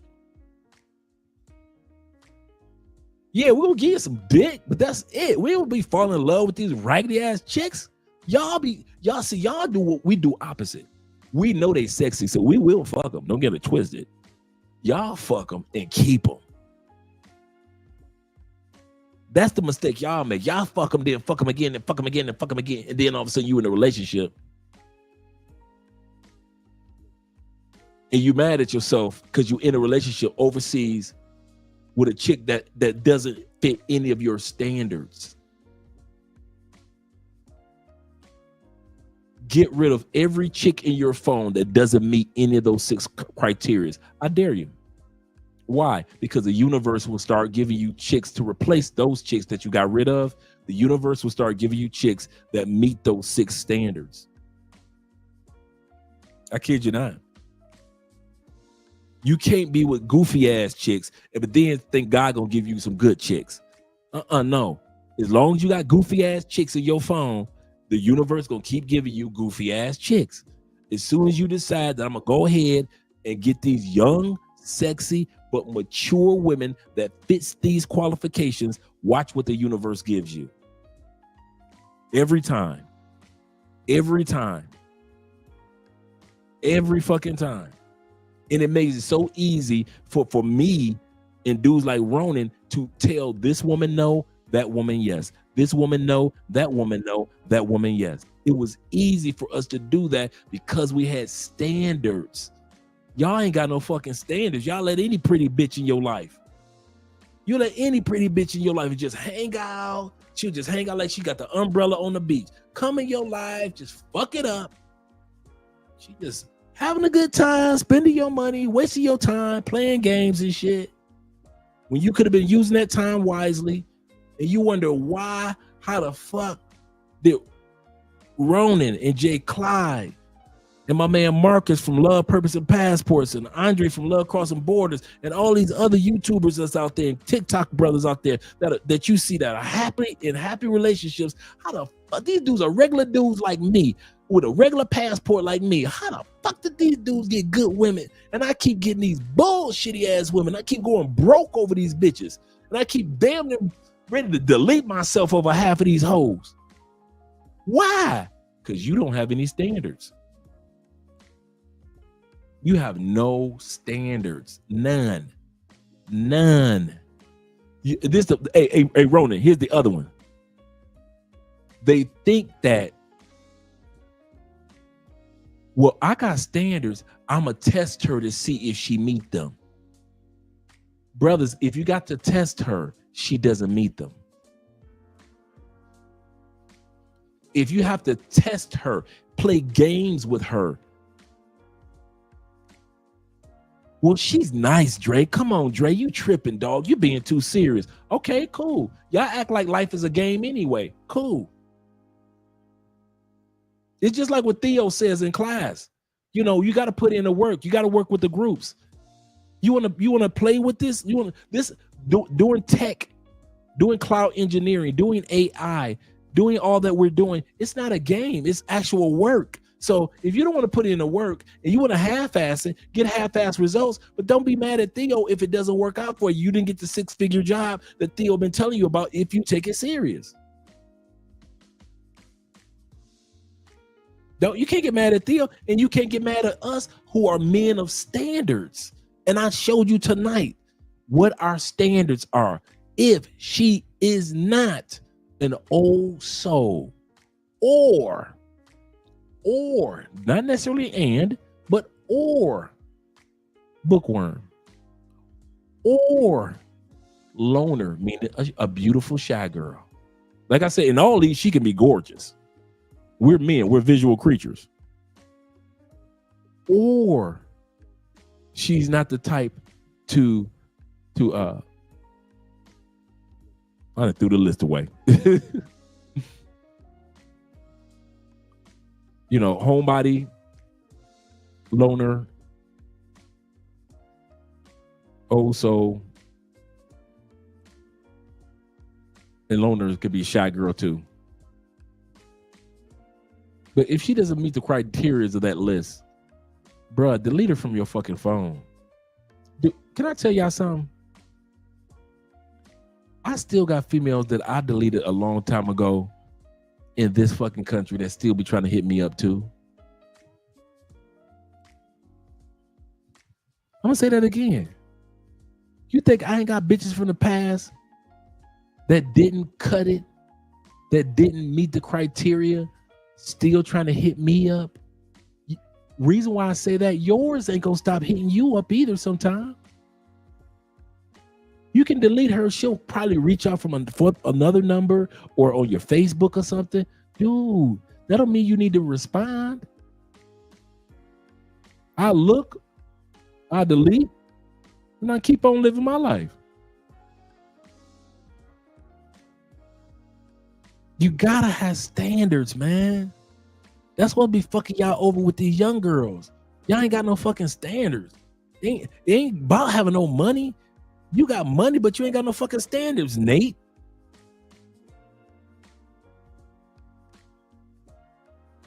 Oh, the balance. Thank you very much. The balance in the grown and sexy. Thank you, gentlemen. Yeah.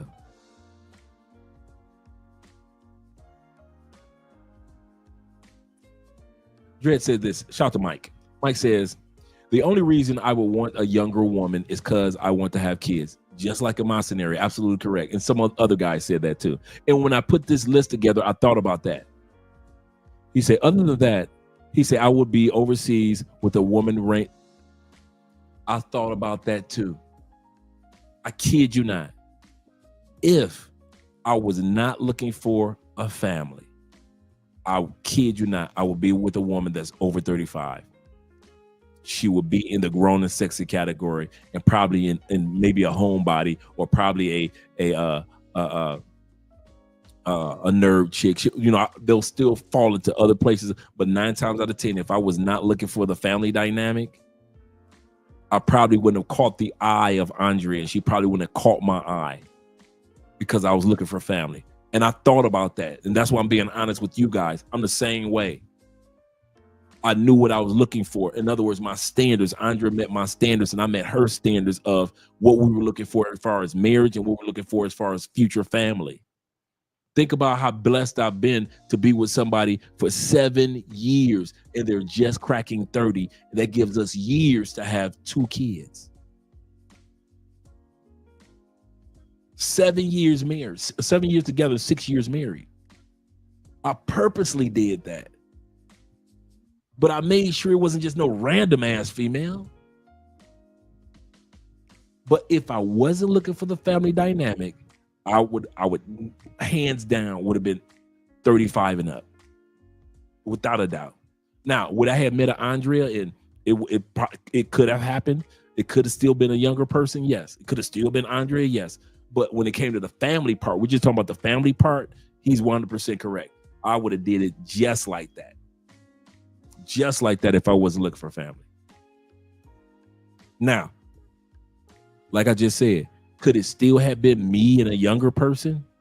Yes, or could still have been me and Andrea, and we had come to a conclusion, no, we're not going to have any kids. Cool. But since I was looking for that, that's one of my personal reasons why we're together. Shout out to Show Enough in the building. He said, Bookworm, thank you very much, Jay.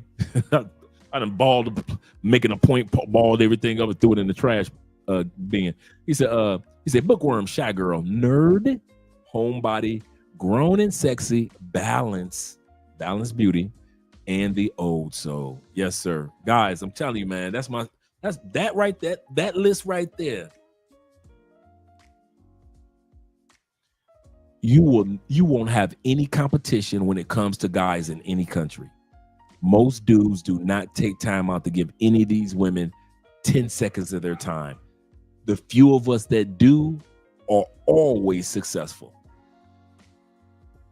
Now, I'm not saying when you get with one, that's going to be your only one in a sense of like, okay, I met my first nerd chick and that's it. And I ain't going to never meet another one. No, in some cases you meet the nerd chick and it may not work out, but at least you know to stay within the boundaries of those 7 suggestions when you're looking for the next person. See, if y'all think that the only old soul that I met in Colombia was Andrea first, no. The only Bookworm, no. Man, I have met some dated some very, very successful, young, very down to earth, very good young women here. They just weren't the one. They weren't the one. But did they hit all the criteria that I was looking for as far as standards? Yes. But it just something told me they ain't the one. They're a good runner-up though. So sometimes that happens. You'll meet so many people, but at least the women that you meet are always within the perimeter of your standards. That's the habit that you need to get into. Any woman that you want to be serious with, whenever you decide to be serious about any country, they should fall within the perimeter of your standards always. Now, a party chick, if you're just looking for party chicks or you're on vacation, that's one thing. We're not talking about that tonight. We understand that, guys. We're talking about guys that are thinking about relocating someday. And I kid you not, guys, as long as you got a woman that falls within the perimeter of those 7, even if it works out, it don't, you know that the next woman that you meet needs to still fall in the perimeter of your standards. And the next woman you meet still, I'm talking about when you're serious, still needs to fall within the perimeter of your standards. Whoever you meet that you think you want to be serious with, they have to fall. Your standards can't change. And I'm not talking about how women do lower your standards. See, they got some imaginary space shit that statistically those men don't exist. He needs to be 6 feet, 6-pack, 6-figure, over 6 inch. That's like 0.0. You see, that dude don't even exist. So when we tell women to lower their standards, that means lower your standards to reality. Stop being delusional, ladies. But when it comes to men, we just say stay within the perimeter of your standards. Nobody say lower your standards. We say the problem with men is we don't use our standards. Women have imaginary standards, and men don't use the standards we have. We will let any bitch in. Any female could just walk in and out of just literally kick up her feet and just walk into your life because she pretty and sexy and just ruin shit.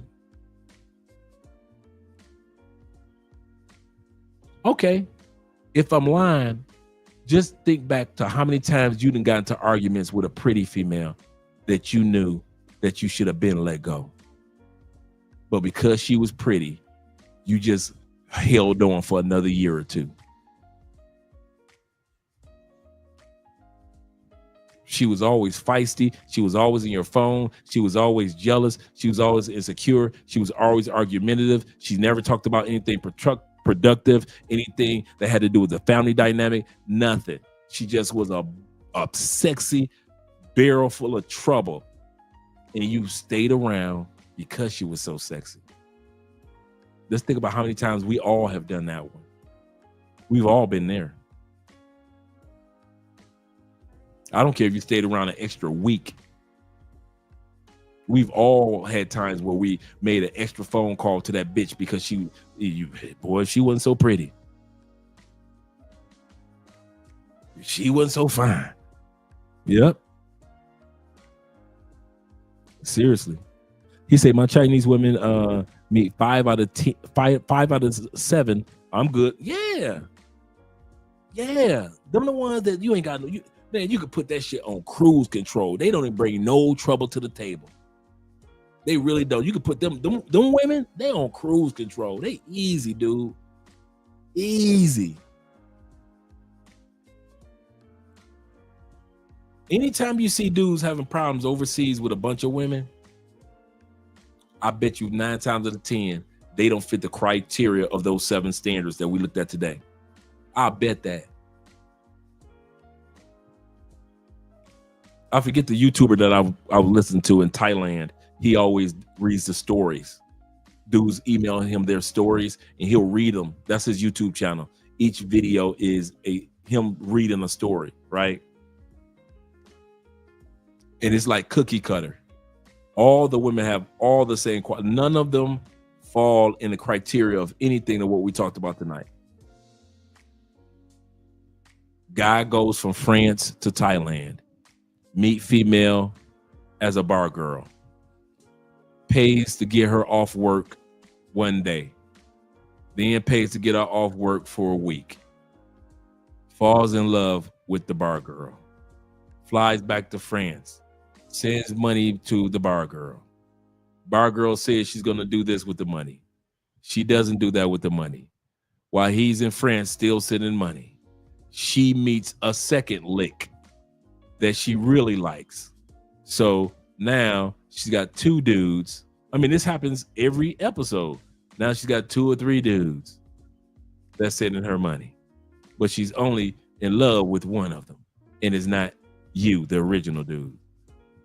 Every episode is the same thing. Why? No standards. The girl was pretty, so therefore.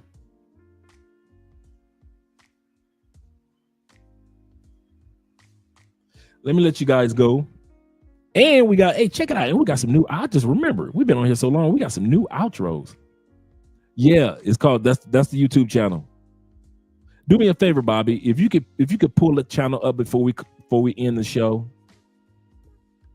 If you guys want to hear some stories, and I mean it, if you want to get your popcorn ready, tonight, I promise you, I don't endorse too many channels that I don't know nothing about as far as having spoken to that person. I'm going to tell you something. Thailand Bound, dude, when you get done here, I don't care which video you choose, just choose one, because he walks through Thailand, right? He walks through Thailand, but he does the voiceover telling you the story. So he's walking through Thailand, the city, letting you see the beach area and everything to keep you from being bored, visually bored. But he does the voiceover telling you a story of a true story that one of his followers wrote in. And I'm talking about, dog, some of the craziest stories. Andrea told me that. Hey, Mike, she told me that about an hour ago. She told me that about an hour ago. I said, I got 20 minutes. She like, Yeah, Thailand Bound. That's it. That's it, Bobby, man. That's probably easily, outside of Richie Mack and Chocolate Man, that's easily my favorite Thailand channel as far as just listen to these crazy ass stories.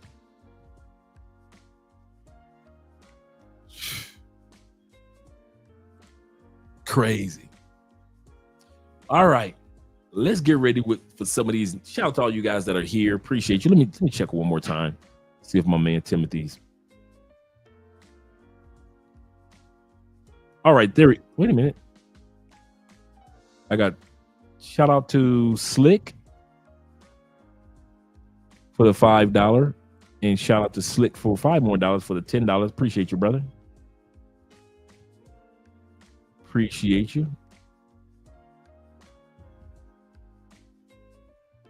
All right, let's get ready with the new outros. Got some new cowgirl outros for you guys. Oh yeah. Let me turn this music off and let me get to the outros. Hope that you guys like them.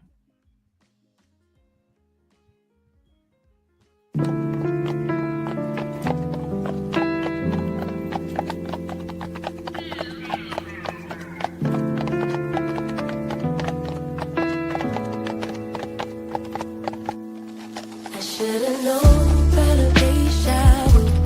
I should've known better that I knew. Should've known better. Tell me that this wasn't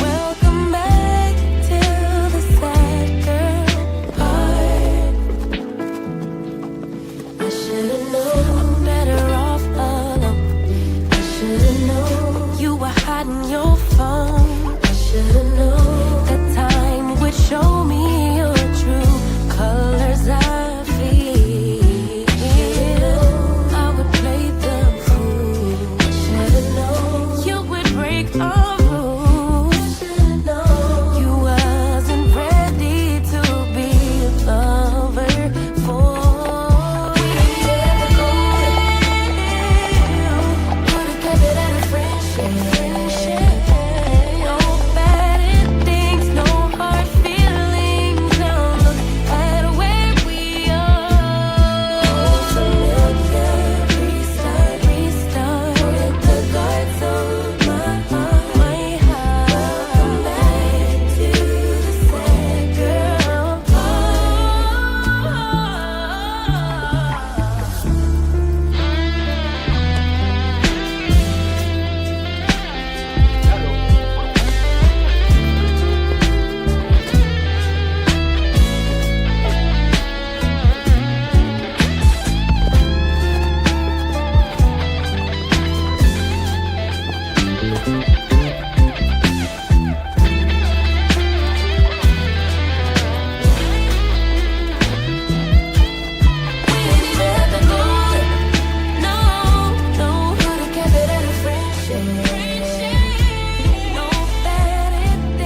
solo, mi amor. No me dejes solo, mi amor. A mí me dicen que soy el tipo que tú prefieres. Sí, eso es. A mí me dicen que soy el tipo que tú prefieres. Si tú me dices que soy el tipo. A mí me dicen que soy el tipo que tú prefieres. Eso es. A mí me dicen que soy el tipo que tú prefieres.